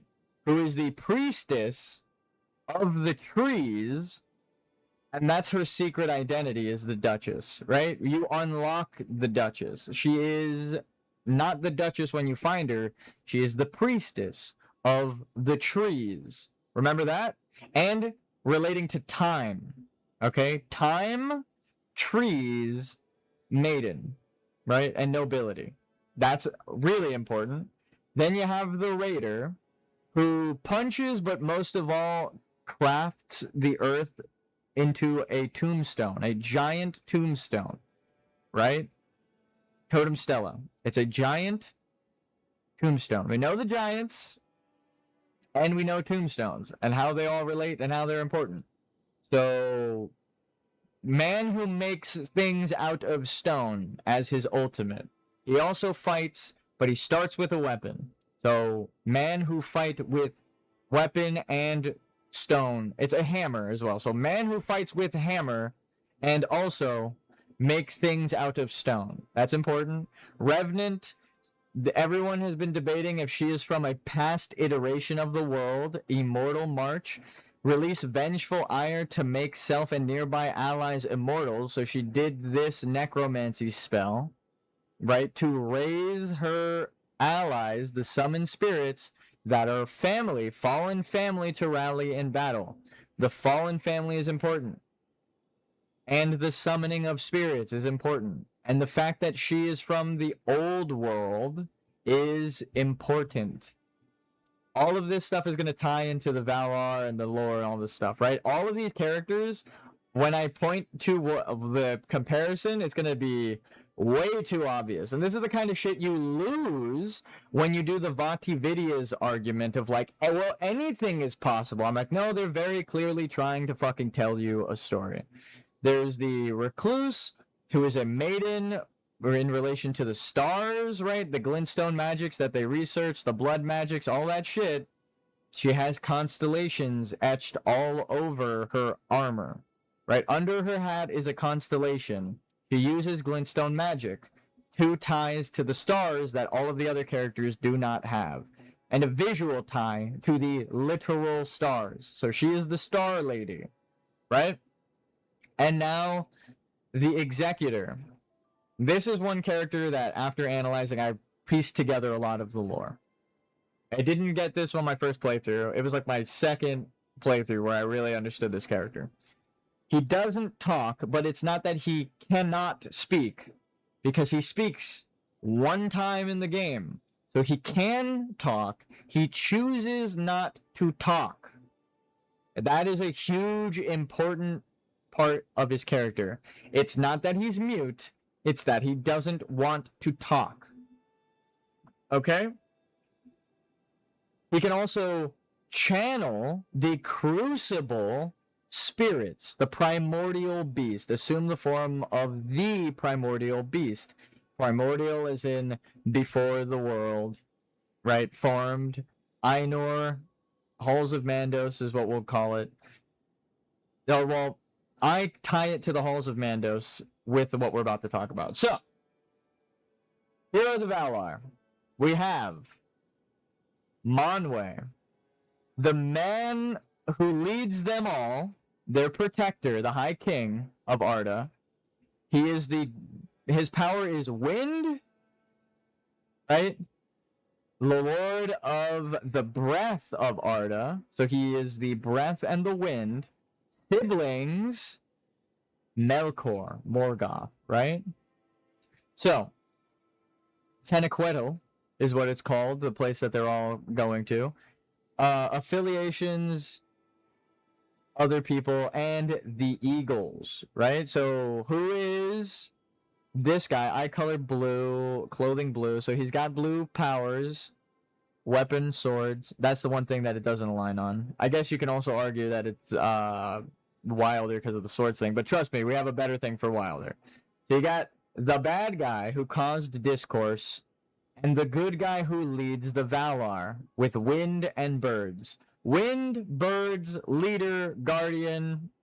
That's the guardian, right? That is pretty obvious. So, now you have Ulmo, the Rainer, as in the rain, Lord of, or King of the Sea, Lord of Waters. This is what he looks like. Sword and Shield Man is one of his worshippers. This is like an elf coming to talk to him.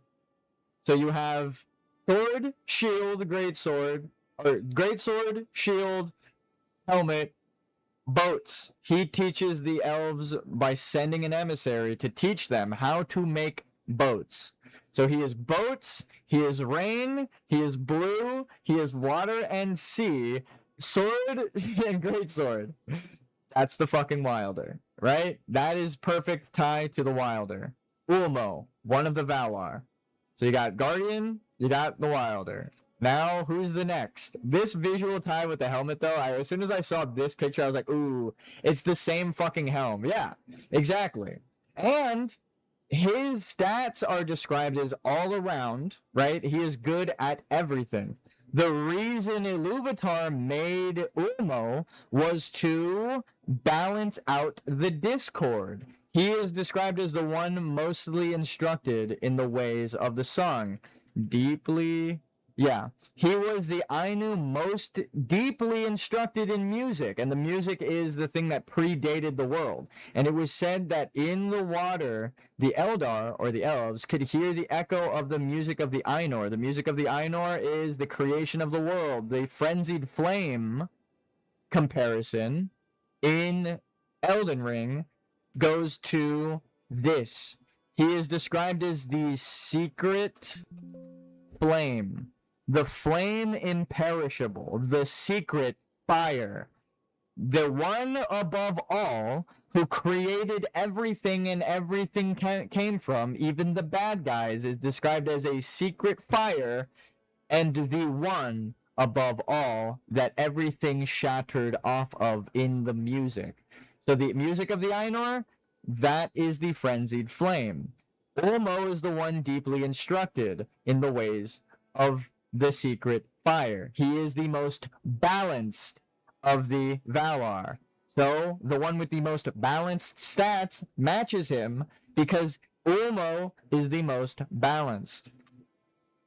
So even his stats align with the Wilder. Not only appearance-wise, not only boats-wise and thematically with story, literally the description of this guy matches. He's balanced. He's balanced. So, now you have the Guardian, Protector, Leader, the one who is separate from all of the Valar and comes to help them, right? He doesn't side with them. He leaves and comes back when he's needed. He's balanced. He is a Valar. He is even an Eretar, one of the strongest. He was the third in majesty of the Valar, after Manwë and Varda, who we'll get to. We'll do it now. Varda is Eagle Man's wife. So Who is the wife of the Eagle Man? The Maiden of the Stars. Queen of the Valar, Queen of the Stars, Lady of the Stars. She is the Star Maiden. This is the recluse. And how do we know that these two are tied together? His remembrance quest involves her.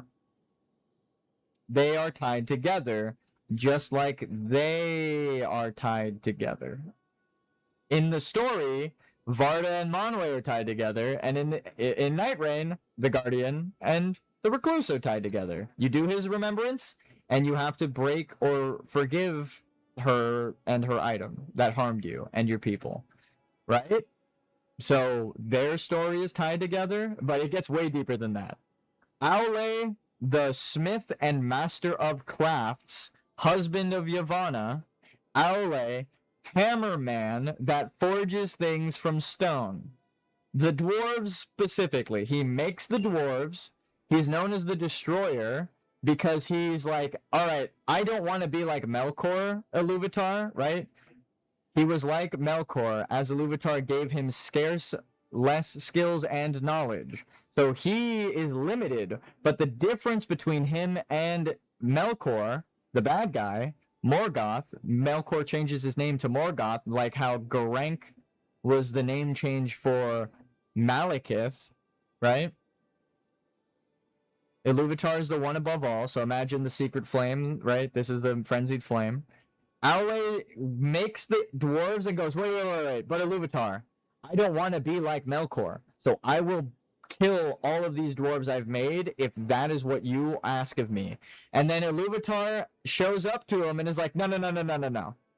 I granted them free will because I can see that you didn't do it like Melkor. You did it to honor me, where Melkor did it to harm my creation. So he said the dwarves will be put to sleep and arise in the frozen north when the children of Iluvatar arise. So when the humans and elves arrive, then the dwarves will awaken. But nothing you create will come before my creations. So Aule, the man of stone who wields a hammer, that's the raider, Aule.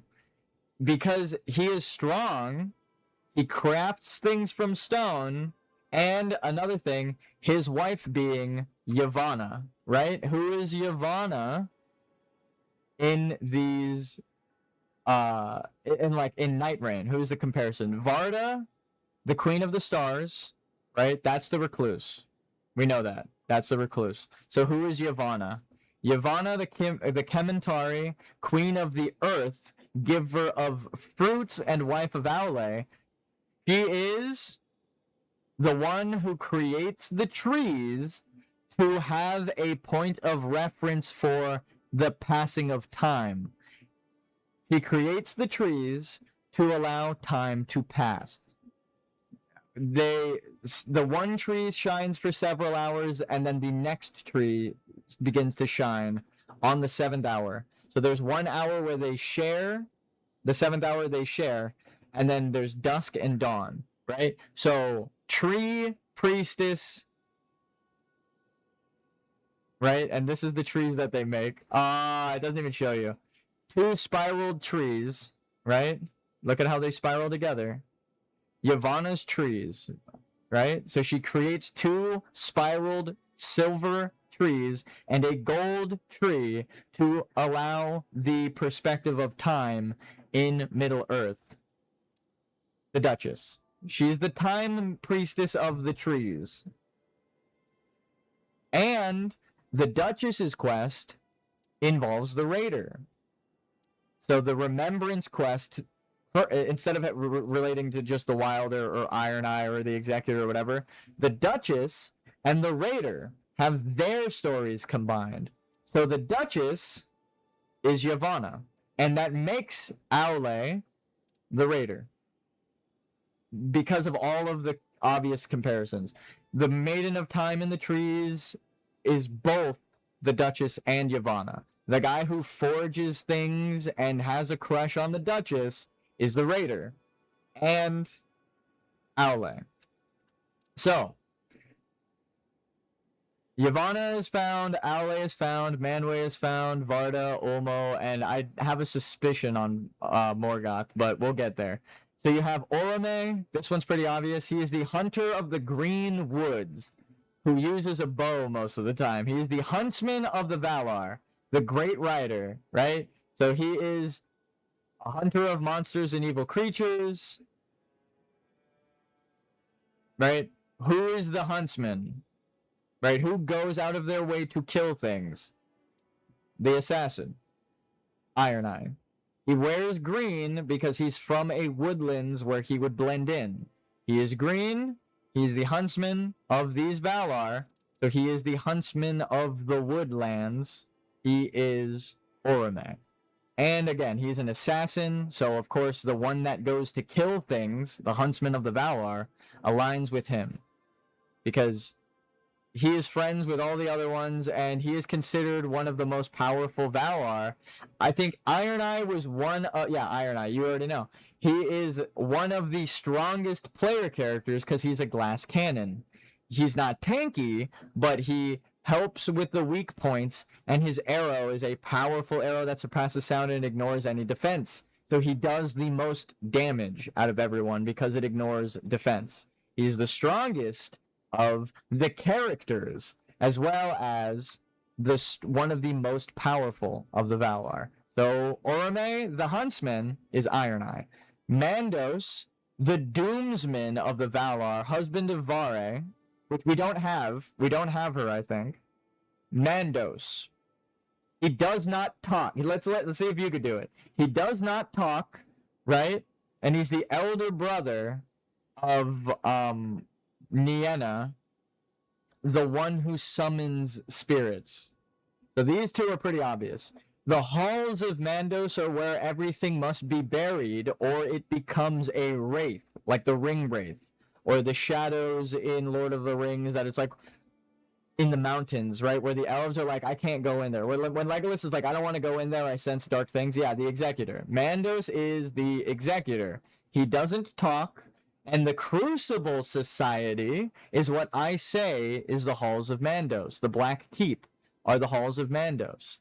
Because the summoning of spirits and the channeling of the spirits can only work when you've practiced the Crucible Society forging. When you forge souls into armor and weapons, you can channel them. Assume the forms of them, like the Crucible Knights. So the Crucible Society is the one that channels the spirits in their armor, the dead things. This guy is Mandos, because he also only speaks in prophecy. It's not that he doesn't speak, it's that he never fucking talks, and when he talks, that's why he's the doomsman. He only speaks bad things that are going to happen because he knows from when he was a Valar and Ainur, right? And look, even the picture of him, Ted Smith's Luthien's Lament Before Mandos. So this is Luthien talking to Mandos. Where are the halls of Mandos? What does that look like? Nighttime sky, stone arches. That looks like Moog's boss room, the Crucible Society, the entrance to the Shadow Realm, where you go fight all of the Hornsent. It is obvious that the Executor and the Crucible Society is Mandos and the Halls of Mandos, right? Noxtella. Exactly. You hit it right on the fucking head. It is Noxtella. I could tell you got it right because of the stream delay. You're right. It's Noxtella. The Halls of Mandos. And then look at this. This picture of Mandos, these are the official portraits that like the artists were hired to make of these characters in the versions after, right? Like, these are the actual official pictures that they used in the books of these stories. These are the illustrations. So this, the background, right? That is the, what the fuck is it called in the DLC? The churches, right? The church where you fight the fingers. This is the same kind of place, and that is the same kind of place as the Crucible Society. It's all together. It's all connected. And so the Valar and the Ainur. This guy is the Executor. So we have Ulmo, Manwë, Orome, Yavanna, Aule, Nienna, Varda, and Mandos. Why is Revenant Nienna? She is described as a bunch of text because it didn't load. Give me a second. Nienna, here we go. Mightier than Este, Nienna, sister of the Feantori, she dwells alone. She is acquainted with grief and mourns for every wound that Arda has suffered in the marring of Melkor. So in the shadow, I'll tell it in Elden Ring nightreign terms, right? Mightier than Este, who is a Valar we haven't got. I think this is the DLC character they just announced, but we'll get there. Oh, hold on. Is Nienna, sister of the Feantori, which is Nemo, Ermo, and Nienna. So the masters of spirits, the spirits of Mandos, right? So she is the spirit maiden. Who is the spirit maiden that's alone, that mourns? Right? Now it really only fits one character, the one that's left, right? But there's way more Valar, as you can see. But I have a theory for each and every Valar. So, here, I'm going to pull up the DLC trailer and show you nightreign. She's sad and summons ghosts. And her world, right, if it's true... 15. Hold on. If it's true and her world is the old version, then all of her family are dead. Spirits. Right? And it's true. Revenant. Exactly. She can summon dead spirits. Oh, and it also is described as Nienna summons spirits older than the world. In the halls of Mandos, there are spirits that are older than the world. So, whose story comes from a different version of the world after they had died and been sacrificed, right?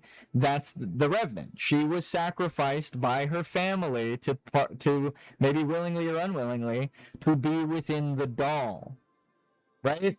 So she survives and can summon these spirits of family, fallen family. The way they fell was the old world that they inhabited died, and she's the only one that survived as the sacrificial girl. The girl too young to oblige, right? As the in-game text states. This is like a super deep cut secret. You have to do everything in the game to get this. This item won't be in your text. This. Unless you get the drop, this item doesn't show up. I already got the drop and went into the secret thing. I know what I'm talking about. If you want to argue, get this drop and go solve the secret yourself. A carefully woven cord. Two paths woven together, right?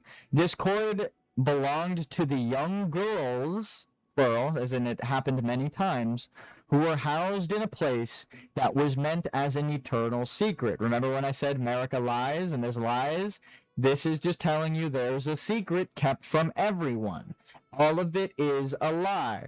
The cutting-gifted tribe vowed to sacrifice their flesh while concealing the truth.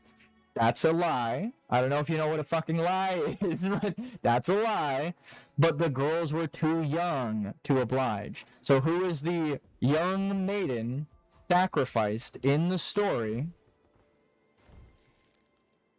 to maintain the secret, right? She doesn't even know why she was fucking killed. That is part of her story. She is Nienna, one of the sacrificed young maidens, right? So we have all of the player characters, all 8. We got Mandos with the Executor, Nienna with the Revenant, Iluvatar that made them all. He's not a playable character. Yavanna is the Duchess, Orome is the Iron Eye, Aule is Raider, Manwe is the Guardian, Varda is the Star Maiden of the Recluse, Ulmo is the Wilder, and Morgoth is Hollister, the Corruption. He can't make anything, he can only turn it to his side. That's how he's described. As powerful as he is, he can never make anything. He has to corrupt it. So, he lies to the Valar and fights them and corrupts. He arrives first in Middle Earth as an enemy. He fights them and loses and gets sealed in prison, but the Valar are so nice that they put him on trial. Can I hear the executor voice line? Sure, but I mean we'll get there. It's you do his remembrance, and it's when he's painting. So when you get to the point where he is painting this painting, he speaks. I've done it twice now. I could tell you without a doubt. I know. You hear his voice when you do this portion.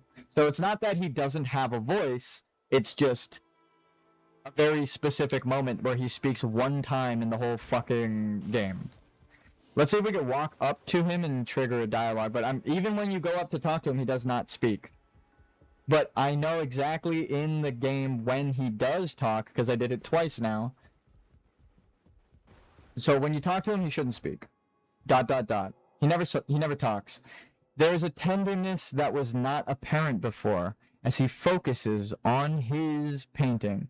So he paints, and he shows that he's actually not just a killer, right? There is a spirit within him, we know from the story, that is the painter, the past child, younger innocence, right, is what that is supposed to represent, I think. And that is this tenderness. That is who speaks through him when you paint. Because his armor is one soul, his sword is another, and he is a soul. Kind of like Hunter D, right? It's like the reverse of Hunter D, where Hunter D is 2 souls in an armor set and a weapon, right? And when you give it to his twin, the twin wakes up. It's the opposite for the executor. He is one man, but he's wearing the armor set of a primordial beast and the katana that washed up on the lands between. He has multiple souls conflicted within him.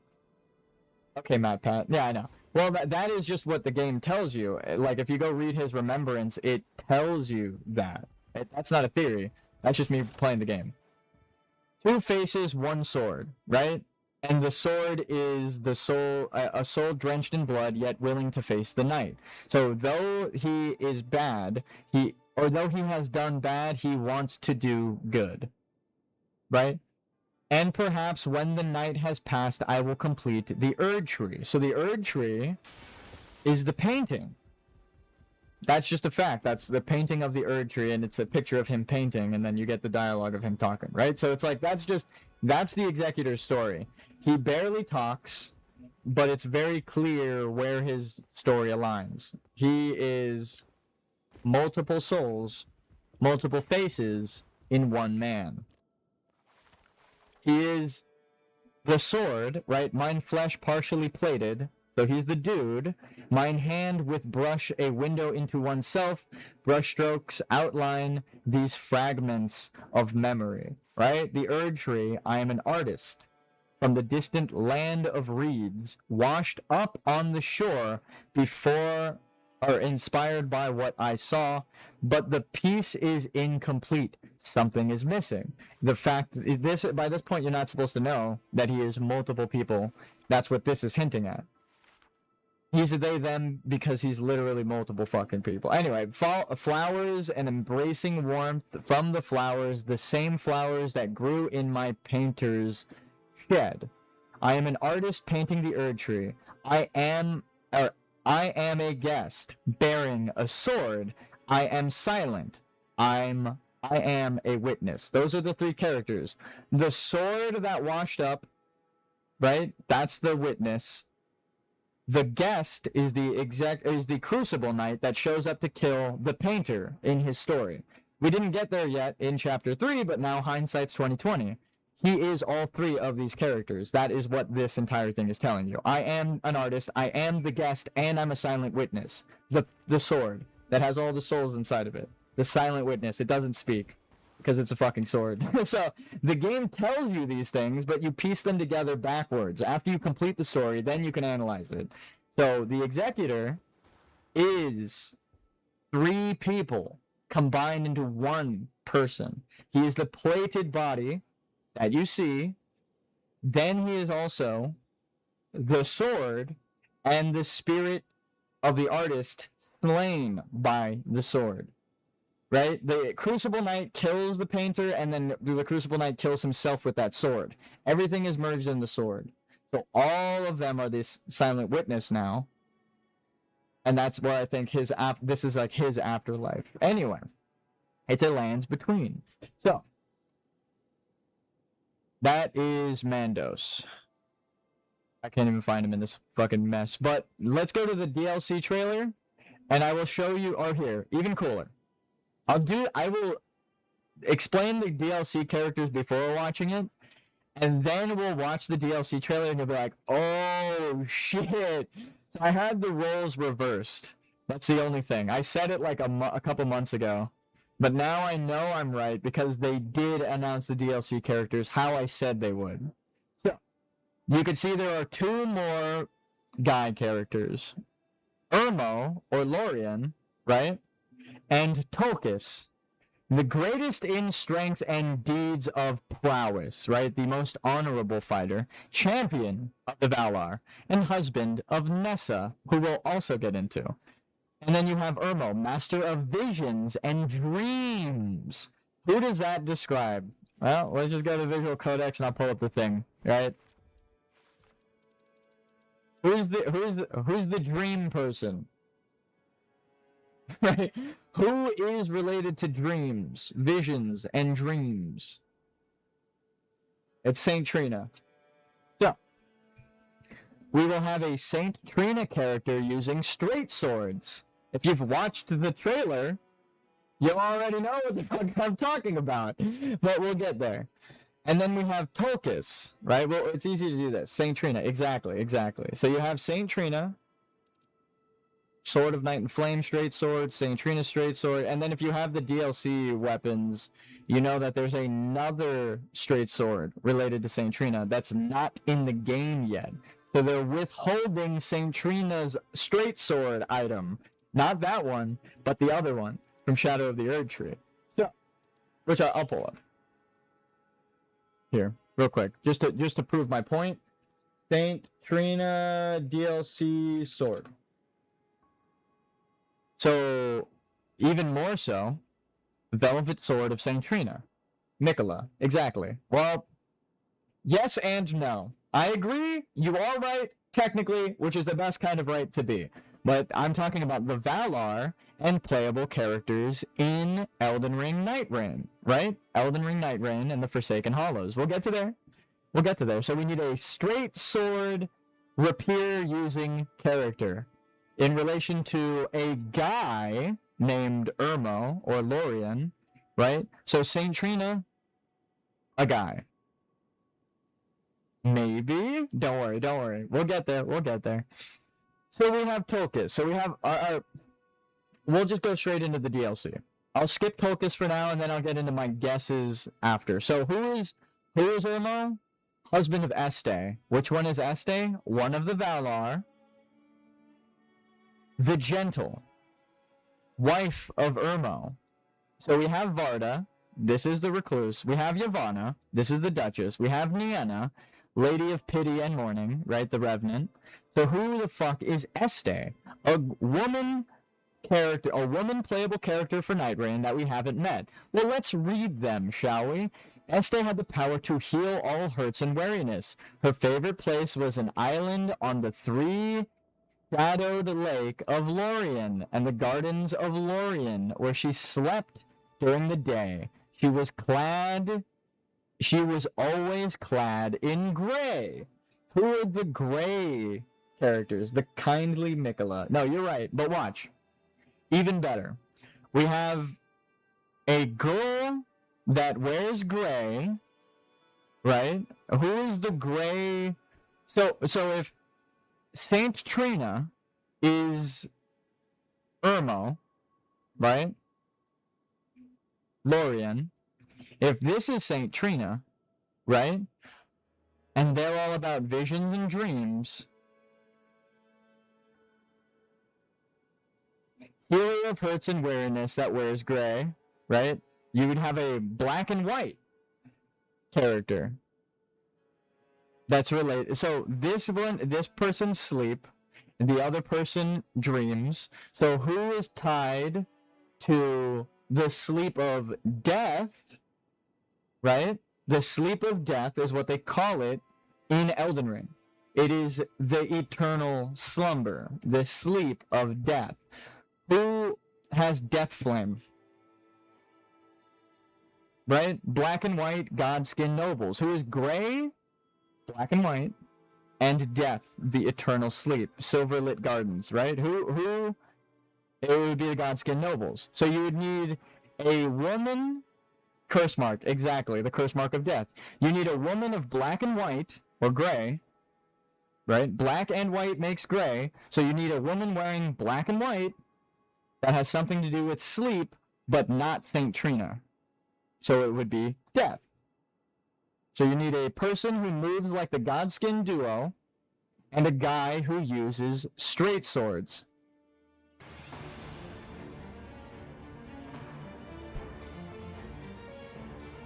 Right?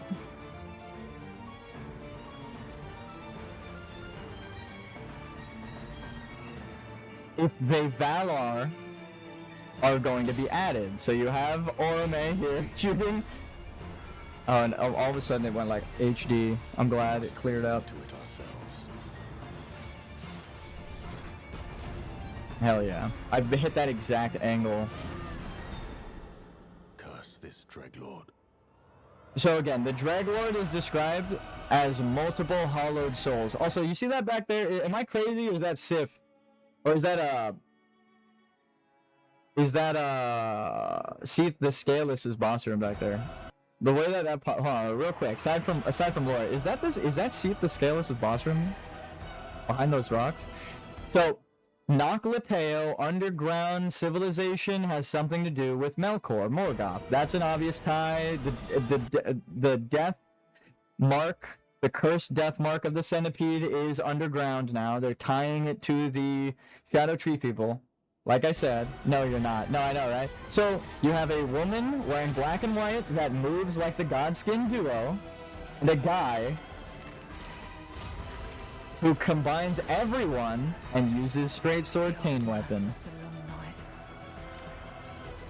And I think the two people talking in the trailer are the girl and guy that we're gonna unlock. So we already hear what they sound like. I suppose it must be fate to work again. Also, I suppose. what's up with the Rule 34 brigade? Who the fuck are these people? I have no idea about who these women are. Where the fuck did they come from in the story? I want to analyze the shit out of them. They got blonde hair, they look like Albinoric, armored, but they're angelic, they're wielding gold, which the Albinorics do. Like, if these guys bleed gray when we fight them, this is gonna be the craziest lore drop that they could have fucking ever made. Anyway. So, Artorias is here, it combines with Dark Souls, like I said, all of the lore. I'm right. I'm just right. I'll just say it right there. As Artorias threw my favorite character at the screen, I can at least be like, hey motherfucker, I was right. Someone said that you can hear Gale's scream right now, so I'll shut up and listen for it.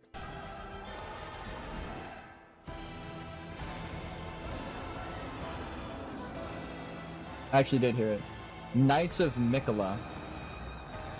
Knights of Trina, right? Saint Trina. So the Forsaken Hollow. This character and this character are new additions to the lineup. They look cool as fuck. I think because their stories are tied together, just like their stories are tied together and their stories are tied together, they're husband and wife, it would be Irmo and Este, the Maiden of Sleep, or the Maiden that gives her rest to kill motherfuckers, right? She allows people... Here.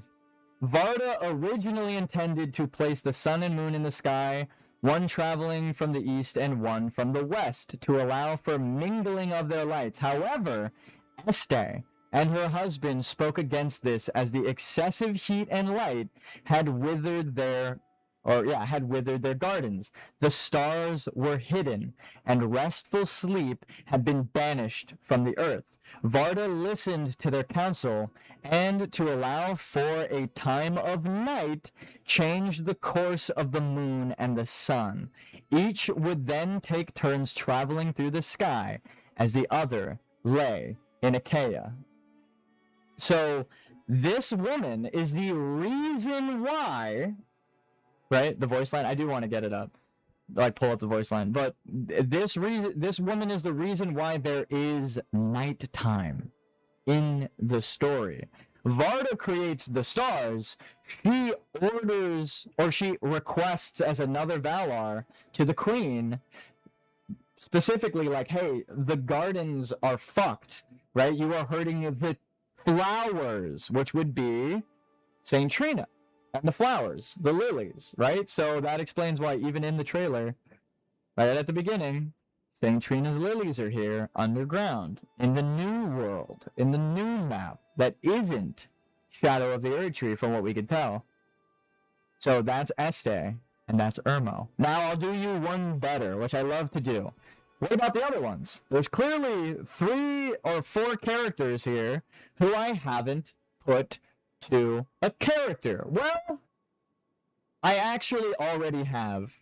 If you go to my channel, right, and you go to my videos, I have new nightreign DLC characters from 4 months ago. This is my guess as to who they're going to do. You see in the thumbnail? The thumbnail I made 4 months ago is the Valar. You have the here. We'll take the picture. Just so I can hover over it without fucking up. So you have... What's going on here? Why isn't it loading? This used to load so fast, now it doesn't load at all. Snipping tool, please! If I just screenshot, will that work? Wow, that's stupid. They made the snipping tool worse. It used to open so fast. Now if I want to screenshot, I'm just fucked. That's so dumb. Anyway, it's just gonna open randomly. Whatever. The 3 that are there are the perfume bottle, as you can see in the top right, the crossbow in the middle, and the dry leaf monk fist. Right? So dry leaf monk, a perfumer, and a crossbow. Those were my guesses for the 3 characters that will be added. Let's go and check out the Valar who I did not name yet, because there are no characters, because the people at From Software are still making them. We'll start at the easiest one. Tolkis. But in the midst of the war, a spirit of great strength and hardihood came to the aid of the Valar. Hearing in the far heaven that there was battle in the little world, and he came like a storm of laughter and loud song, and earth shook under his great golden feet.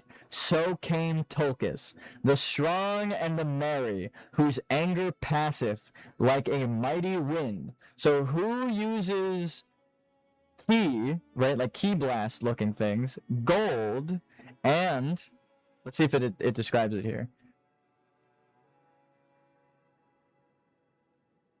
Like a mighty wind, scattering cloud and darkness before it. And Melkor was shaken by the laughter of Tolkis, and fled from the earth. So he literally scared the big bad away from Middle-earth. And there was peace for a long age. This Chad right here, what is his weapon of choice? His hands. Dane, you already guessed it correctly. It is Dane.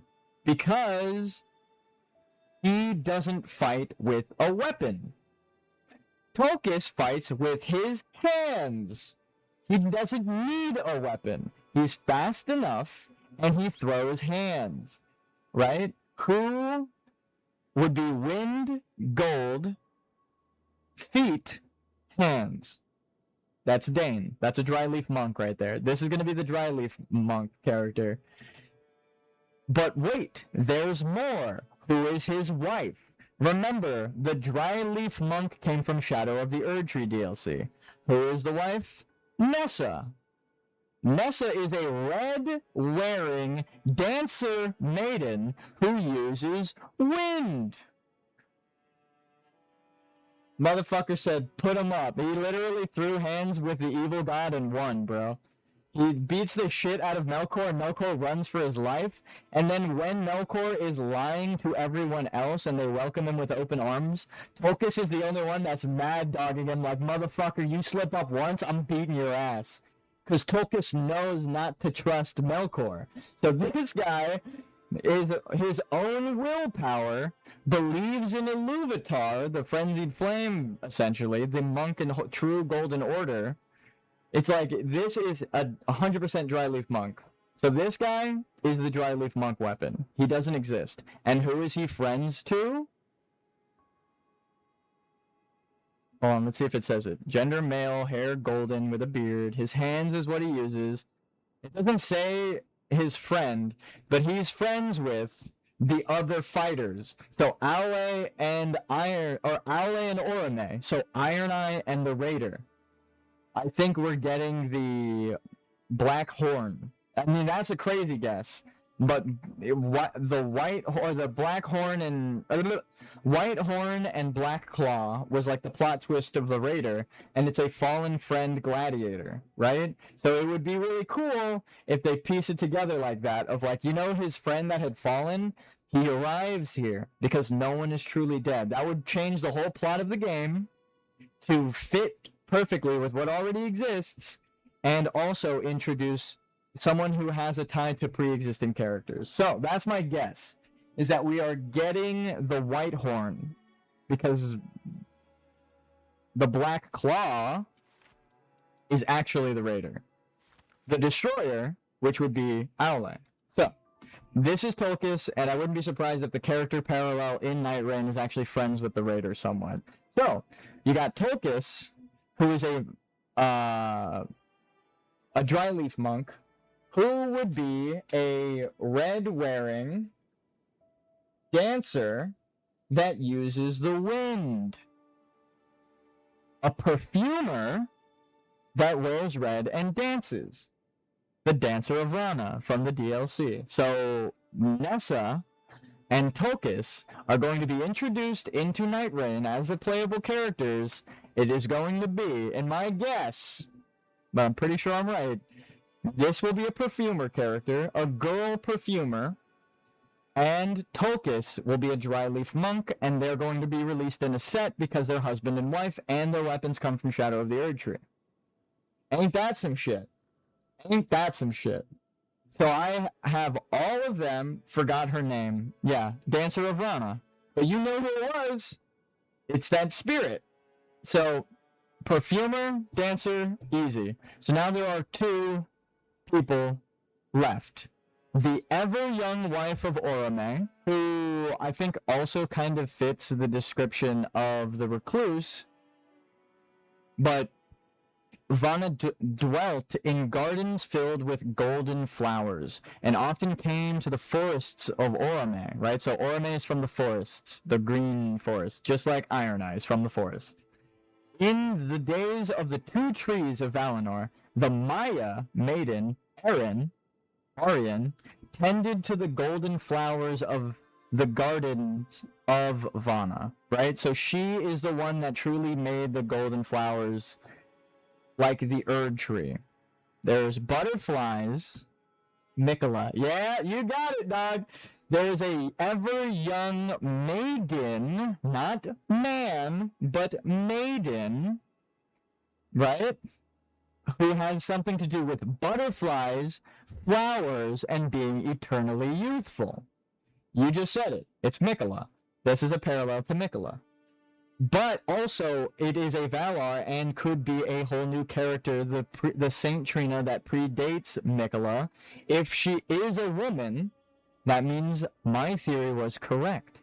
That Mikola was Saint Trina at birth, a young woman, and America imposed a new identity like Gwyn did to Gwyndolin, telling everyone they're a man when they're actually a woman. And the Weaver. Vare, the Weaver, is his spouse, right? Who weaves all things that have ever been in time into her storied webs, and the halls of Mandos that ever widen as the ages pass are clothed with them. So as time goes on, the Crucible Society of Lord of the Rings, not Elden Ring, Lord of the Rings, the halls of Mandos grow more and more. The Crucible Society grows more and more. And the drapery, right, is the thing that covers them. The cloth.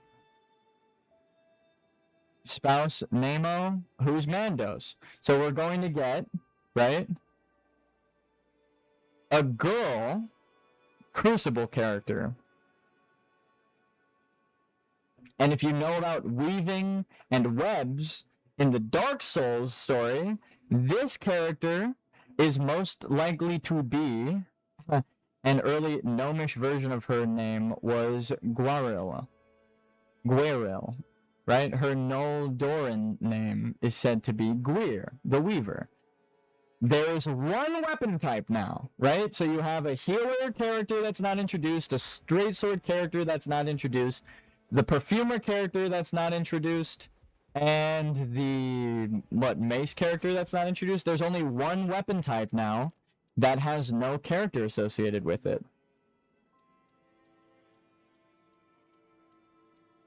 The crossbow.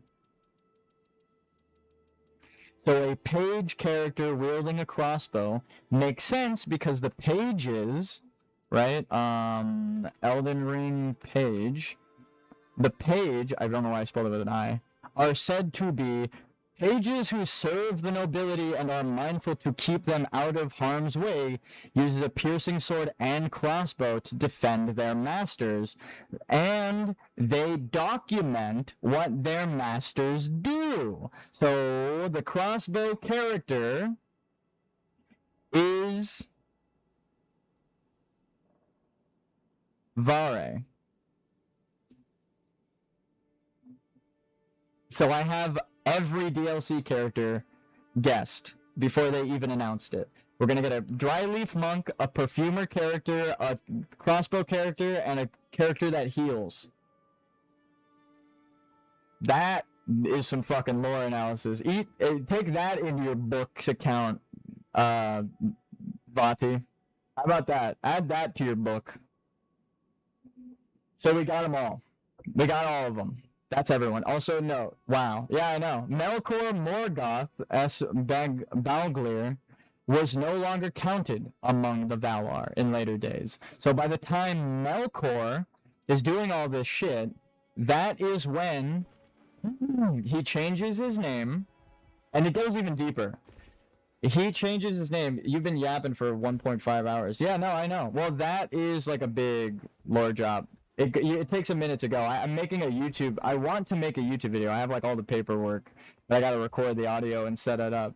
Now, voice line. Okay. All right, fine. Because I know I'm right, I could still get it up. Let's see. Elden Ring, nightreign, executor, voice line. Please. Okay.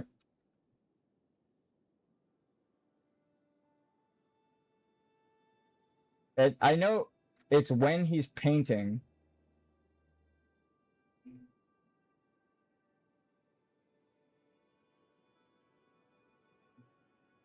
I might have to pull up my own YouTube video.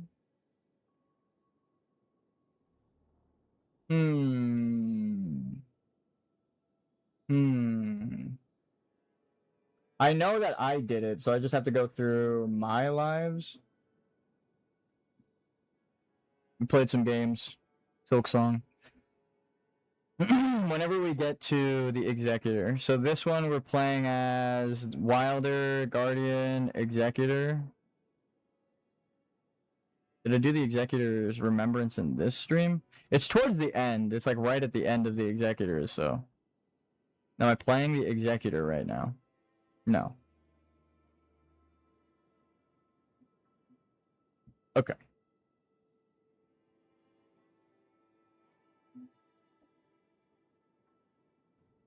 It's crazy that I have to go through my own character.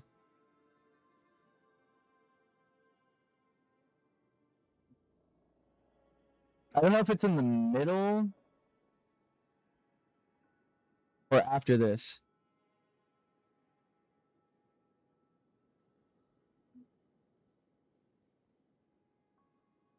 Oh yeah, so I did the thing.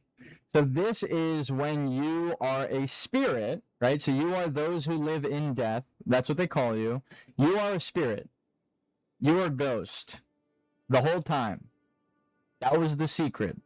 That's the big reveal at the end of the last character's story. You were a ghost. The painter is killed. The Crucible Knight killed them, right? So if again with the Artorias plot point, I'm pretty sure it's before this. I might have to go back a bit, but he kills himself with the cursed blade. So now whoever he killed, all of his souls go into the sword, the cursed sword, right? So now everyone is in the sword together, and you awaken from the bad dream. There you go. So that is the ending of his story. You all get consolidated into one armament, the souls, right? If when you kill something, it drops its souls, and then you get them because you killed them, right?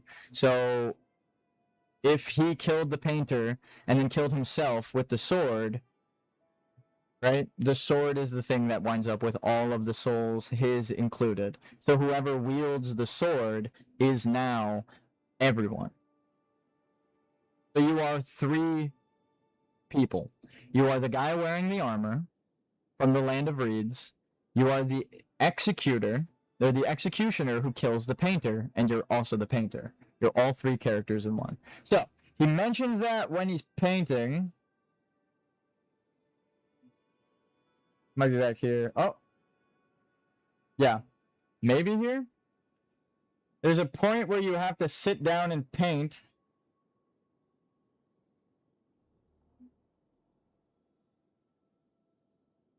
And he speaks. I just need to find the exact thing. God damn it. Let me just see, because if I'm doing a quest right here, then it would make sense that this is the like final attempt. So what happens after this boss? You just get the remembrance? Is that it?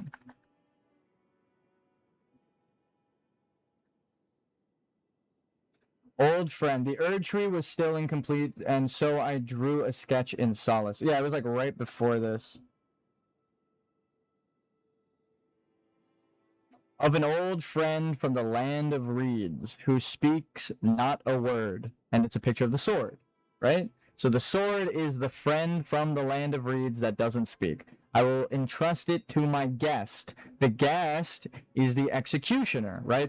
I cannot complete the Erd tree before another executioner arrives in the first one's stead. So the guy shows up with the katana and dies. That's it. He knows he can't finish the painting. So now, I think it's actually before this.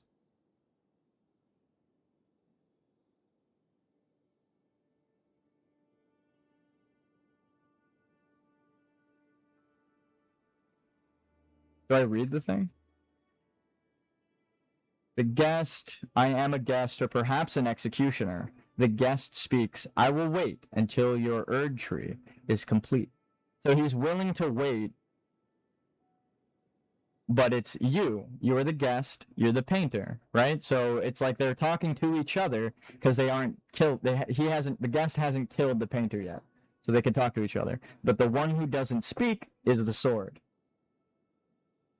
Or it's also the executioner, right? It can be a double meaning because the executioner Crucible Knights don't fucking speak, which is what I'm having trouble with right now, is finding him speaking. Oh, those were like all of the old school recommendations there.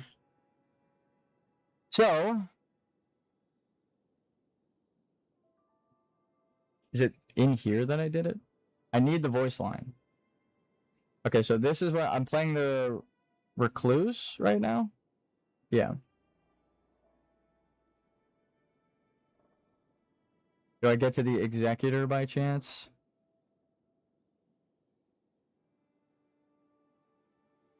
So I think it's actually this.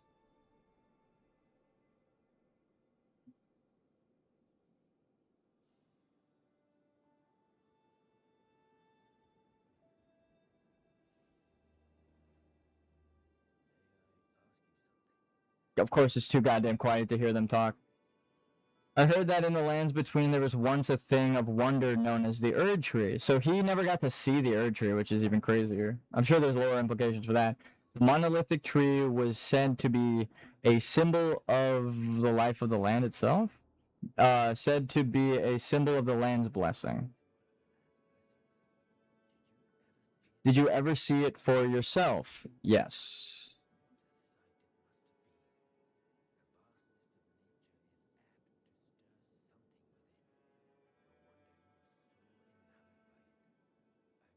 I think it's after this one, actually.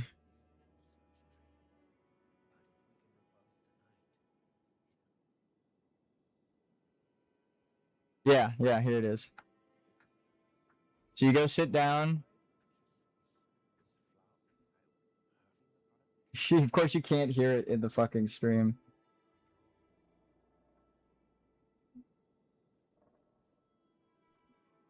But right here, you sit down. The Erd Tree. I just also wanted to draw the tree. Thought it'd be funny.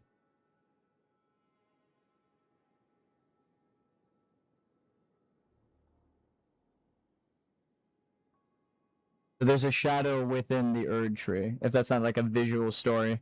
I don't know why. Let's see if we sit down.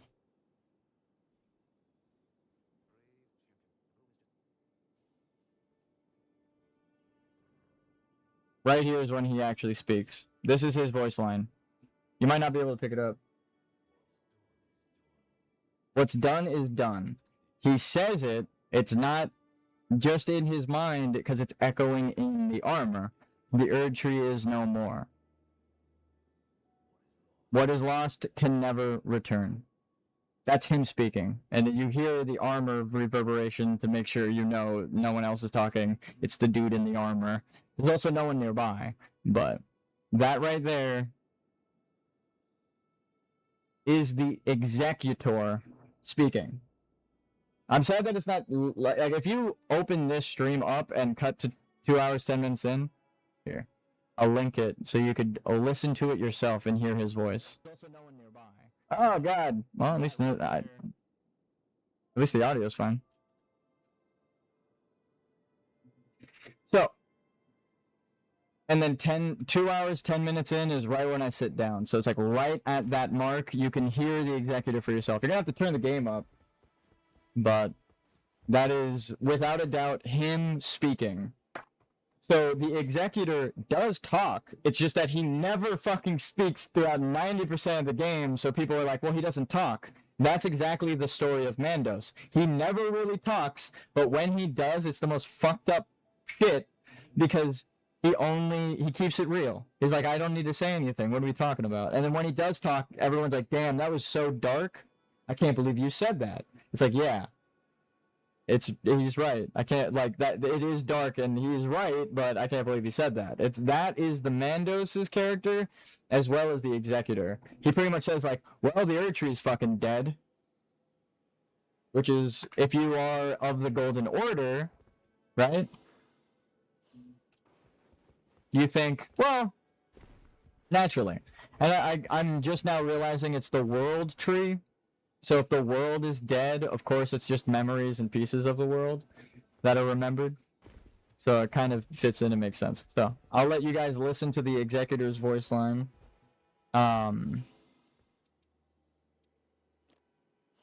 And again, I would rather say I just realized that now, while talking about the lore, that yeah, the Executor is actually saying when this game takes place. We are in the Round Table Hold, everything's destroyed, the Erd Tree is gone, everyone remembers the Erd Tree who was there, but not everyone was there, right? So these are like memories of every kind of hero from before the Erd Tree's time arriving at the Round Table Hold. And then it's like a self-fulfilling prophecy. Now the heroes are gathered at the Round Table Hold, so if they go out to save the world and form a new world, that is actually the story of Elden Ring, with Horelu, and Radagon, and everyone. That is the lore. There were these spirits, these ancient fucking heroes that went and formed and saved the world, right? The Round Table Hold. They united everything. They got all of the people together. I actually might be stumbling across spoilers right now, and I don't want to get too much into it. But that happens a lot. I get into analyzing the story, and I'm like, oh, I see what they mean. I shouldn't even say anything because I want them to be able to tell the story, which is fucking the opposite of what Vati Videos is doing. I'm not doing like, oh, I definitely know. It's like, oh, that is definitely what they meant by that, and I don't want to do it. That's the intro guy from the start. Yeah. So that is crazy. That it is literally the Executor's dialogue and voice line. But now you hear it. You hear his voice. That is the Executor speaking, right? So anyone who says he doesn't talk, you could be like, actually, he talks one time in the whole fucking game. And he's talking to himself as he paints a picture. And what he says to himself is the darkest prophecy in relation to the Erd Tree. The Erd Tree is gone. The Erd Tree can only go if it's destroyed and burned. The world is gone. This takes place after the base game. At least for him, and that's why I think the timelines are all fucked up and everything converges, is because the World Tree was killed.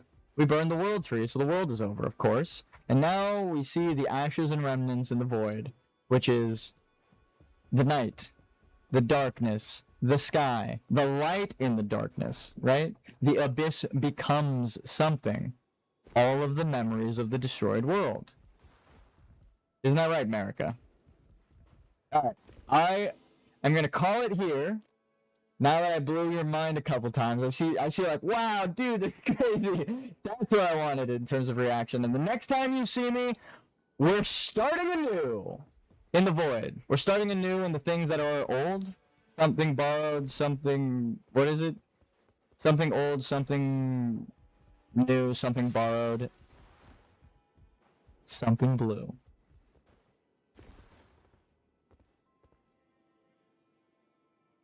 You know the guy that says the age of fracture, like in the intro scene, yeah.